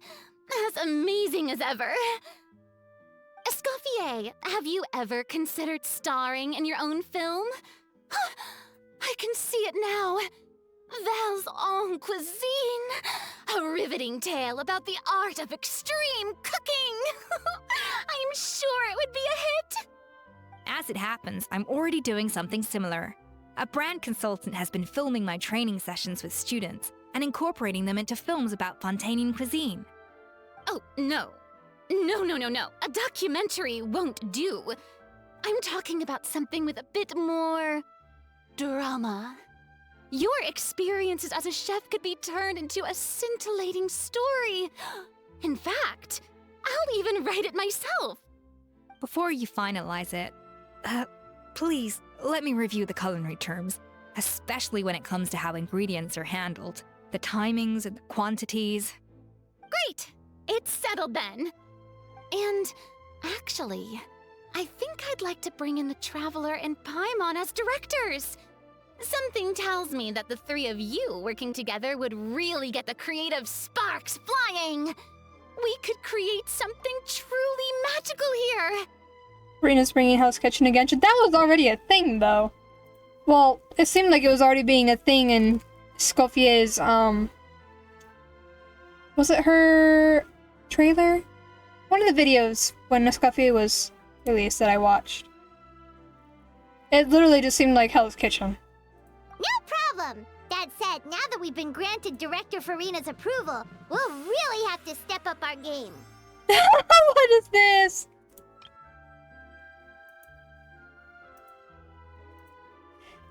Director Farina, show us the way. We may be rookies, but we'll give it our all. Excellent. I believe in you both. I love this so much. Are we trying to make a heart, or what are we doing? I'm talking about an actual cooking show, maybe more like Next Level Chef. I haven't watched a cooking show in years.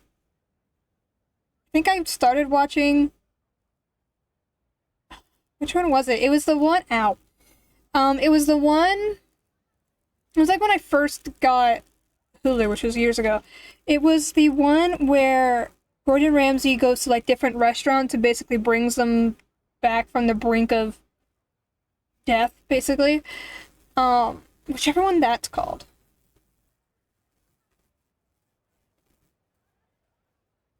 Another thing close to it that I've watched or nailed it, and Is It Cake? Really, the only cooking shows I know about is Hell's Kitchen and the one that I watched when I first got Hulu, which was whichever one it is that he goes to basically revive restaurants from brink of death, and he's sitting there and like yelling at the chefs for doing something dumb, or yelling at the managers for being bad managers. I don't know. I don't remember which one that's called. I get kind of bored very easily of things like that. You know, maybe I should listen to those shows while I'm working. Because I'm almost finished with the one show that I've been listening to while I work. I'm on season 10 and there's 12 seasons, and I'm at the end of season 10. So maybe I can do some cooking shows. Kitchen Nightmares, is that the one? Where he goes to revive restaurants? I watched like the first season of it. Okay. Well, when I first got Hulu, that was like so many years ago, and I didn't know like any shows that I wanted to watch. And I think that was like one of the recommended or something, and I was like, oh, I know what this is, let me go watch it, and then I watched. But I don't know, I'm watching Bones.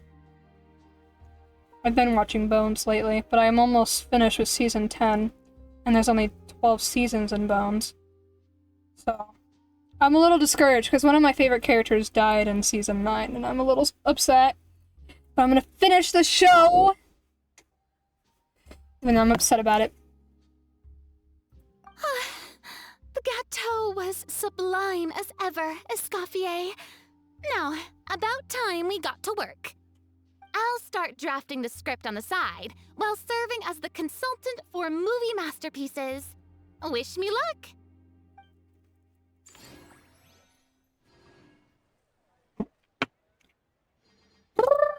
Okay.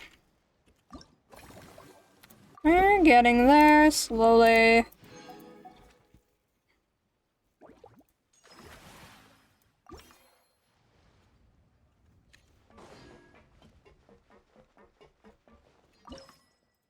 Expand facility.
Hooray! I haven't even finished the story quest thing from the event.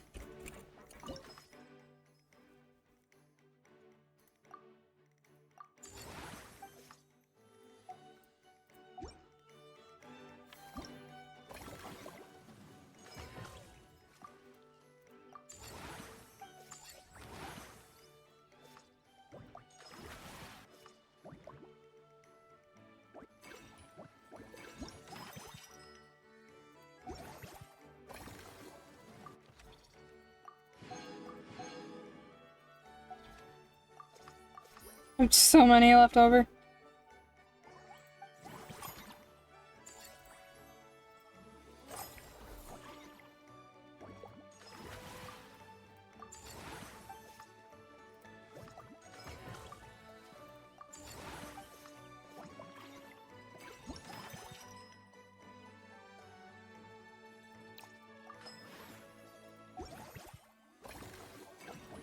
Oops.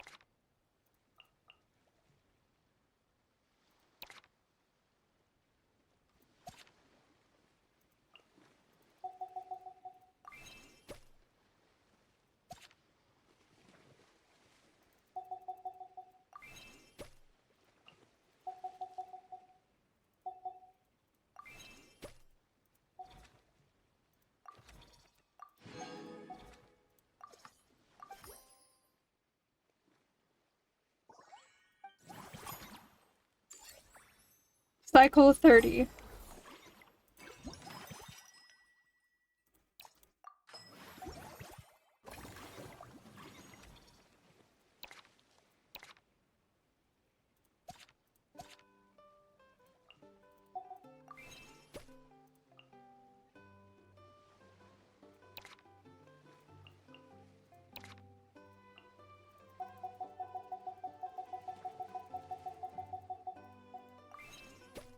Hooray!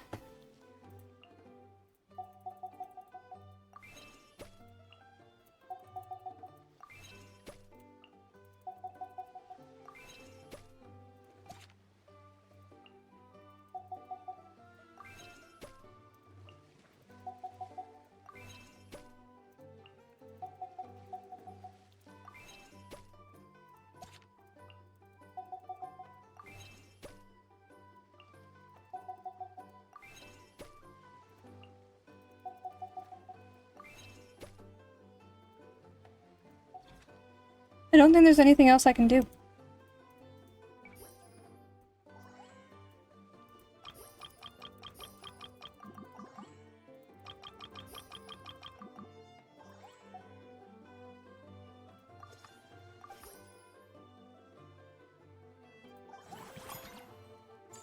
Took 30 cycles for me to finally get up there.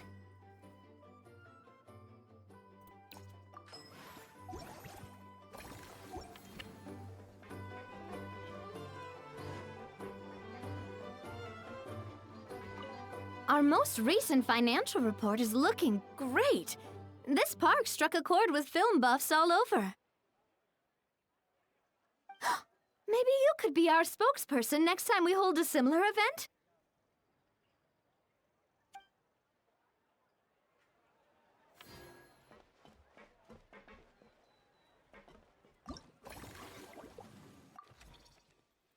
Yeah, I have all the rewards now.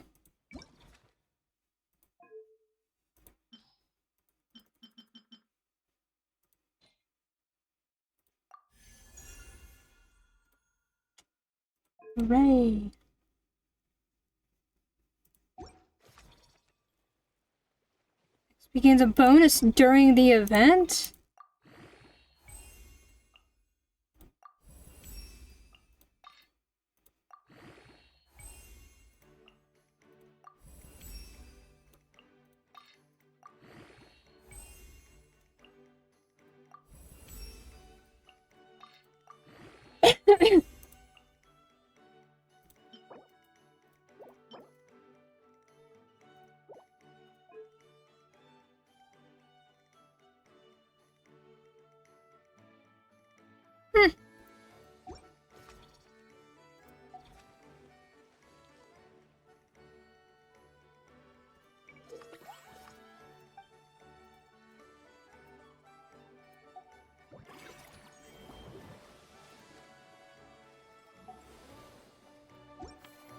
Okay. Well, that part of the event is done. Oh. Now time for the actual quest.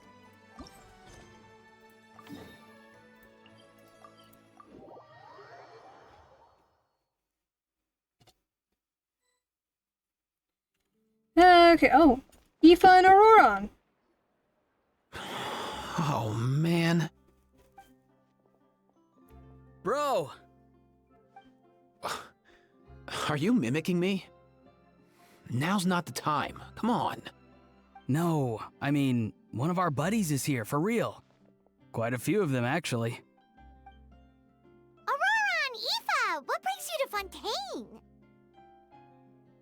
Huh? How come you're... Ah, I'm guessing Kanich is here because of that international smuggling case, right? I've heard quite a bit about that. Word sure gets around quickly, huh? First time abroad and you're already making headlines. Oh, stop it. It's not like I was the center of attention. Wasn't expecting to see the Traveler and Paimon here too, though. Come on, Aoife. Huh? A traveler, by definition, is someone who travels around. Fair point. Anyway, back on topic. Wait a second. I lost my train of thought. What were we talking about again? Why, you're all here, of course. For vegetables. Huh? I'll go first. It's for the Chevrolamine Film Fantasyland. Wait, is that right? It's Cheval Moran. Ah, right. I keep stumbling over that one. Guess I owe Cheval Moran an apology, even if she's not here. It's okay. Anyway, long story short, the festival restaurant urgently needed fresh vegetables from Natlan, which is why Aoife and I are here. So, you guys are vegetable couriers? He is. I'm just here as a responsible adult. It's his first time traveling so far away from home, and all the elders in his tribe were worried. So they had me come along. Even though it's your first time too. Right, but they still picked me to accompany you. You gotta wonder why that might be. Don't you get it? They all just saw how overworked you were, so they used it as an excuse to send you off on a vacation. Wait, what? So I'm getting the grandson treatment now too? See, doesn't matter how much older you are than this dude. Hang out with him long enough, and you'll eventually find yourself being treated like a kid. Meaning everyone looks after you. What's so bad about that? In theory, nothing at all. In that case, guess I better start over. Hi guys, my name's Aoife, and I just turned 5. The fuck? I love this guy! Oh my god, I love Aoife. Okay. Nice to meet you, little bro. Paimon's not sure who the responsible adult is anymore. So, what about Kakuku? If he was here, we'd be making more of a ruckus than we already are.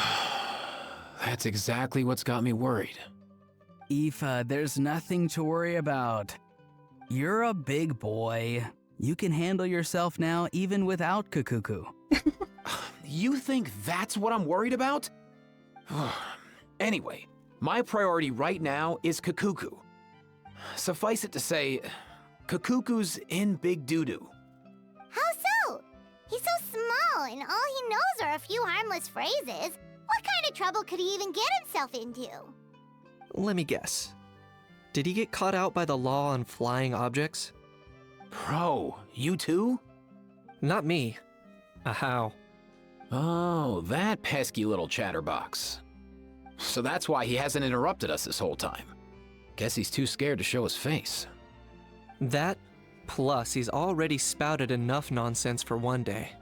So I've put him on mute until tomorrow. Nice one. If I was even half as decisive as you are, I would have kept a closer hold on Kakuku so he didn't get a chance to go flying off. I guess that's what flying objects I'm gonna get Chaska. So when we had Chaska at home. Fair, I prefer Chaska at home. Love it.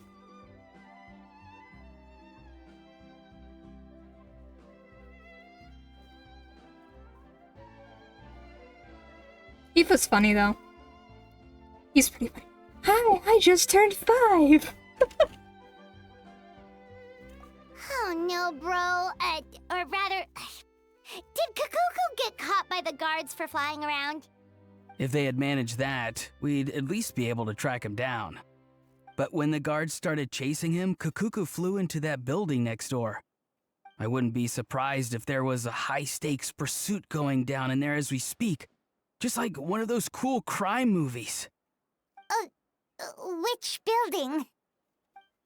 That one? Yup, that's the one. Kakuku sure has a good eye for a getaway. It's the tallest building around. I may be able to fly up pretty high, but checking every last window would still take quite a while. As for Aoife, well, let's just say he's not flying anywhere without a Saurian. Sorry about that. Not like it's my fault, though. You don't have to apologize on my behalf. Wait a sec. What's this got to do with how high you can fly? Kakuku's got himself into a real mess here.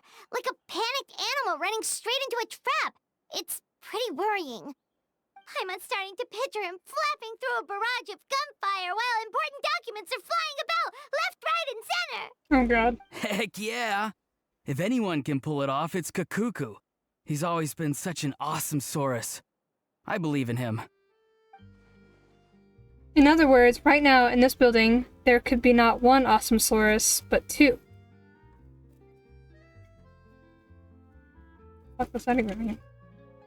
For real now? Do you even hear yourself, bro? Of course I'm for real. I'd never make light of something like that. All right. Everyone's an awesome Saurus. Well, the human version. But our priority right now should be to go in there and check up on Kakuku. Actually, though, if Chaska got rerun with Aoife as a feature 4-star, I would actually prefer C6ing Aoife to even getting 1 Chaska.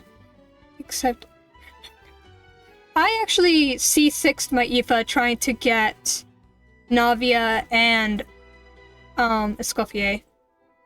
Actually, I C6'd everybody that was on the banner besides, the 5 stars. Which happens a lot, actually. When I try to pull, like, just one of them. Yeah, I have both. It took a while for me to get Escoffier, but I got Escoffier. And Navia. And I have Navia's signature. But I'm willing to pay a bunch of money to get those characters and stuff. But that also probably means that I'm not gonna bother pulling for Raiden's signature in the next set of banners. Because, oh my god. Unless I could. Play for Scuffier and I'm a diehard free-to-play. Yeah, that's the problem with free-to-play. I was free-to-play for a while. I was free-to-play up until... When was it? I think I was basically free-to-play up until Natlan release, because then I was like, I want to get every new character! And so I've been basically spending a bunch of money ever since. I have every Natlan character.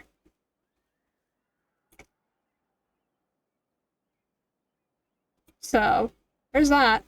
And I've noticed that, if you count Bawika as, like, because she's from Silence of the Canopy, Mualani is the only person from People of Springs.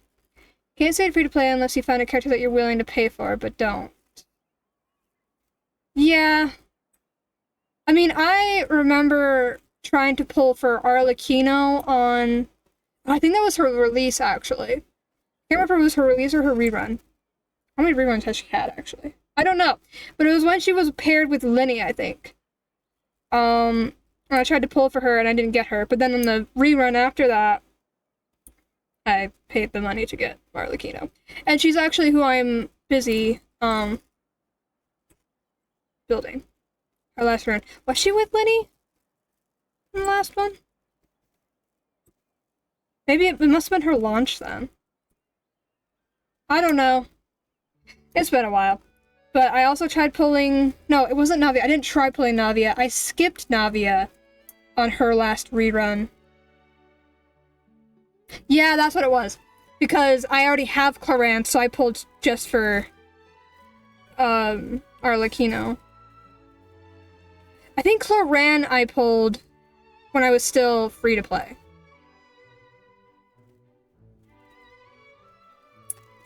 So it was around the switch between Fontaine and Natland that I stopped being free to play and willing to spend the money. My Clarant actually is pretty good. I use her when I fight Arlecchino and or the Narwhal every week. If Farina's taken. So I do the Trounce domains with people. Because it's so much easier. Even if they piss me off.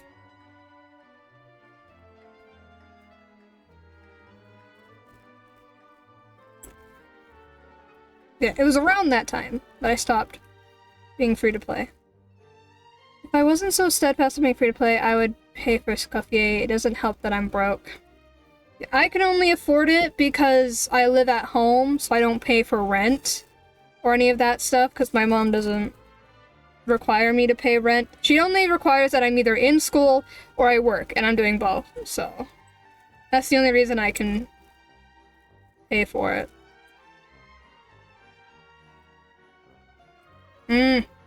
Depends on how much you make, then. Damn.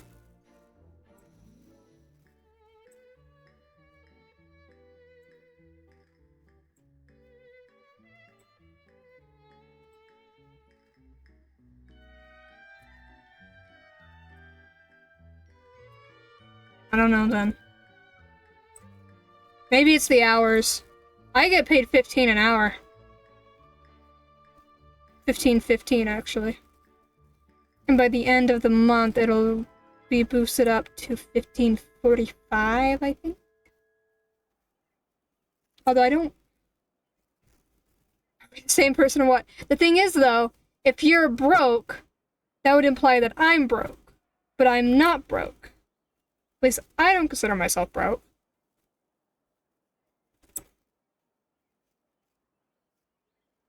I don't know. But there are a lot of similarities.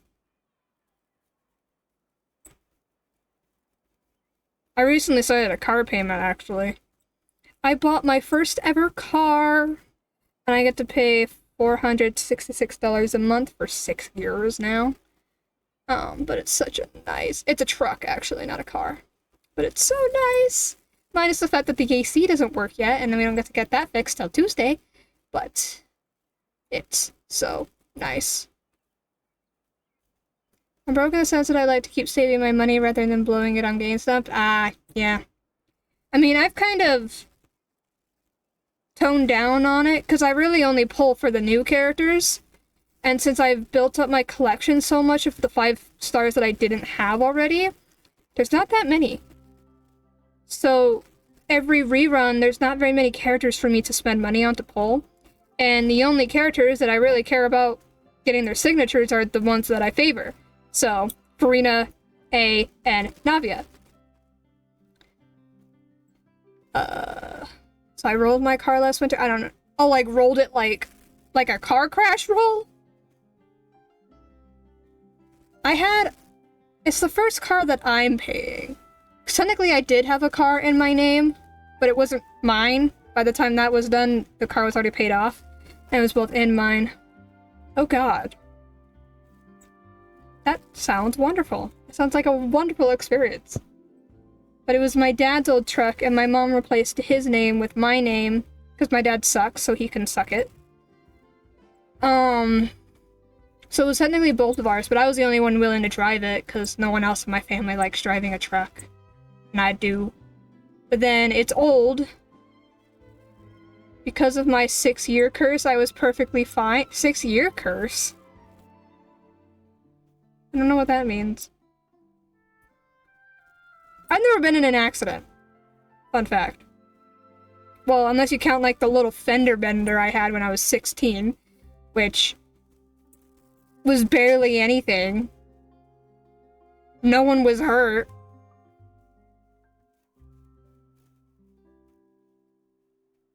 Every 6 years, starting from where I was born, I got hurt every 6 years. That sounds horrifying.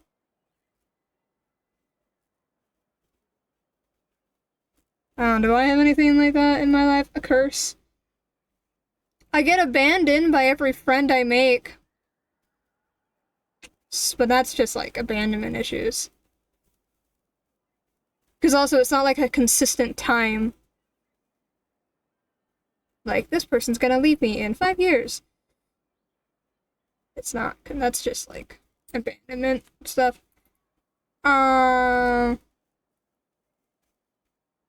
I don't know.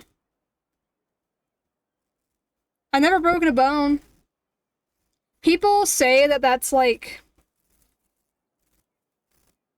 never breaking a bone is either a sign, is like a sign that like you're being, either because you have so much like mental trauma, like you have mental trauma instead of like physical, or that you are being protected by some like divine being or something. I'd honestly believe either one, but I've never broken a bone. I've broken my nose twice, but neither of those are a bone. Or not the nose isn't a bone, it's cartilage. I've sliced my finger down to the bone before, but I didn't actually like break the bone. I might have nicked it. I don't know. They never really said anything about that. They just said that if anything, I might have nicked my tendon, but I was fine. The tendon was not severed. When I was 5, I almost broke my teeth in by falling into bleachers. When I was 11, I broke my arm because some kid thought it was a good idea to run it over. What?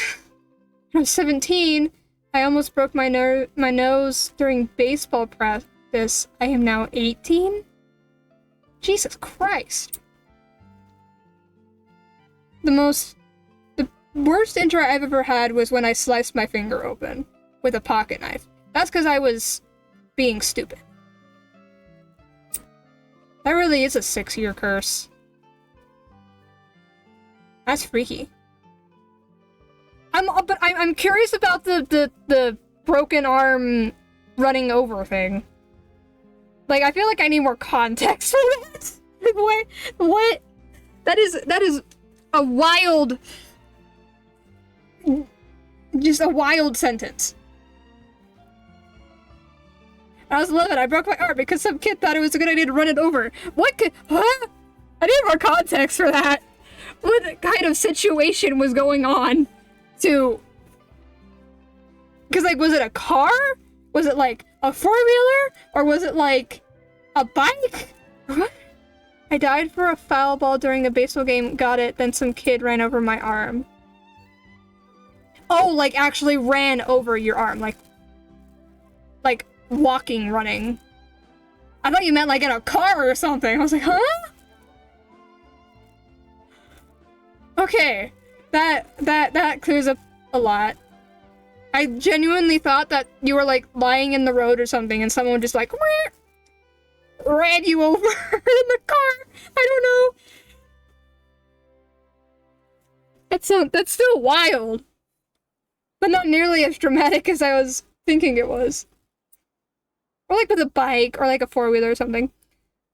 I'm not that stupid no matter who says otherwise. Well, it's just like, I was thinking you were being run over by a vehicle. So I'm like, was it a car or like a bike or like maybe a 4-wheeler or something like that? Or an ATV, like something that, I was thinking more the others, not a car, but like, what would a kid be like riding, and then for whatever reason you're on the ground and then they just like run over your arm with that vehicle? That's what I was thinking. Not necessarily car specifically, just the any vehicle.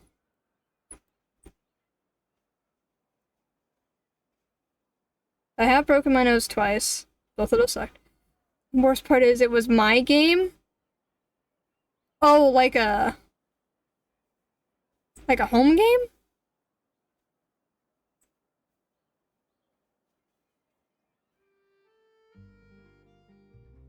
Then I was playing an Yeah,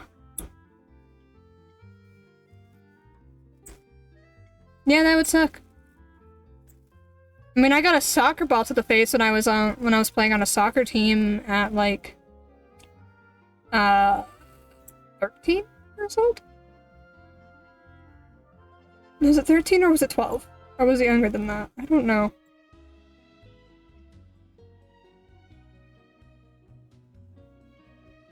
I don't remember. I was still riding a bike, so is all I know. So I was younger than 16. I don't know. I got a soccer ball to the face, and then every parent who was watching my game, I heard every parent go, ooh. And then my coach was like, are you okay? And I'm like, not really. And so my coach pulled me off, was like, chill. I'm trading you out. And I'm like, okay. I've got a kickball to the face. And then the coach was like, are you okay? And I'm like, not really. And then she had to like try to check me to make sure I didn't have a concussion. I did not have a concussion. I'm surprised though. With the amount of times I've hit my head, how do I not have a concussion? I'm just thinking that now. The amount of times that I've hit my head and I've never developed a concussion. I was in the dugout and the ball went over the side fence. Being 11, it was a race to getting the ball, and then I dived to grab it and I got it. Some kid didn't stop in time to step on my arm, breaking it. I was told that I twisted my arm while I was being stepped on, resulting in the break, but I know for a fact that I didn't. Ugh. That sounds painful. That sounds very painful.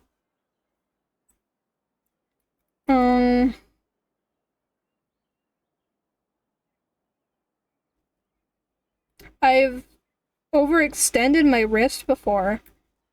That hurt like a bitch. The dull ache. I overextended my wrist. I think that's what happened actually, because I kept saying I sprained it, but the fact that I rearranged my entire room the next day probably means I didn't actually sprain it. But the pain that I felt when I did that, the pain was so bad I passed out for a few seconds. Nearly hitting my head on the corner of my desk doing so. Not for the fact that my arm was well broken, I would have been just fine going up to bat. Damn! Yeah, I guess they wouldn't really let you go up to bat with a broken arm. Well, if your arm's broken, you shouldn't really be using it anyway, because you want to, like, not cause internal arm damage with the broken bone pieces. I don't know. Depends on what kind of break it was. But I'm guessing it was like a snap.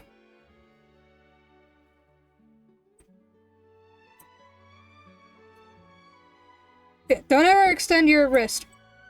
It hurts like a fucking bitch. Oh my god. Like, it was so bad I couldn't even comprehend the amount of pain I was.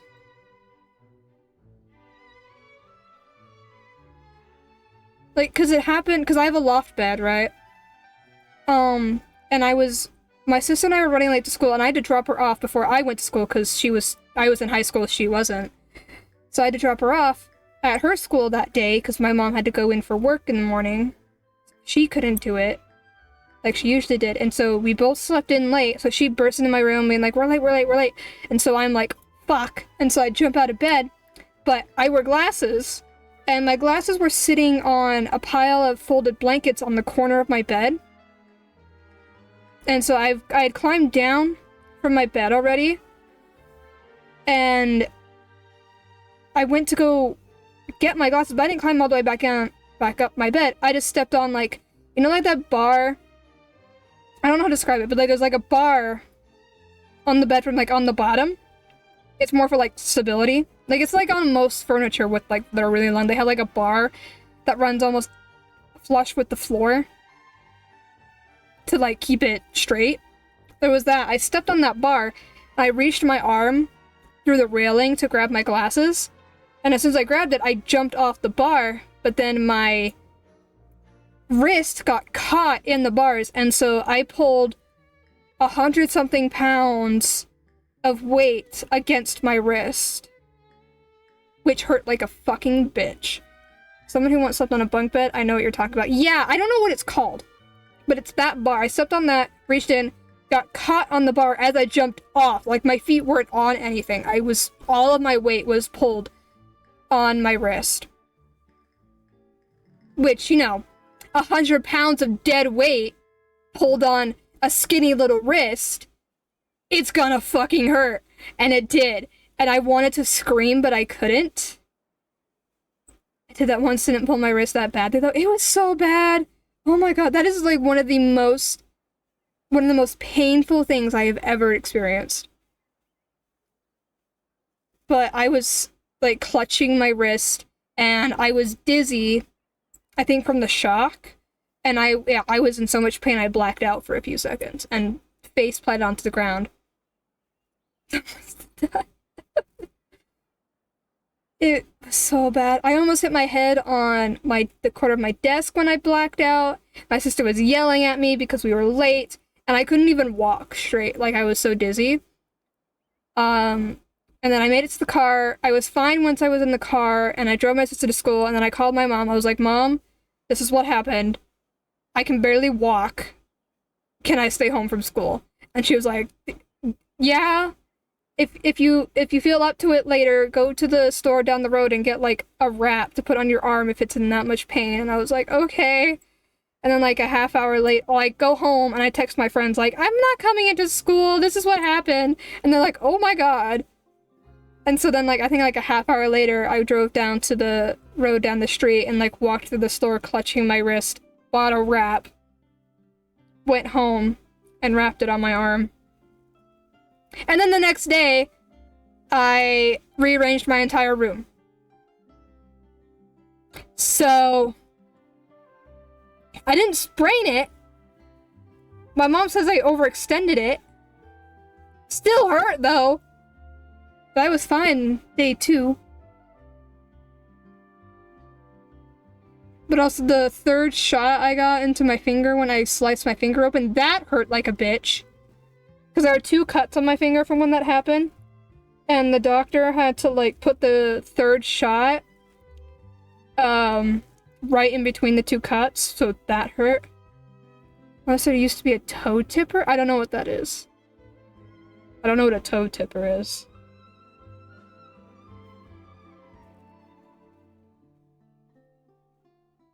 Like, walks on her tiptoes?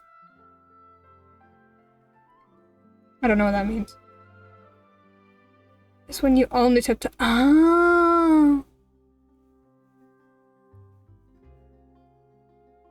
I kind of like that. Do they walk normally? I've heard that, like, people with autism do that. I'm not saying that everyone that does that has autism, but I've heard that that's like it's like a sensory thing. At least with autistic people who do that.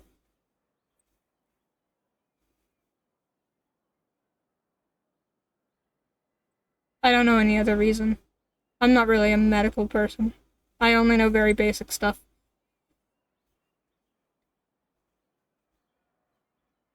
Like how to not be stupid. Her Achilles tendon shrunk and she had to have surgery. So it was like a defect from birth. It sounds like she was born that way. So like it was too painful to walk flat-footed because of too short of an Achilles tendon. Oh, okay. Then I didn't.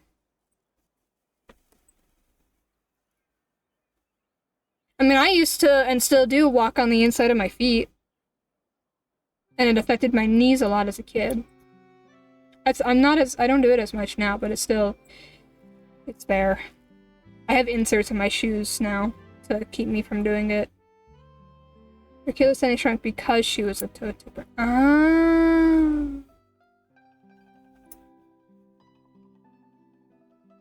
But I'm guessing she's not anymore? Especially if she had to have surgery because of it.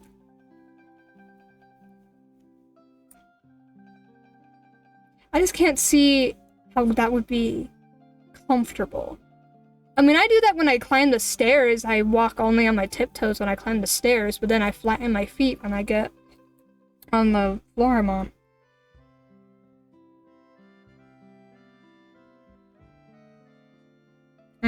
Humans are weird. This, the pediatrician kept saying that it's purely habitual and she'll grow out of it. To some extent, yeah, maybe a child is gonna grow out of something like that, but if they're consistently doing it and if it's affecting their health, maybe figure out why. Like, is it a sensory thing? Do they have a problem with their feet that you need to look into? Like, there could be underlying issues.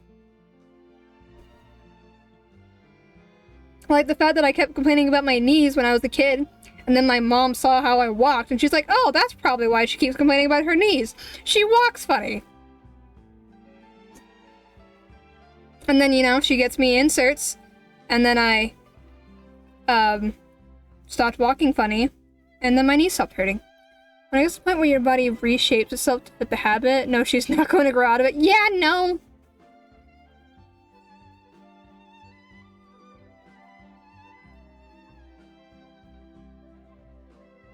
People are weird. Humans are strange creatures.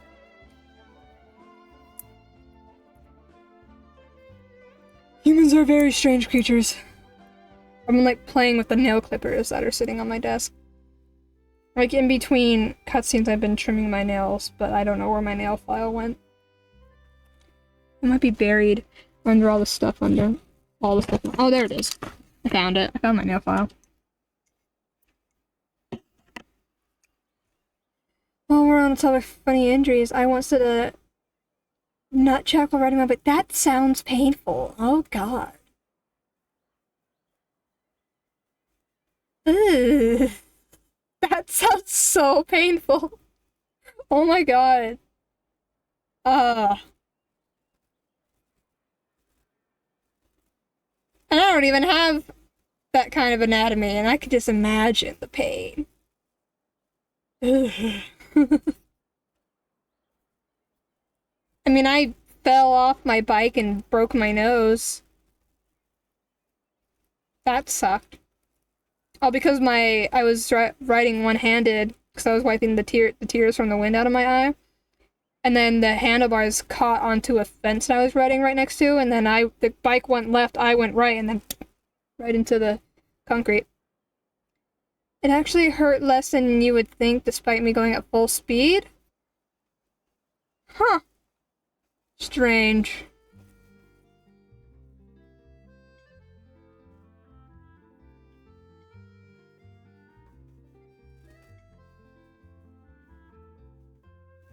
Yeah, I just imagine it hurting a lot based on what I hear about how painful it feels to get, like, hit right there.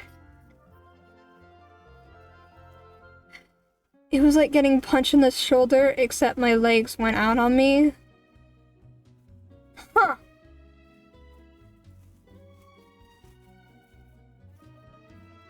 Interesting. Like, did I ever crash into anything on my bike? Not really. Except for the one time the fence got caught on the handlebar and I got thrown off. Sometimes I would take turns too tightly and just collapse. And then get right back up. I crashed on a bike when I was in first grade, but I really don't remember that all that much. Just the fact that I scraped my knee open at like 7 years old. And it sucked. Because the bandage kept getting stuck into the scab, so then when my mom tried to pull it out, she would pull on the scab, and then that would hurt.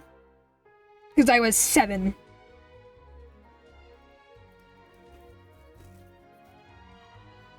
Yeah. But I was with my mom when the crash happened, so she ended up taking me home, because we were almost right next to our house when it happened. And then there was a long, painful recovery. Because I basically scraped my entire knee open. I always forget which knee it is, but I still have the scar. So I see the scar, and then I'm like, oh, there's the knee that I scraped open. It's a very tiny scar. I think it's my left knee. I can find out! If I can pull the pants up. Yeah, it's my left knee. And it's really faded. But it's still there. It's like almost the exact same color of my skin. So it's kind of difficult to see. But it is in fact my left knee. It's all because I was going full speed down a hill and I didn't use my brakes. I was on training wheels, but I didn't use my brakes, and when I reached the flat hill I got thrown off. So bad that my helmet flew off me. Just had bad knees from the beginning, not enough cartilage. Ugh. That sounds annoying.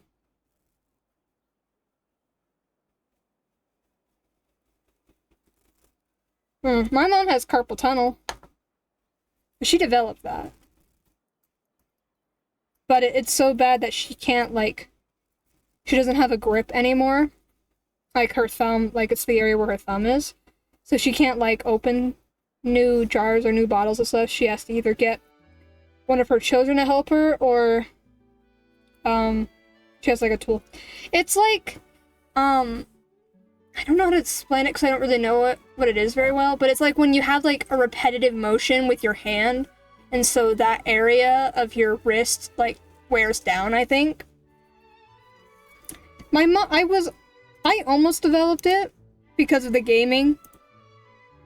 Especially when the year that I was really into Valorant, I remember many times I would be playing for so long that my wrist would start to hurt. Carpal tunnel.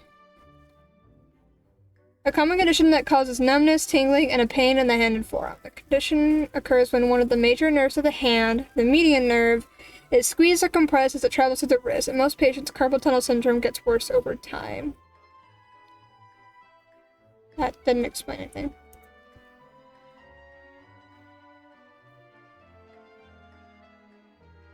Basically, you lose full function of your hand unless you get surgery for it. Which I keep telling my mom she needs to get surgery for it, but she's afraid of surgery.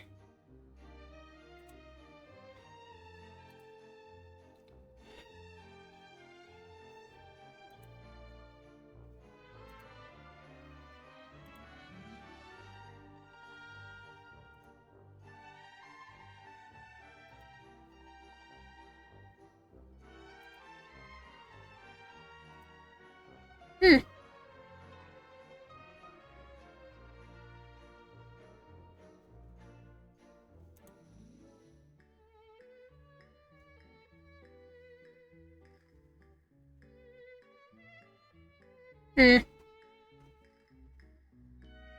had to get tubes in my ears when I was just a few months old. Oh, that sounds lovely. I had my umbilical cord wrapped around my neck 3 times when I was born. And my sister had it once. Like, wrapped around her neck. I think when my mom was pregnant with me, she was forced to sit on her side for like 6 hours. Because when she laid on her back or on the other side, my stats would drop, so they were freaked out.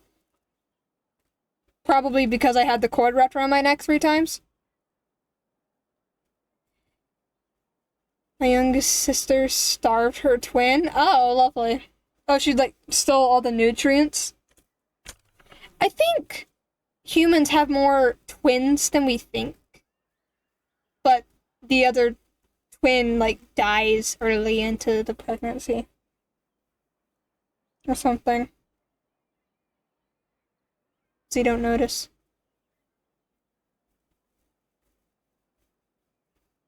I don't know.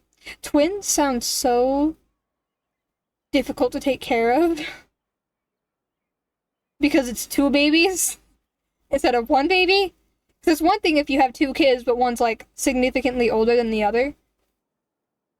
But if you have 2 babies at the same time, and so you have to take care of both babies, that sounds horrible. Because taking babies is difficult. I'm sure it's a wonderful experience to be a parent, but at the same time, 2 babies? I know there's people who have like triplets and stuff, and I'm like, 3 babies? You have to take care of 3 babies at the same time? And experience all their milestones at the same time? And then if one baby is not at the same level as the other baby, then you're probably gonna like freak the fuck out because it's like, is something wrong with my other baby? Because my first my one baby can do this, but the other baby cannot. What the fuck? Yeah, I don't know. Taking care of children terrifies me. Because they're tiny humans who don't know how to yet be humans. I don't even know how to be a human yet. And I'm in my 20s. I'm still figuring that out. I'm one of 5 kids. Yes, we're all different ages, but me and my older sister and my younger sisters are within 2 years of each other. Me and my sister are 3 years apart. 3 years and a month exactly. I'm born at the end of September, and she's born at the end of October. So we are exactly 3 years and a month apart. But like the age gap, you don't really notice the age gap until basically puberty. Because once the oldest child goes through puberty, then the age gap becomes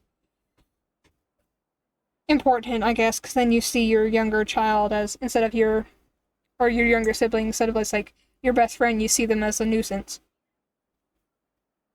I feel like that happens to every person who has a younger sibling.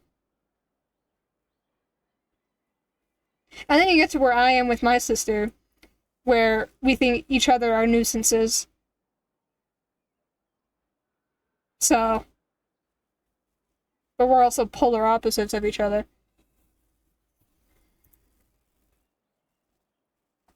Ugh, ow, my jaw. I could pop my jaw, but it's like bothering me.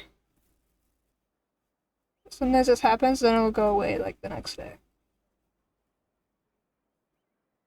Then you get to me and my youngest sister, whom I always thought of as a nuisance.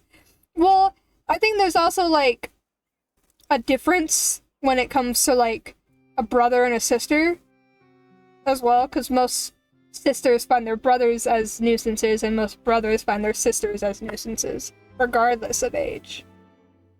Then again, if you have older siblings, then you probably already think of your siblings as a nuisance. I was the oldest, or I am the oldest. And then I have younger sister, but then I didn't start really thinking of her as a nuisance until I reached puberty. So, I don't know. The sister, so I was like, hell yeah, when I found out I was getting a brother. Yeah, that makes sense. A guy to do guy things with because your sisters are lame. Unless you get a really tomboyish sister. Then maybe not. I don't know, I was really tomboyish growing up. I still am. Oh, I forgot everything that was going on. Friday I've been going in there checking Kokoku. As it happens, Kanichi and I were just heading over to the Palais of Ramonia for something else. Leave it to us. You sure? Wow, awesome. That'll be a huge help. And if Kakuku doesn't listen to you, I give you permission to pull out a couple of his feathers. Wait, since when was that up to you? Well, then it's your call, bro. All right then, if Kakuku doesn't listen to you, I also give you permission to pull out a couple of his feathers. There you go. If he objects to that, tell him to come find us. He won't. Trust me. We were young, me and my not youngest, brother or sister? We're inseparable. I mean, my sister and I were pretty inseparable. Up until basically we started developing our own personalities. Sister, okay. It was when we started having different interests that we kind of separated. I'm a big gamer and she's not really. She's also a dancer. That's not how I get it. I'm not. I play piano. She played violin for a little bit. Nothing new there. The first few days of every month are always noisy. What? Nothing new there. The first few days of every month are always noisy.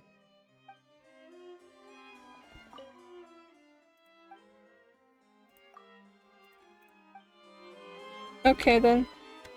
What's all that commotion? Are they arguing in there? I mean, when she was a toddler, Mom got up, she cried her eyes out, I sat down. Happy gurgling ensues. That's how me and my cousin were growing up. There are strange sounds coming from Monsieur Neverlette's office. Do you think we should go in and check on him? I think it's just a bird. Oh look, it's Risley! And Cuckoo! No way,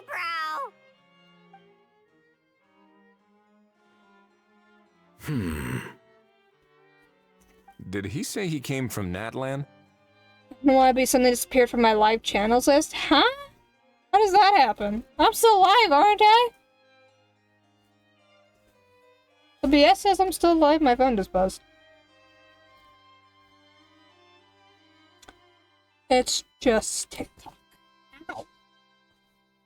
I threw my phone a little too hard at my chest and it hit the sternum. Ow, that hurt.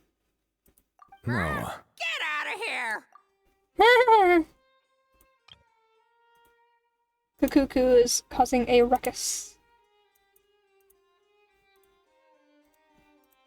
I can understand his words, just not what they mean. Oh no.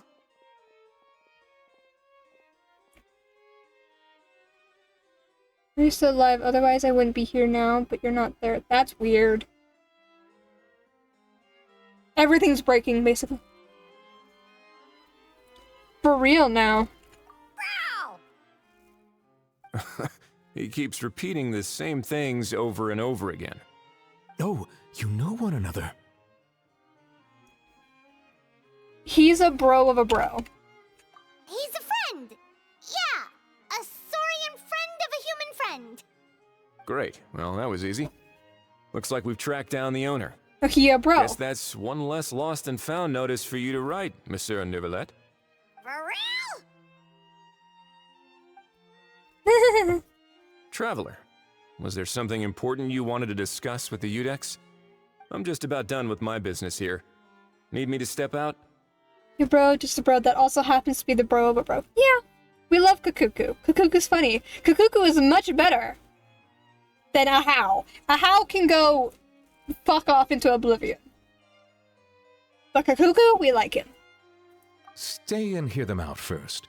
Perhaps it will have some bearing on your own work. If I'm not mistaken, you are the same Mr. Kanich who served as a witness in the smuggling trial? I take it there's been a further development in the case. That's right. Very perceptive, Mr. Udex. So you've met Nervalet before? But wasn't the trial overseen by another judge? I've seen his photo in the papers. But as for this other gentleman... Allow me to introduce you to Mr. Risley, administrator of the Fortress of Meripede. Or in layman's terms, Fontaine's prison warden. Please, feel free to share anything about the case. There's no need to keep anything from him. Pleasure to meet you. We like Risley. Wow, that sounded just like me. But should we really discuss official business in front of the Saurian? Oh, wow! Oh, no! I believe he said... Or rather, I suppose he meant that he'll keep this to himself. Okay, main Ryle. I have him. I just haven't built him. But Risley is just a really chill character. And also, I really love his outfit. I would wear exactly what he's wearing. If I had a reason to wear something that fucking fancy, I would wear his outfit.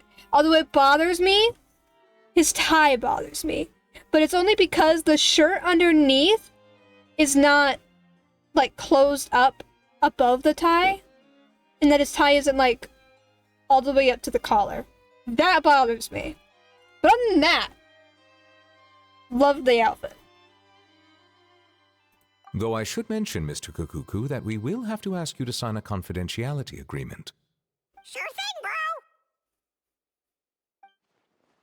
This is all a bit strange, but they really are a great pair of awesome Sorai. Oh yeah, because Nuvalet's a dragon. Let us return to the matter at hand.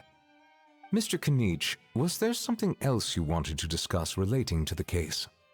Yes. Let me fill you in. He tells Nuvalet and Risley about the pine Pauline fighting. And Saurians are descended from dragons. Yeah! So they're both awesome Sorai.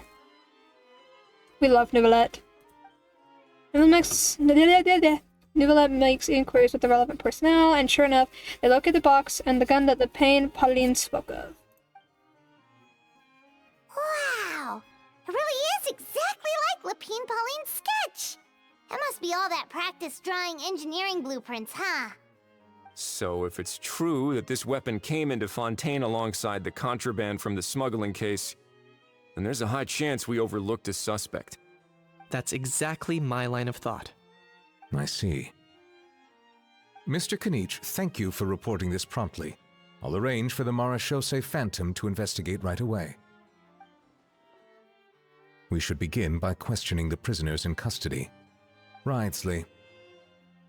I'll sign off on the interrogation request. Don't you worry. That would be much appreciated. It's lucky that the Palais Mermonia wasn't scheduled to release any public bulletins today, and that this guns lost and found notice hasn't been written up yet. In other words, the news hasn't leaked. I'll be staying in Fontaine for the time being. If there's any progress in the investigation or you need my help, feel free to reach out anytime. That goes for me too. Yep, we were just about to go help out with Lapine Pauline's convention. If there's any news, we'll keep you all posted. Marvelous. Thank you all. Well then, all that's left is to...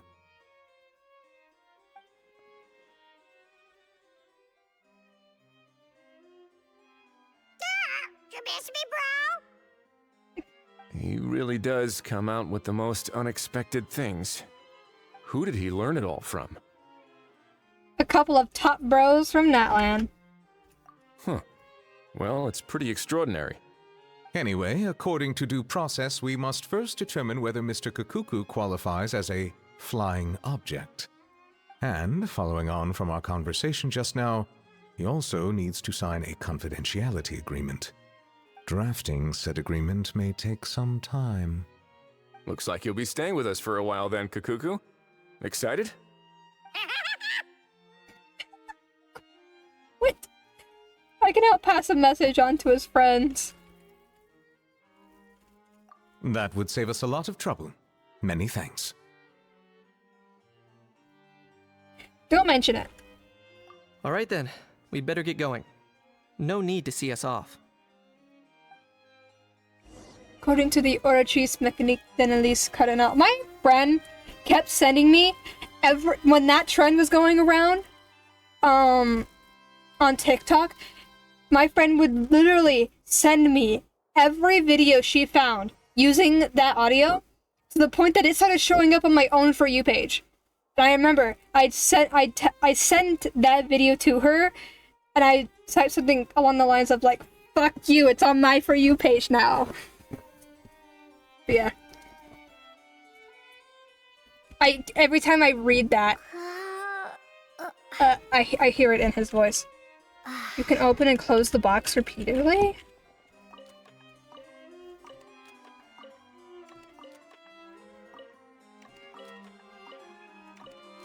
What if I, like, move over? Oh, like this.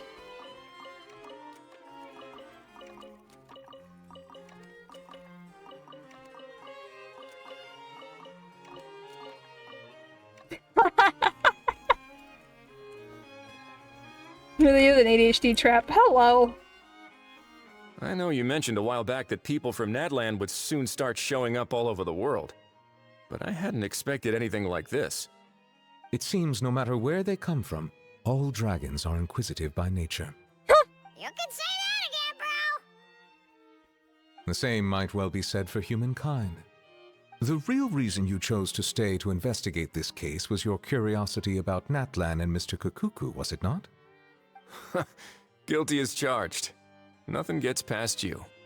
So, how about we take this opportunity to chat a little more? We've got the world's best translator on hand, after all. Sure thing, bro! It's like doing that for half an hour? Oh god.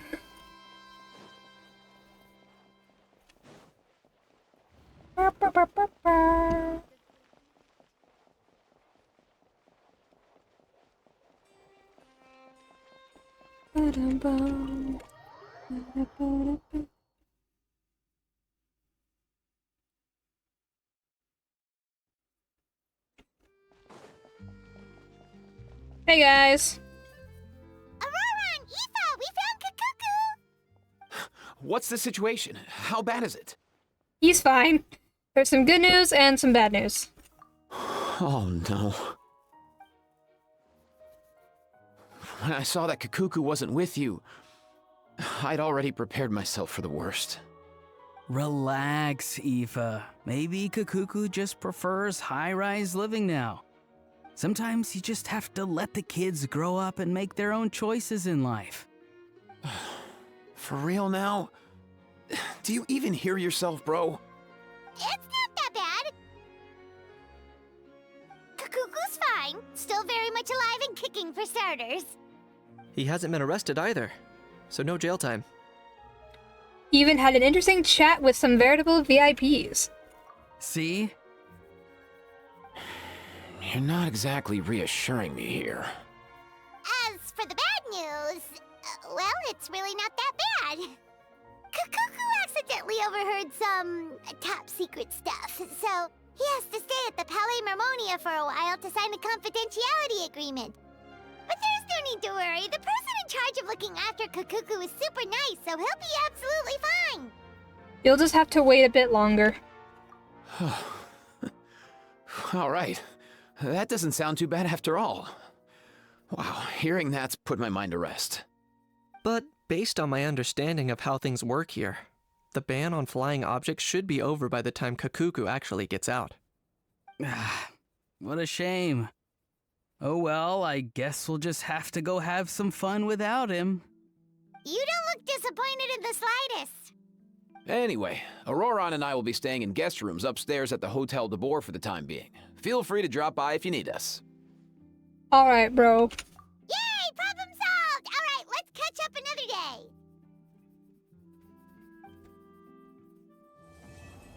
I love how the first act is literally just damage control for a Saurian that got away. Love it! Until the morning of the day after tomorrow.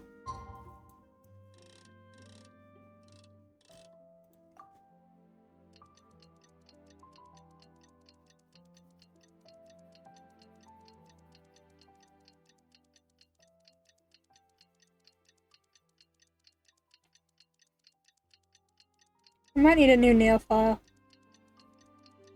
I'm filing my nails right now. I should paint my nails. I haven't painted my nails in a long time. I don't know what I would paint them though.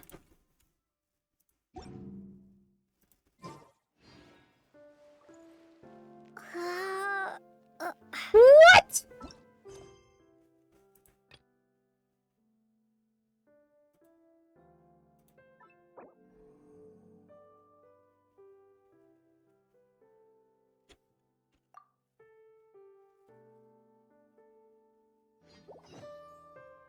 Fuck you, Commission Quest! I don't even need that commission anyway. Why is Lovie involved? The fuck?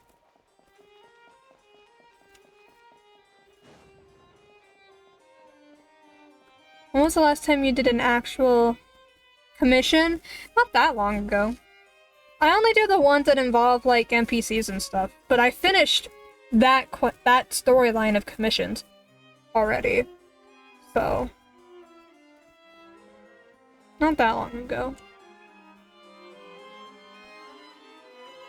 Hey everyone, we're here!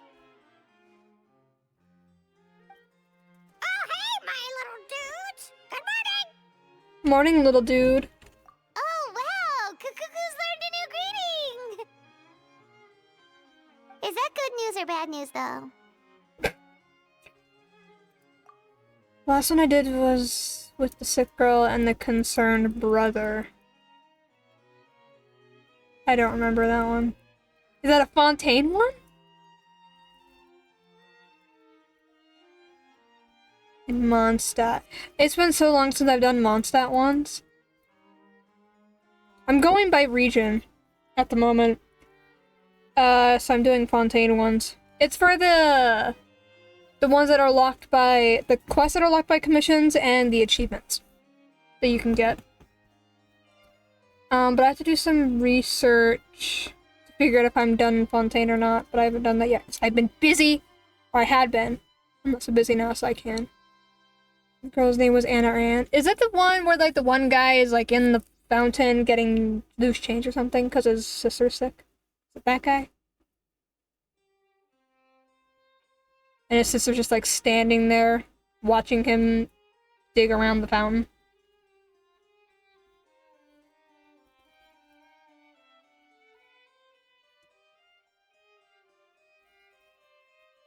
Maybe. Sorry, I did everything within my power. But so far, I've only managed to teach him how to say good morning. Wait, so that's all you've been up to this whole time?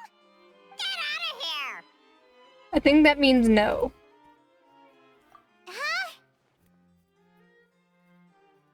Okay, so good mornings aside, please tell Paimon there's been some other progress too.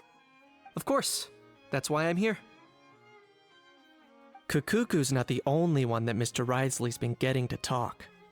I'm referring, of course, to the convicts. It was nothing. These guys weren't exactly tough nuts to crack.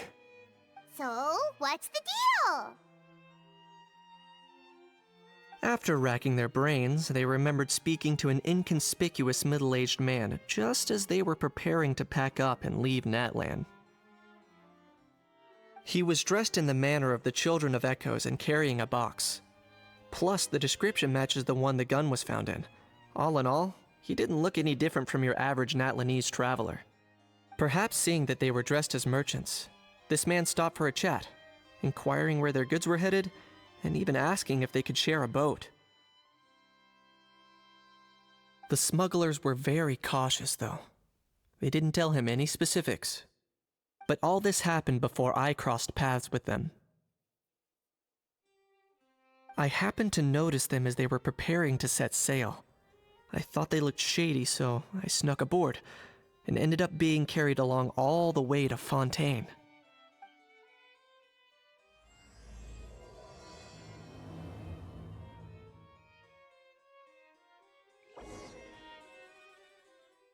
What is how?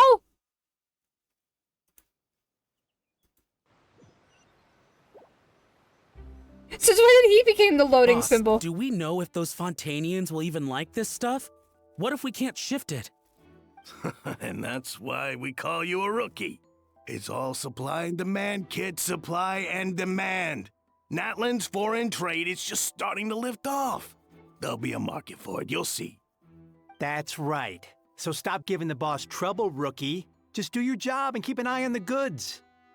Are they merchants? Have they come to Fontaine to do business? Scarred face. Calloused hands. On closer inspection, the fabric looks worn at the knees and elbows, and his fingernails are dirty. Not exactly your typical merchant. Could he have previously been a warrior? Or even an adventurer? Something feels off. I'd better sneak up and get a closer look.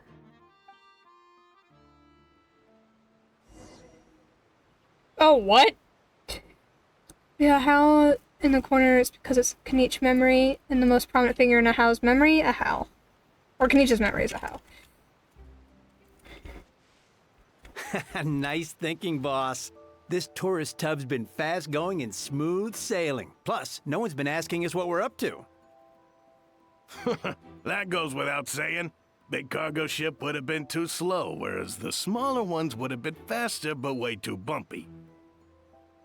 If we ended up damaging the goods by accident, all these months spent grafting away would have gone up in smoke. Seriously? But there's hardly anything here. Would it really have taken them months to prepare? And why would they need to transport it with such care? Could they be secretly smuggling precious items out of Natlan? I'll need to find a way to get to the bottom of this.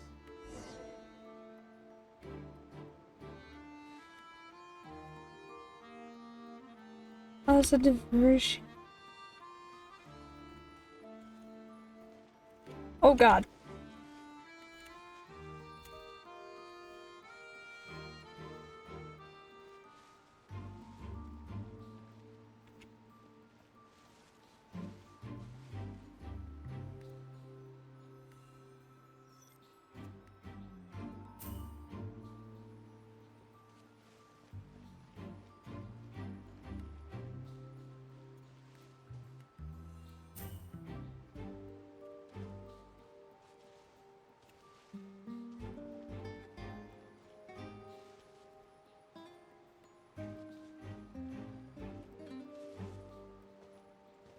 Let's go hear what these criminals have to say for themselves. Sure enough, there are relics inside the box. It's illegal to smuggle such items outside Natlan. They flipped the subtitles over. Approach quietly and find out what the suspicious folks are up to. Hey, why the long face? You're abroad on business, and you get to do some sightseeing while you're at it. Sounds like a pretty sweet deal to me. You better cheer up if you know what's good for you. I guess you're right. I was just worried I might have messed up with the packing, or that something's gonna go wrong along the way. Oh, pull yourself together. Tons of foreign tourists come traveling to Fontaine. I bet their luggage is full of all kinds of weird stuff. If someone insists on checking it all, just show them the purchase order we had drawn up. Those Fontainians can't get enough of their legalese, so I've heard. They can look all they want. Aha. So their aim is to smuggle in contraband after all. Looks like I've gathered enough intel about the smugglers and their contraband. Time to inform port security.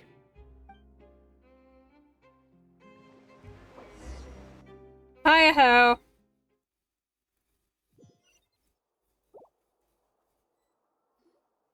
So anyway, that was when I went and told the Fontainian guards about my suspicions. After an investigation and a chase, they finally apprehended them and sent them on their way. Well, guess they're headed exactly where they should be. Good job, Kniech. Thanks. Based on your recollections just now. I was completely focused on those smugglers at the time, so I wasn't really paying attention to other passers-by. That's only natural, don't worry about it. Yeah, Kniech, you did great! In other words, the person who brought the gun here, the one who lost it, has no connection to the smugglers whatsoever. They were working entirely on their own. Oh dear, oh dear! Sounds like Mr. Kakuku wants to chime in? He said this elusive individual's actions are positively mystifying. It's a good observation, I quite agree. However, we still know next to nothing about the person. Perhaps we should start by focusing on the lost item itself. Oh, it's one of these! This is a relic left behind by Natlan's ancient dragon civilization. It's a genuine antique, so must be of great value. A genuine treasure lost by the roadside, yet still it remains unreported and unclaimed. It doesn't seem like an accident. No, it's as if someone left it there on purpose. Why would someone just leave such a valuable antique out in the middle of nowhere? Was the plan for someone to come pick it up?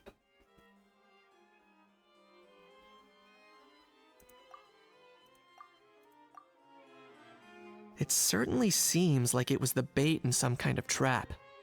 The only question is, why wasn't the bait made more conspicuous? Has something sprung to mind? I just remembered a film I watched this one time. Huh? Oh, wow! No way, bro! Hold on, let me explain. Just now, the traveler speculated that this box might have been placed there on purpose, as if the intention was for someone to come pick it up. That got me thinking about those films about kidnapping cases. When they demand their ransom, the kidnappers tell the victim's family to leave money or valuables at a designated spot for someone to come pick up. That doesn't merely happen in films. There have been similar cases in real life. In fact, if anything, it's probably the real-life events that inspired the films. Sounds plausible. Ooh. Wait. This raises the stakes to a whole new level. If the gun really was some kind of ransom, then since we took the box, the kidnappers never got their payment, so does that mean they executed the hostage? Come on, stay calm. We haven't heard of any missing people. I agree. I don't believe we have a kidnapping on our hands. Selling off stolen goods is extra work that most kidnappers would want to avoid. Unless they're after something very specific, they tend to just ask for cash. Could we be dealing with a kidnapper who's dead set on getting their hands on an ancient dragon handgun? It's not impossible, but the likelihood is very slim. We can discount that possibility for now. And speaking of selling stolen goods, don't you think this looks more like a transaction? Oh god. About the seller. The gun was placed in a locked box and hidden away. Clearly the seller wanted to keep their identity a secret. Buyer. After receiving the instructions, the buyer would have gone to the designated spot with the money to pick up the goods. To ensure they actually got paid, the seller would likely have been watching the buyer. Before the buyer could show up, Lapine Pauline found the goods by chance while setting up the event venue. Due to the unexpected arrival of Film Fantasyland, the deal had to be called off. So, bottom line, this was an individual smuggler at work. Exactly. And it was the location itself that caused the deal to fall through. The last thing they would have expected was for a quiet beach to turn into a bustling film convention overnight. Not only is the area now packed with tourists, but the Spina di Rosula have a presence there. I'll bet that both parties were completely caught off guard. Great job, Lapine Pauline. That sounds like a plausible theory, but how do we verify it? Looks like your people better start rolling up their sleeves. How so? Easy. Just follow the usual procedure by putting up a lost and found notice. The more routine we make it seem, the more likely the suspect will come forward to claim it. Even if they send a proxy, we're liable to get our hands on new leads. And timing-wise, it's about time we updated the bulletin board anyway. All we need now is a lucky gestionnaire to write up the notice for us post-haste. Ah, so that's what you meant by rolling up their sleeves. In that case, I may as well write it myself. Delegating this to someone else would require an additional explanation.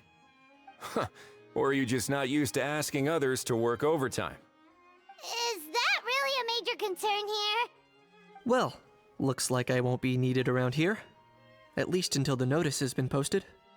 You could always wait here if you like. The Palais Mermonia serves a particularly fine cup of tea if that swings it for you. Thanks, but no thanks. I left a very noisy creature with a friend before heading out, so I should probably get back to feed it. Ah, I wasn't aware that you had a pet, Mr. Kanich. Speaking of pets... Get out of here! Out of here! Yep, that's the plan. Out of here indeed. I believe that what Wriothesley is trying to say is, you are free to leave, Mr. Kukuku. Furthermore, it has been determined that Mr. Kukuku should not, in fact, be classified as a flying object. As such, he shall be free to move around Fontaine whenever he so pleases. You're the best, bro! Oh, that really is good news! Travelers, should we bring Kukuku back to Aoife and Auroran? I shall leave him in your capable hands. No problem. Let's keep in touch. Indeed. Cuckoo is a flying person, not an object. Yeah. Well, he's a flying, creature descended from dragons.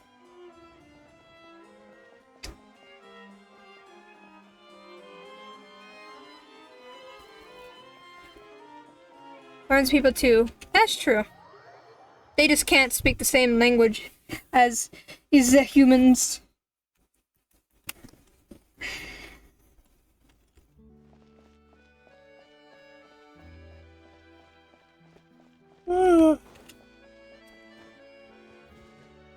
Oh.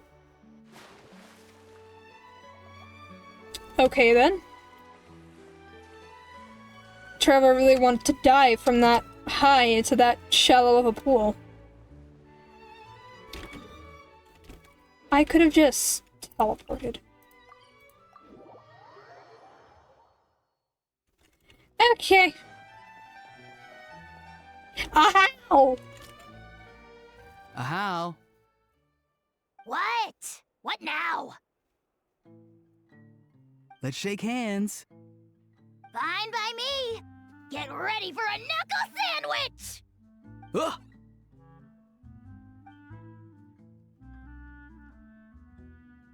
Oh, nice dodge. Paimon feels strangely inclined to keep a safe distance. Did you miss me, bro? Cuckoo, you're free! Ugh, not you again. Nope, didn't miss you in the slightest. Hey, other granny. And hey, Paimon and Kanich. It's good to see you all. Thanks for bringing Kukuku back. Get it away! Get it away from me! Nice to meet you, bro. Who are you calling bro? Say that again to my face! I dare you. If you've got the energy to argue this much, you're clearly not hungry yet. Let's go find something to eat while a How lives his best life. I love bullying a How. Sounds good to me. Poor How. He spent all day being tormented by Auroron, only to discover that the suffering's just begun. Aoife, as a Saurian vet, how can you just sit back and watch our little dragon bro suffer? Huh? How am I the bad guy? Even hear yourself? Ah! Doesn't anyone want to hear how Kukuku got out of jail? Mr. Rocky briefly explained what happened with Kukuku to Aoife and Aurora. Hearing that Kukuku now has permission to move around freely, a How's face goes even redder than before. Don't lose hope, How. By the same standard, you have freedom of movement now too. You're still in the game? Same standard? I will not be held to the same standard as that thing! That's right. You won't. As far as I understand, the Palais Mermonia will want to assess your case on its own merits before they grant you freedom of movement. Where's that Saurian meat restaurant again? I'm gonna march that little pink balloon right into the kitchen! Yeah, good luck with that, bro. You'll be putting your own neck on the line, too. Also, there's no such restaurant! Anyway, thanks for looking after a How, guys. I'll take over from here. Why you? I love when they bully a How, it's so funny. One Kukuku delivered as promised. Looks like we've managed to swap Saurians, too. Between the two, Kukuku wins the cuteness competition hands down. We love Kukuku, that's obvious. Getting picky now, huh? Well, Paimon wins my cuteness competition? Really? Thanks! Wait, who are the other contestants, though?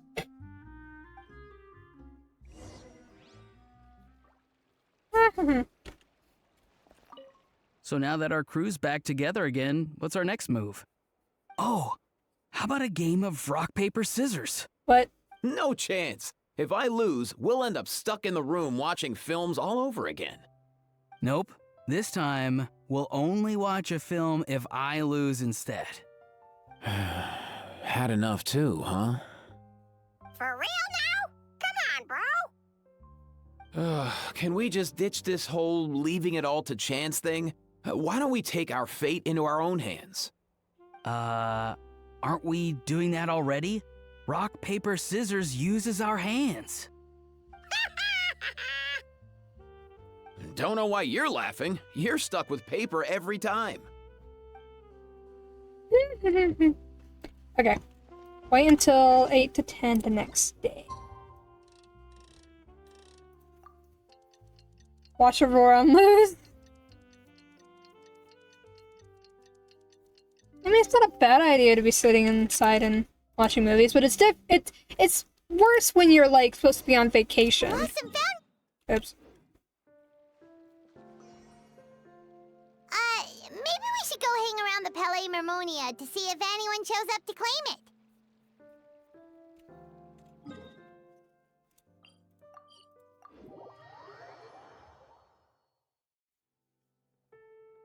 it. Okay.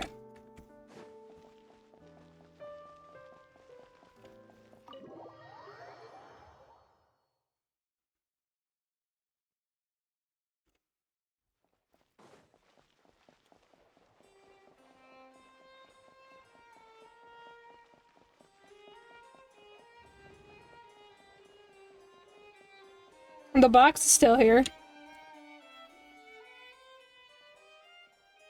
Huh, looks like there were quite a few others with the same idea. Ah, hello, you two. Have there been any developments?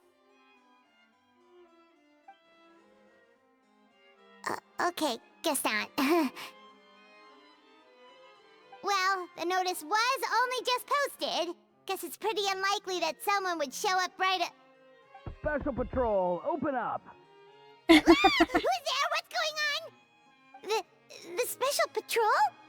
I don't think that's who this is. Please, anything but the Special Patrol. Hey, this isn't the time for silly jokes! Let's go check it out. Carefully put Parlay Mamania carefully opens the door and a familiar figure walks Good day, in. all. Gramps, grannies, aunts, and uncles. What in the Tevat are you doing here, Auroran? Oh, he must be the one you mentioned. Kukuku's owner? One of his owners. Kind of. But, bro, what are you doing here? I'm here to claim a lost item. Can't tell if he's being deadpan or deadly serious. Is this the person you saw on the boat, Mr. Kinich? Somehow I highly doubt that. For starters, he just addressed us as Gramps and Grannies.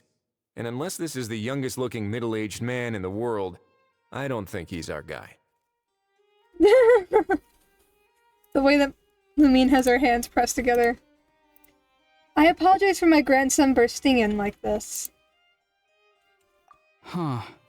Was there something wrong with my door-knocking etiquette? That's how they do it in all the films.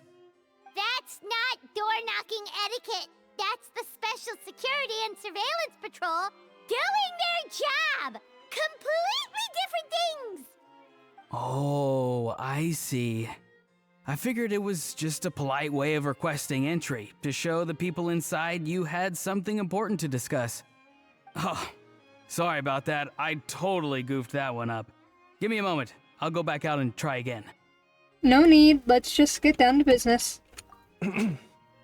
So, Auroran, you said you were here to claim a lost item. What did you lose? Yeah, so basically...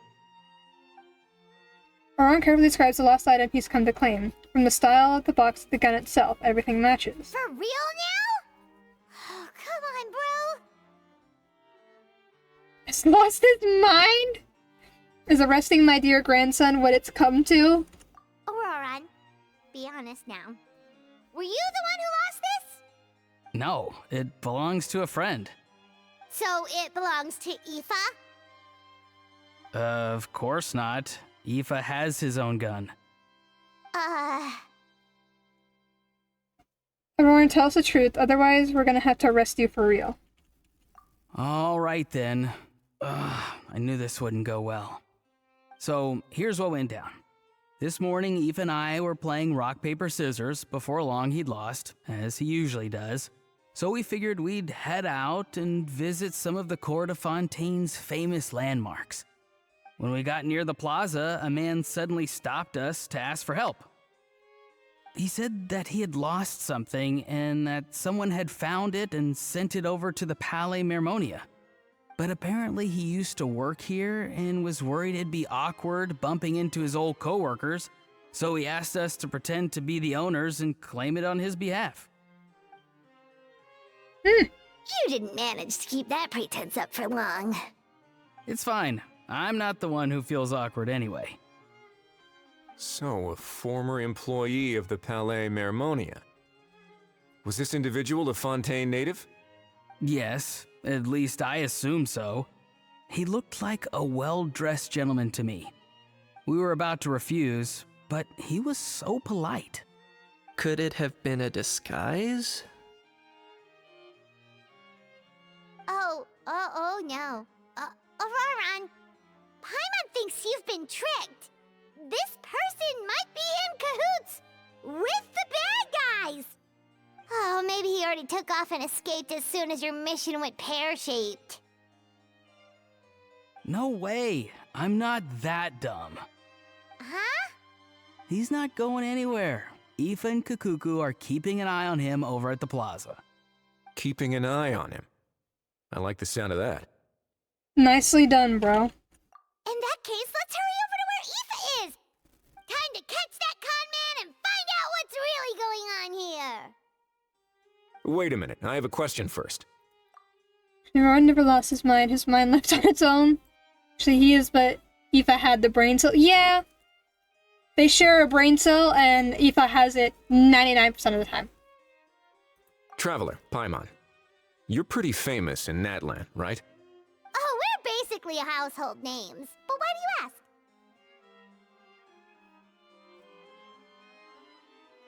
Well, it's not just us. Kenichi, Auroran, and Aoife, too. Would that be a problem? Remember when I said that the seller might be watching in secret? If so, then picking Auroran to do their dirty work was a careless mistake on their part. It suggests that the person who got Auroran to claim the item might not be fully in the know themselves. There are plenty of unanswered questions, but standing around racking our brains won't help. However, I still suggest that the famous faces among us, meaning the Traveler and Kenichi, oh, and of course, Monsieur Nivelette too, stay here for the time being. We'll empty the box, give it to Auroran, and then he can claim the item as if nothing happened. I'll follow to check if anyone is watching. I doubt anyone would recognize me anyway, so I shouldn't draw too much attention. Being low-key has its advantages. I think this plan is worth a try. I shall leave it to the pair of you. So, I have to go undercover again, right? Well, not exactly undercover. Just drop the special patrol persona and be yourself instead. Roger that. Over and out. Auroran's brain cell gets lonely, so it visits Aoife's brain. Also, then they have two brain cells. But Auroran's likes to reside in Aoife's. With Aoife's. Oh, we might get to play as Wriothesley this whole time? No sign of any suspicious individuals around here. Okay. Auroran has entered the elevator as planned. I'll head over to the plaza now.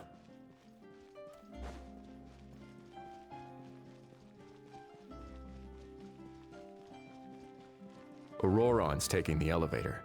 I should take a different route to the plaza. Oh. Neva had a good amount of brain cells. I have no jokes concerning Aoife's intellect. Yeah, Aoife's pretty chill.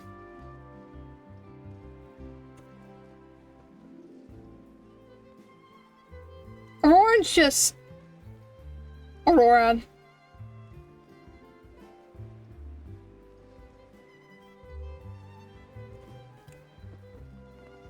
Oh! Okay.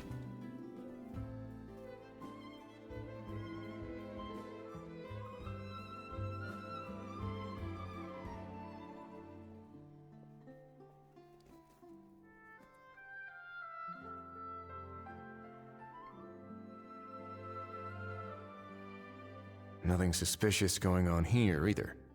Strange. Maybe we're overthinking this? Oh dear! Oh dear! Stop with the pecking! Stop with the pecking!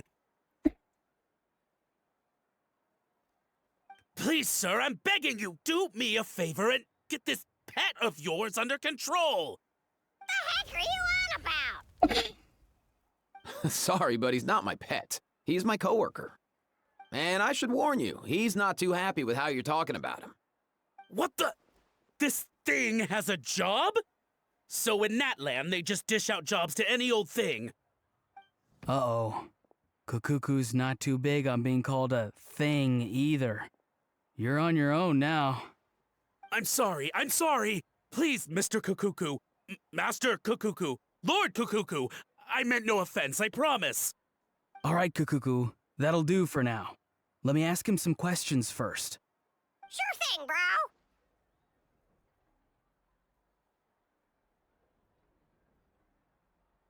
Auroron actually looks pretty serious this time. Was he just pretending to be clueless earlier? Interesting. Think I'll sit back and see how this plays out. You actually got it? Wow, didn't think it would be that easy. Ah, excellent. Looks like sending you was the right approach after all. After all? I mean, because the staff at the Palais Mermonia don't recognize you, right? So I got it, but I don't remember promising I'd hand it over. Huh? This thing's pretty cool. I've taken a bit of a liking to it.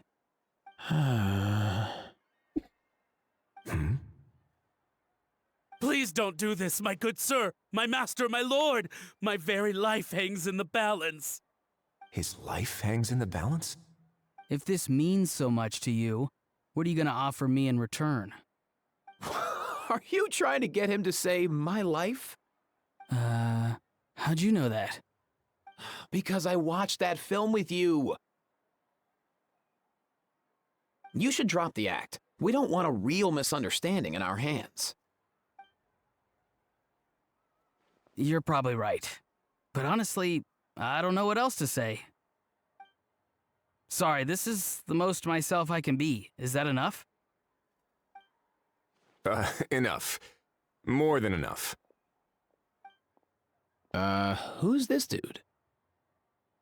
Just think of me as a staff member from the Palais Mermonia. Now, if you don't mind, I have some questions for this gentleman about that life or death treasure you were just discussing. Truthful answers appreciated, of course. Oh no, I'm toast now. What's that supposed to mean? You don't think the Palais Mermonia has the ability to protect our citizens? No, I mean, yes, of course they do. Please ask away. I could do that. But I'd rather you just tell the whole story, from the beginning. I suppose I only have myself to blame. Such a rare antique, I couldn't resist. I'm a collector of antiques. Nothing excites me more than rare, old relics, and to be completely honest, if someone's selling, I'm buying. I don't care to ask where they sourced their goods.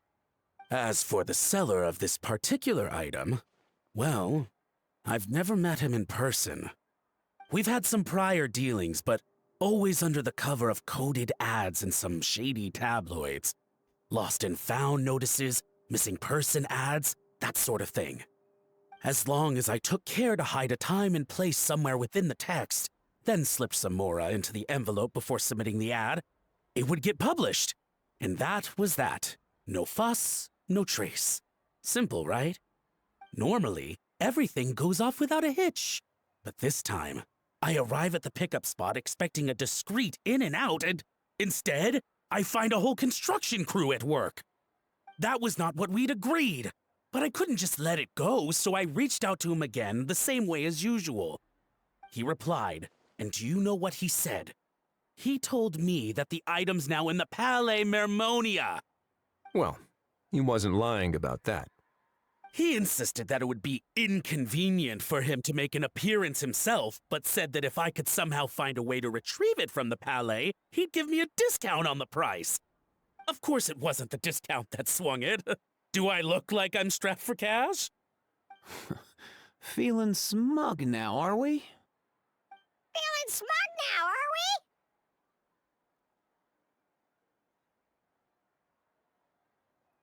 we? No, no, please go easy on me. Go on.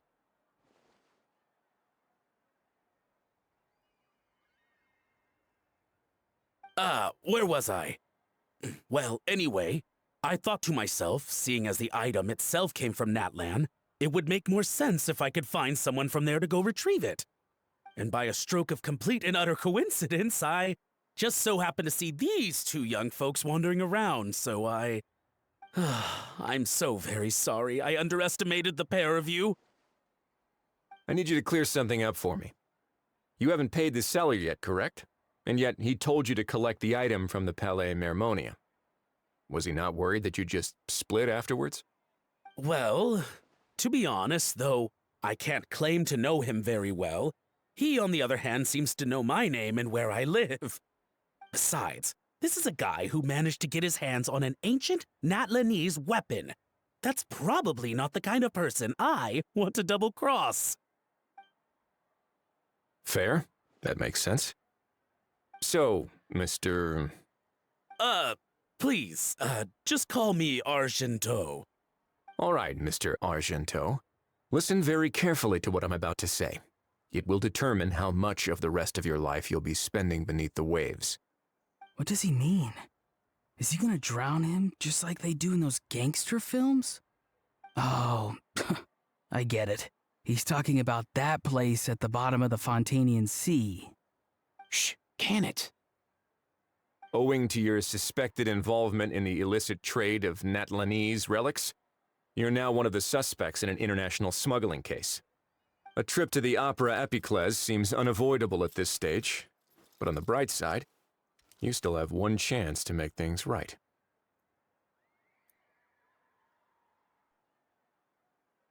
Okay. Do I really? Please tell me what to do. It's very simple. Just reach out to your seller in the same way as usual, arrange to meet, bring the money, and make the deal. Just be sure to let me know all the details. I'm talking time, place, the whole lot. If we can catch the other party by doing this, you'll have gone some way toward redeeming yourself. Understand? Oh, I see. I understand. You shall have my full and unadulterated cooperation. Good. Don't break the law, and don't even think about making a run for it. The Palais Mermonia will be watching you and ensuring your safety.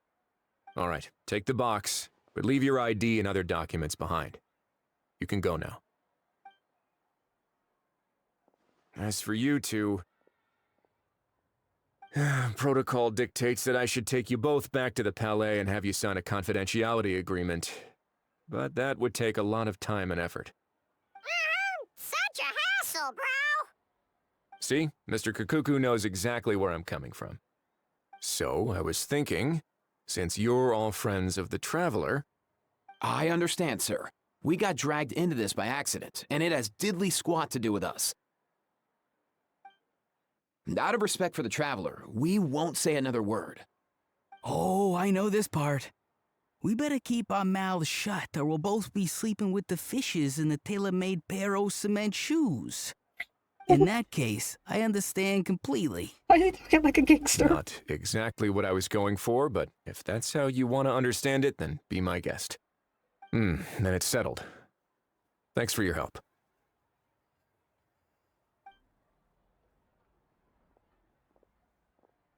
Boy, am I glad that's over. That's enough work for one day. Time to head back.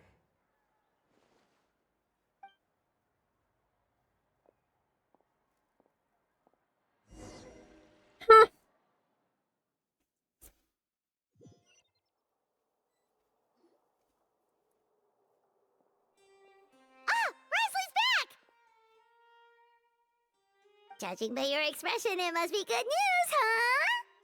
It went smoothly, on the whole. Risley recounts what happened. It all makes perfect sense, but somehow it feels like Risley has glossed over a lot of the bro talk. So basically, we hold off until Argento and the other party have set up the next stage of the transaction. Then we plan our next move. Patience will be key. I get that.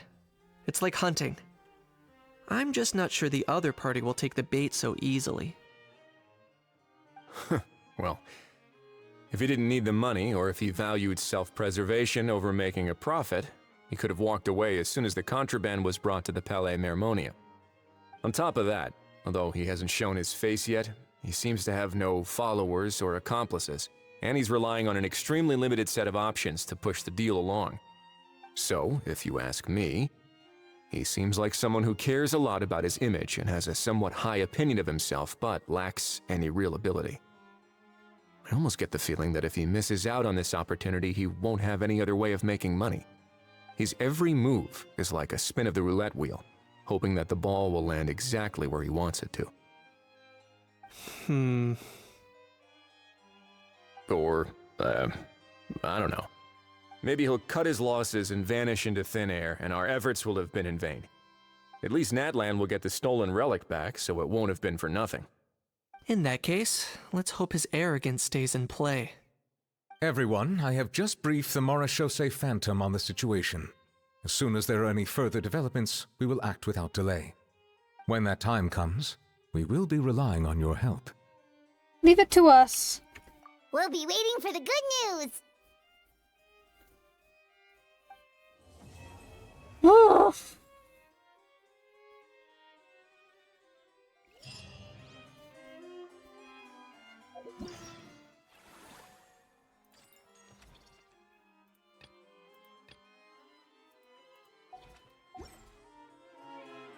Morning of the day of tomorrow. What?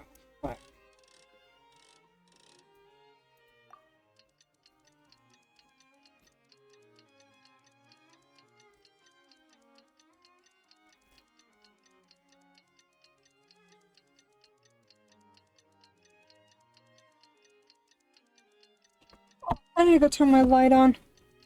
It's dark as hell in my room. And the sun is basically almost set.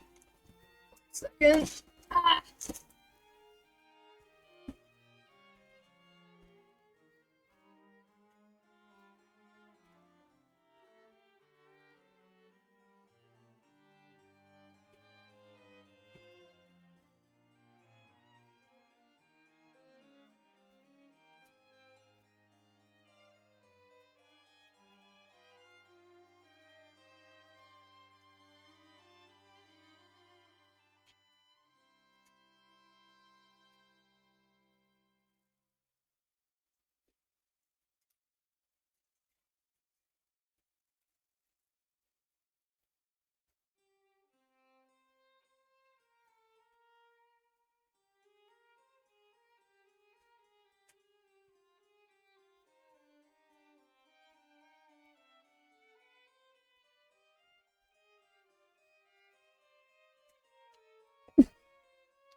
Okay. Light is on. Noveletson? My god. That must mean there's been some progress! No time to waste! Let's head out!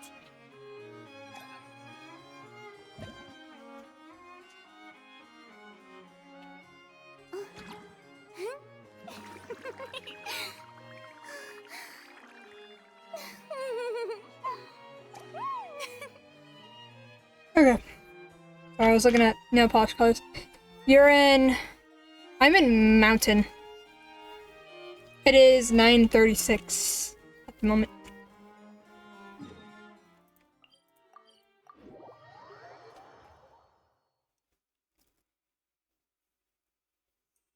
Why am I yawning? Probably because I only had 4 hours of sleep yesterday. And then, like, 12 last night. My sleep schedule is all walked over. Central? What Central? Hey, everyone! We're not late, are we? No, you're just in time. Well rested, I trust? Staying busy keeps you sharp. A great way to stay energetic, certainly. Have you all started preparing? We received word from Mr. Argenteau yesterday, confirming the time and location of the transaction. It'll take place this afternoon, and it turns out it'll be somewhere we all know pretty well, too. The Film Fantasyland restaurant. Oh, really? Huh. He sure does like that place. But... Seems like you share our concerns, Traveler. Indeed. Capturing someone in a crowded event venue will be much more challenging than in an open area. The criminal might try to blend in with the crowd, or even escape by taking hostages. In light of this, we've had to make additional preparations. As soon as we received the news yesterday, we began coordinating with the Marechaussee Phantom and the Special Security and Surveillance Patrol. We'll be deploying lots of undercover agents on site. If things go south, the safety of the civilians will be our top priority. Of course, fingers crossed, everything will go without a hitch. I noticed a bunch of familiar faces from the previous case, like Captain Chevres of the Special Patrol, so I'm feeling optimistic. We'll trust your instincts, then. Oh, yeah, and by the way, we've also been in communication with Miss Lapine Pauline and Miss Navia. The Spina di Rosula will provide support within a controlled scope, so there's no need to worry. The only potential issue is with Miss Escoffier. She wants to introduce him to her chopping board? You know what, that might not be such a bad idea. Ahem. All right, no more jokes. Miss Escoffier has made it clear that she doesn't want her restaurant to suffer any losses as a result of this operation. But, well, I have a feeling things might not go quite as smoothly as she hopes. Is there anything I can do? To be honest, we shouldn't have dragged you into this in the first place, and it's caused you quite enough trouble already. The Fontanian authorities should be able to handle the rest from here. Although it would be CDT... Central Daylight Time observing... Daylight Savings Time. Huh? I'm confused. I just know Mountain. And I know that Central is to the right of me, and I think Pacific is to the left of me. I don't know. I usually have to Google time differences. I just know. I had to Google what time zone I was in before, because I didn't know, because no one ever told me. Yeah, I don't know. But still, I'm guessing you'd like to see how it all turns out. Definitely. Well then, feel free to head down to the scene, but just stay alert and play it by ear. You won't necessarily have to do anything. Unless things go pear-shaped, of course. I'll do my best to ensure that things don't escalate to that point. You're getting involved too, Kanichi? Of course. There are still a lot of unanswered questions, but our intel so far indicates that the culprit's from Natlan. Plus, I'm already a witness in this case. Might as well see this thing through to the end. That's the Kanichi we know and love! The group goes on to discuss the specifics of the operation and things to watch out for. For once, the conversation goes surprisingly smooth, perhaps because Ahau and Kakuku aren't present. It's just as well, really. Things could have gotten awkward if Ahau showed up and started cursing out Nouvelettes. Well, that's enough of the small talk. The operation's scheduled for the afternoon. If we're quick enough, we'll even have time for a few cups of tea before we leave. Oh, and let's grab something to eat too! Can't work on an empty stomach, you know. But won't you just be watching? And rooting for you! It's a very important job. Alright, I'll head over to the venue now. Ahau's been harping on for days now about this event-exclusive meal he wants to try. Guess I might as well shut him up sooner rather than later. See you in a bit. I look forward to hearing how it all goes.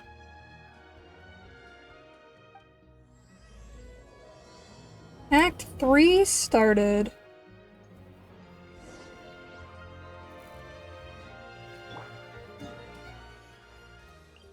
I just teleport straight to this thing. I can!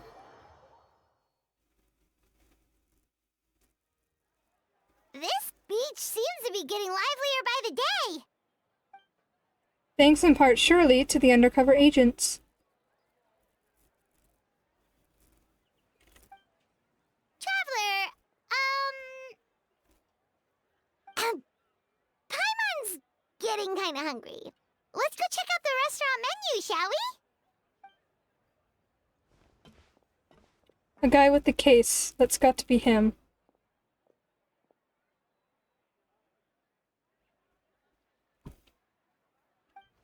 Alright, it's business time. Oh, I see them in the background.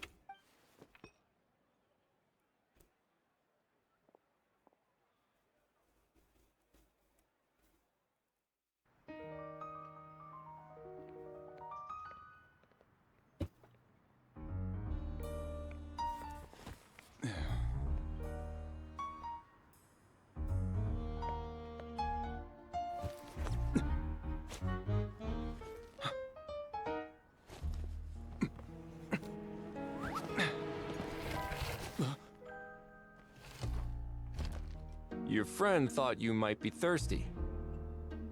Won't you stay and drink it?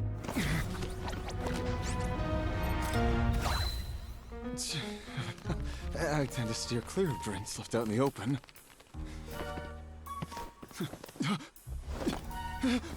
You're surrounded. Give up and come with. You lousy swine! Stop right there! Oh, look! A surprise performance! Wow! How lucky we are! Quick, take a photo! After him!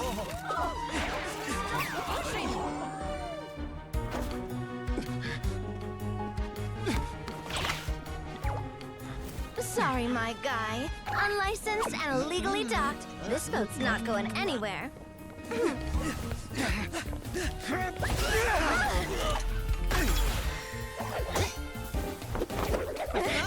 Quick! Don't let him get away! Be careful! Amazing! Lowly worm! No one flies higher than the almighty Dragon Lord! Who's stealing my fun? Ah, you again! You're driving me crazy! Oh, wow, Bravo!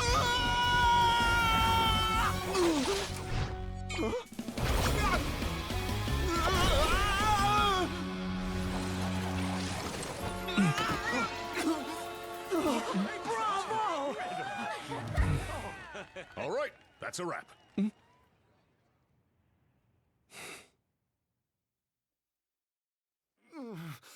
Unbelievable!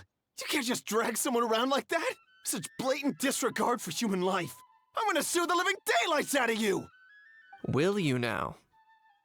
I think I did you a favor by pulling you away from your audience. Saved you some face at the very least.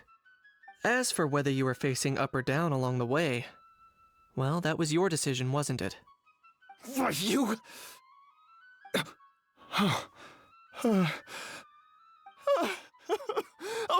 All right, I admit it. I was in the wrong. Oh, of course I know the difference between right and wrong, but I had no choice. I desperately needed the money. I was an expert on ancient relics.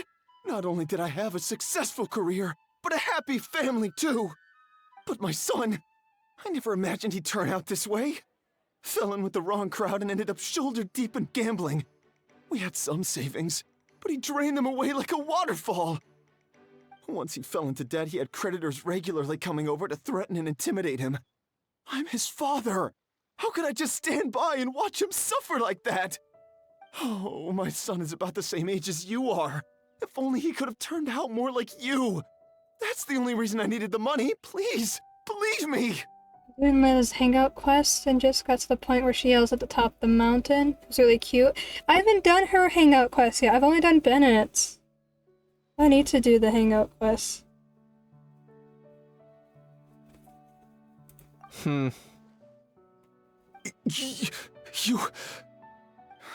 Please, kid, I'm begging you. Help me. I see you're from Natland too. That makes us brothers. Please, have mercy. I still have a chance to help my son straighten himself out. But only if I get back. If I go to prison now, he'll be doomed, I tell you, doomed! And isn't standing together and fighting for a better future what families do? Our fate is in your hands, young man. Please, have a heart. Something wrong, Kanich? Gone soft, have we?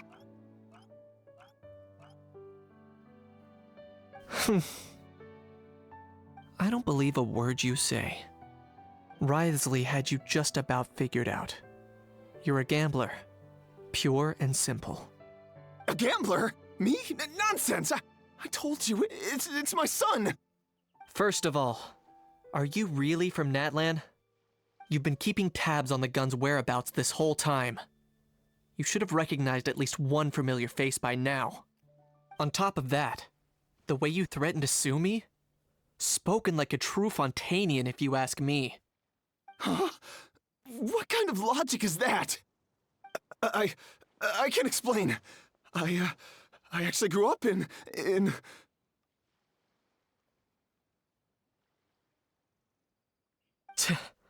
I don't want to hear another word. Ahau, here's your chance. Shut someone else up for once. The moment I've been waiting for. Eat this, scumbag! Being a compulsive liar is one of the hallmarks of a die-hard gambler. I bet you're just a Fontanian pretending to be from Natlan. Even if you have any friends or family to speak of, I'm guessing they've long since cut all ties with you. And you have your depraved ways to thank for that. Of course, I might be wrong.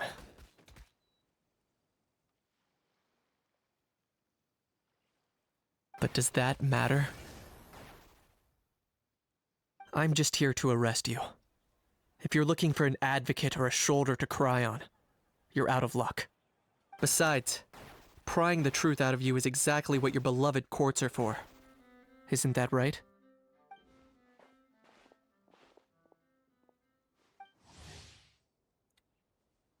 That's right. Have I not met Chevrouse yet?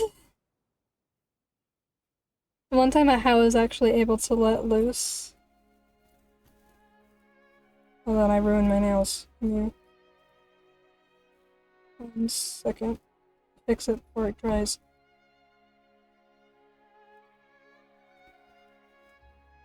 Yeah, good enough. It's been a while, Mr. Kanich. The Special Patrol will take this criminal off your hands now. Many thanks.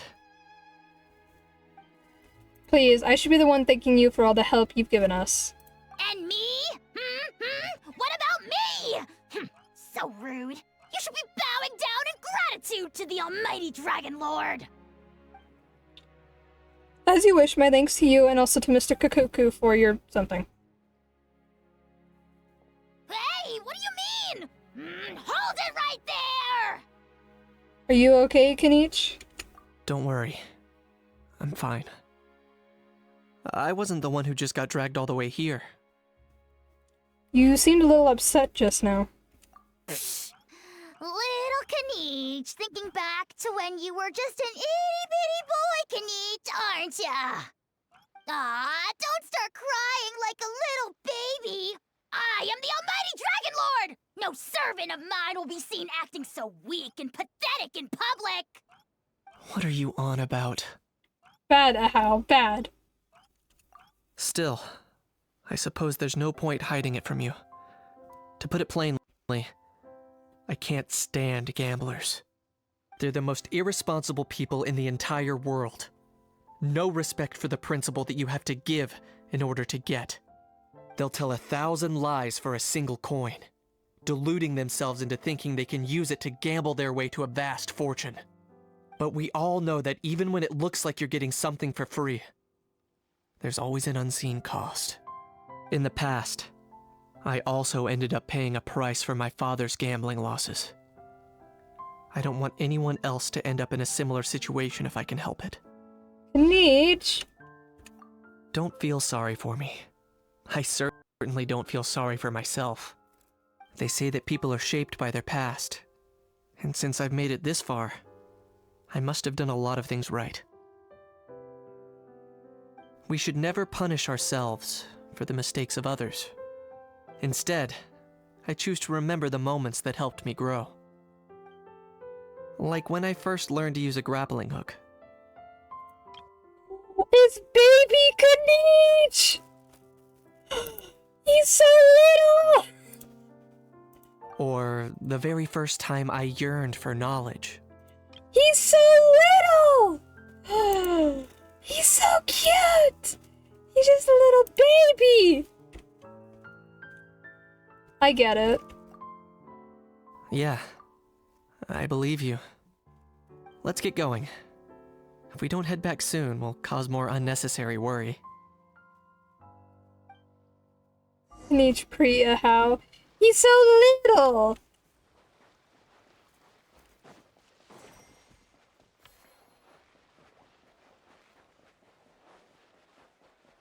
Oh, hi, Lenny.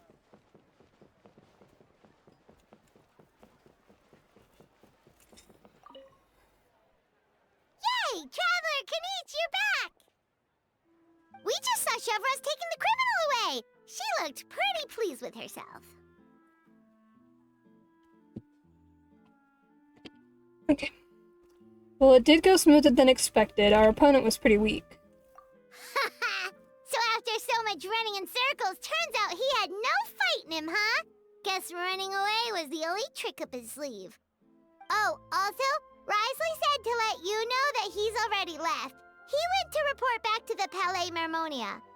Apparently, the Mari show say Phantom's preparing to carry out an in-depth investigation into illegal gambling activities. Sounds like they'll have their hands full. Anyway, that's for the Palais to worry about, not really our concern. Judging by how fast the Duke took off, I'd say he was avoiding my camera. But I guess I'm used to that by now. Hey, it's not like you to give up so easily, Charlotte. It's fine, I got plenty of other great shots back there, more than enough for a front page spread. And on that note, this busy reporter needs to scoot. Those photos won't develop themselves. Make sure you pick the best shots of Paimon. Oh, already gone. Hope she heard that. You can trust her judgment, Paimon. She's a professional photographer. Yeah, you're right. But what took you all so long to get here? Did something happen? Damn bugs. What? Kanich hit his head and started crying. Hal bonked his head and started crying. What? Rumors and slander! When have I, the almighty Dragon Lord, Kahulahau, ever sunk to such sniveling? Often, actually. Anyway, what's next? To be honest, I haven't decided yet. At the moment, I've got nothing urgent to get back for. And, in any case, the court might need me to testify again. Plus, that gun's still a key piece of evidence. I'll probably have to wait until the case is closed before I can return it to Natlan. So, I guess I'll be sticking around to enjoy the beach a little longer.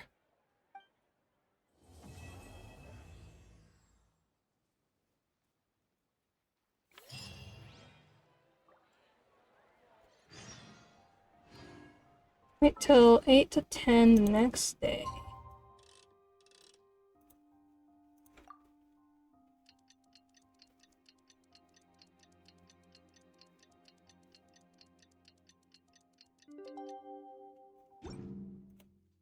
Oops.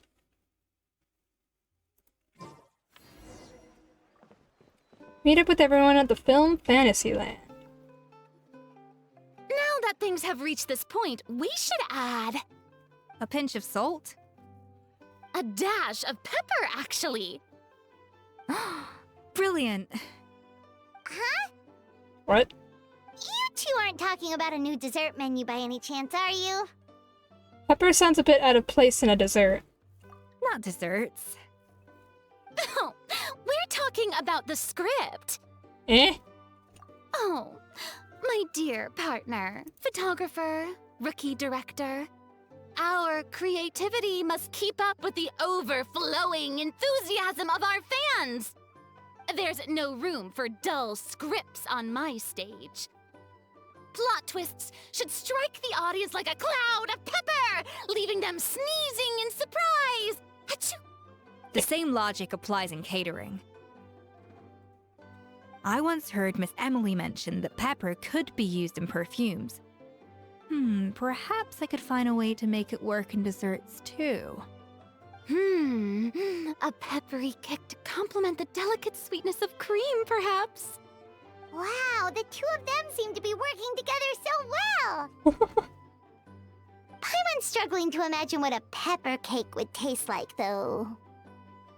Well, well, what do we have here? Escoffier's making a new cake?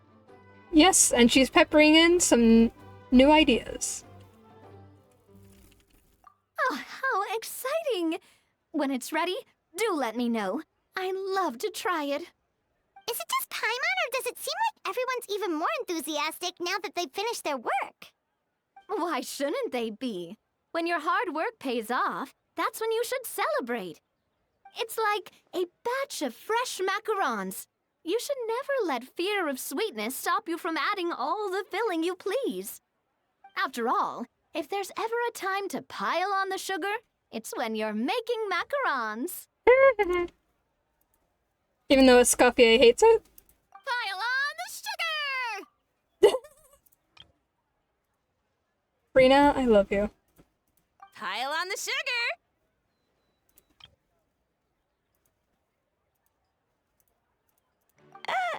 And why are we piling on the sugar? Lapine Pauline, you're here! Is it ready? Of course! It all went according to plan. Huh? Were you off on some kind of important task? I was indeed. Please accept this. What's this? Oh, it's so cute! Look, it's me! And then the twins, and Navia, and Dia, Scoffier, Farina, Veressa, Sijuin, and Paimon. Oh, wow! It's a panoramic view of the amusement park with everyone's illustrations on it! Since the film Fantasyland has been such a success, we decided to create a unique souvenir to remember it by. We built this park together brick by brick, so we decided we'd all contribute to drawing this map together too. To be fair, it was mostly thanks to Miss Lapine Pauline. She's our expert when it comes to drawing after all. But we all did our best to leave our own marks too. That's right! And on top of that, Traveler, I'm offering you a most special privilege. You get to add a mustache to my portrait! What? Oh my god, is this what you meant by mustache time? So a white one or a red one? White would go with her fit, but red would be funny. I'm gonna do a white one. Awesome, fancy a white one? Cream flavored, huh? Very traditional, but also very delicious. You have my approval. So much! I probably should have done red. You can see it better if it's red. All right then.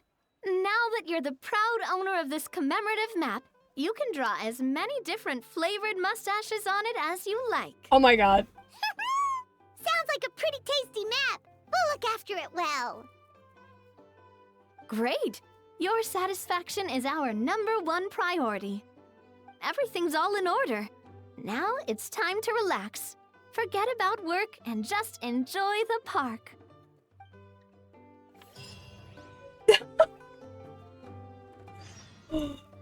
Oh, fuck you.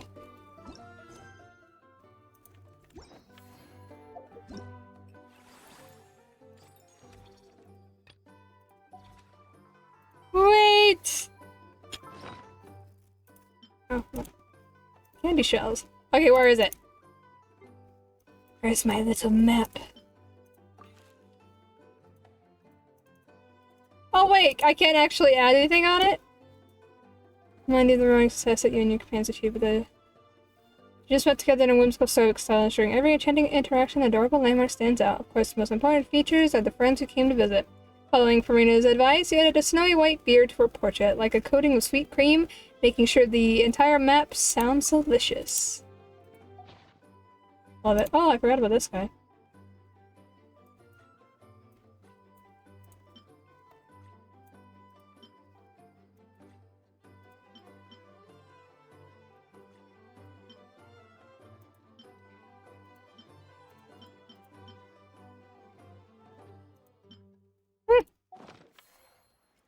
Is that it?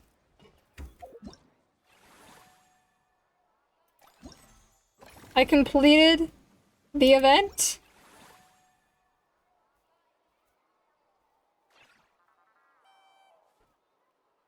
Where's Kakuku? Oh, he's over there. That's the event. That's it? I did it?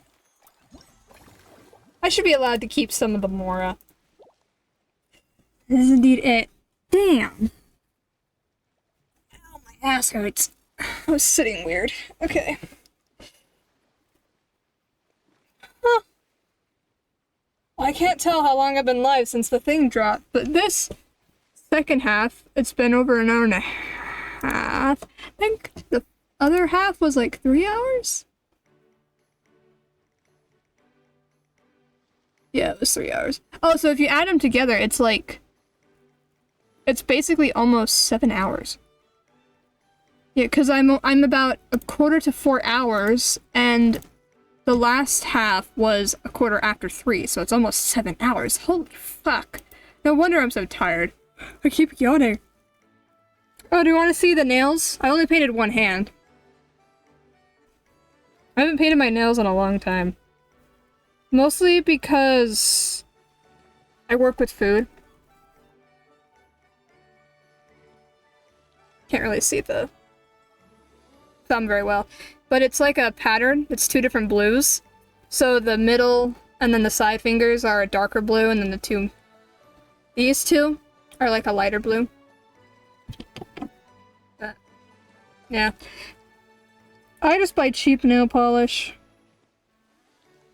If anyone else is interested, these are my colors. If there's someone watching this back as a bot or is lurking, that's my colors. And then this is the clear coat that I was using. Is it a clear coat? Oh, it's a top coat. Whatever. Clear coat. Can that even be red? This is Rapid Dry. LA Colors Nail Treatment Rapid Dry Top Coat. Quick drying formula protects nails with perfect I feel like a light blue is a horrible color to put on a clear liquid. My sisters keep snatching my mom's nail polish. Well, depends. How old are your sisters? Like, are they actually, like, doing their nails all nice and stuff? Are they messing around? Are they trying to feel pretty? Should they just get their own nail polish?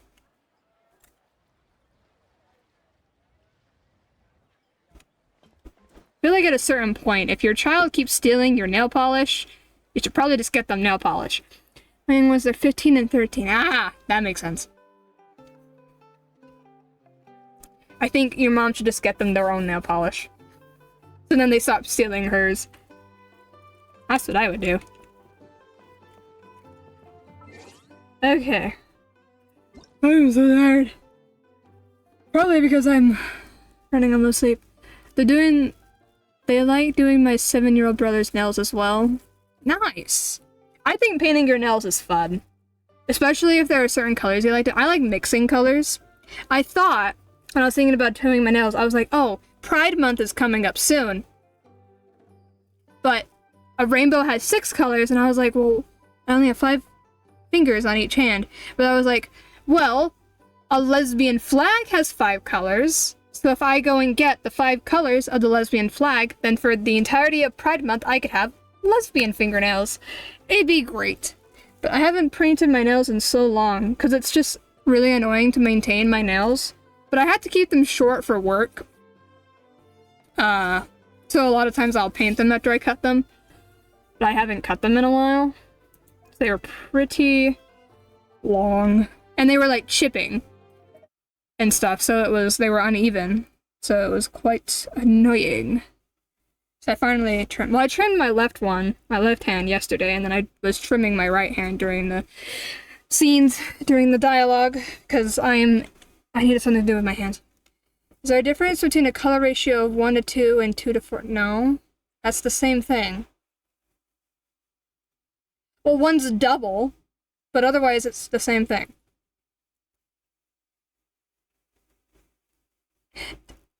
Yeah, I don't think there's much of a difference. Color's slightly different for me at last. I don't really know what color ratios mean, though.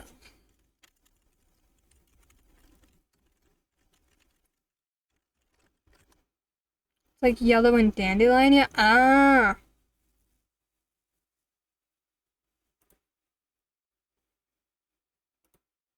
Oh, I see. Yeah, I know nothing about that. I know nothing about color theory or like color mixing or colors in general. Even though I am an artist, I don't really know much about that, because also most of my art is done, when it's traditional, I color with colored pencils.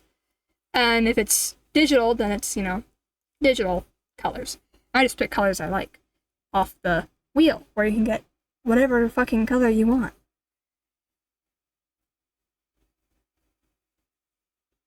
Yeah, I don't know much about colors in general. I don't know anything about color theory. I should learn color theory, honestly. Being an artist and all that. Okay. Let me not go deaf if I turn the music on. I think I have friends where I do. Okay. Who did I raid last time? Was it Phoenix or Sam? I can't remember. It's been too long.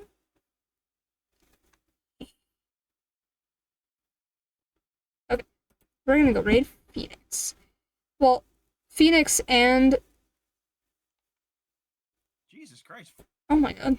Phoenix and Sam, because they're streaming together. Been told I have women's eyes, as girls are said to have a better eye for color. Yeah, I've heard that too. I think I have one as well. I can usually tell the difference. Like, have you ever played those, like, color games? Or, like, those little games where, like, they have, like, a bunch of dots and you have to find, like, the one odd shade? I am very good at those. There was, like, one filter like that on TikTok, and I got really far in it.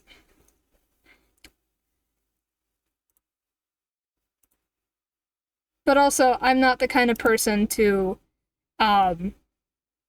stress about the exact shade of a color. Not really. Because it's not that big of a deal. It's one thing if it's like, if you're trying, like, it depends on the kind of art you're doing, I guess.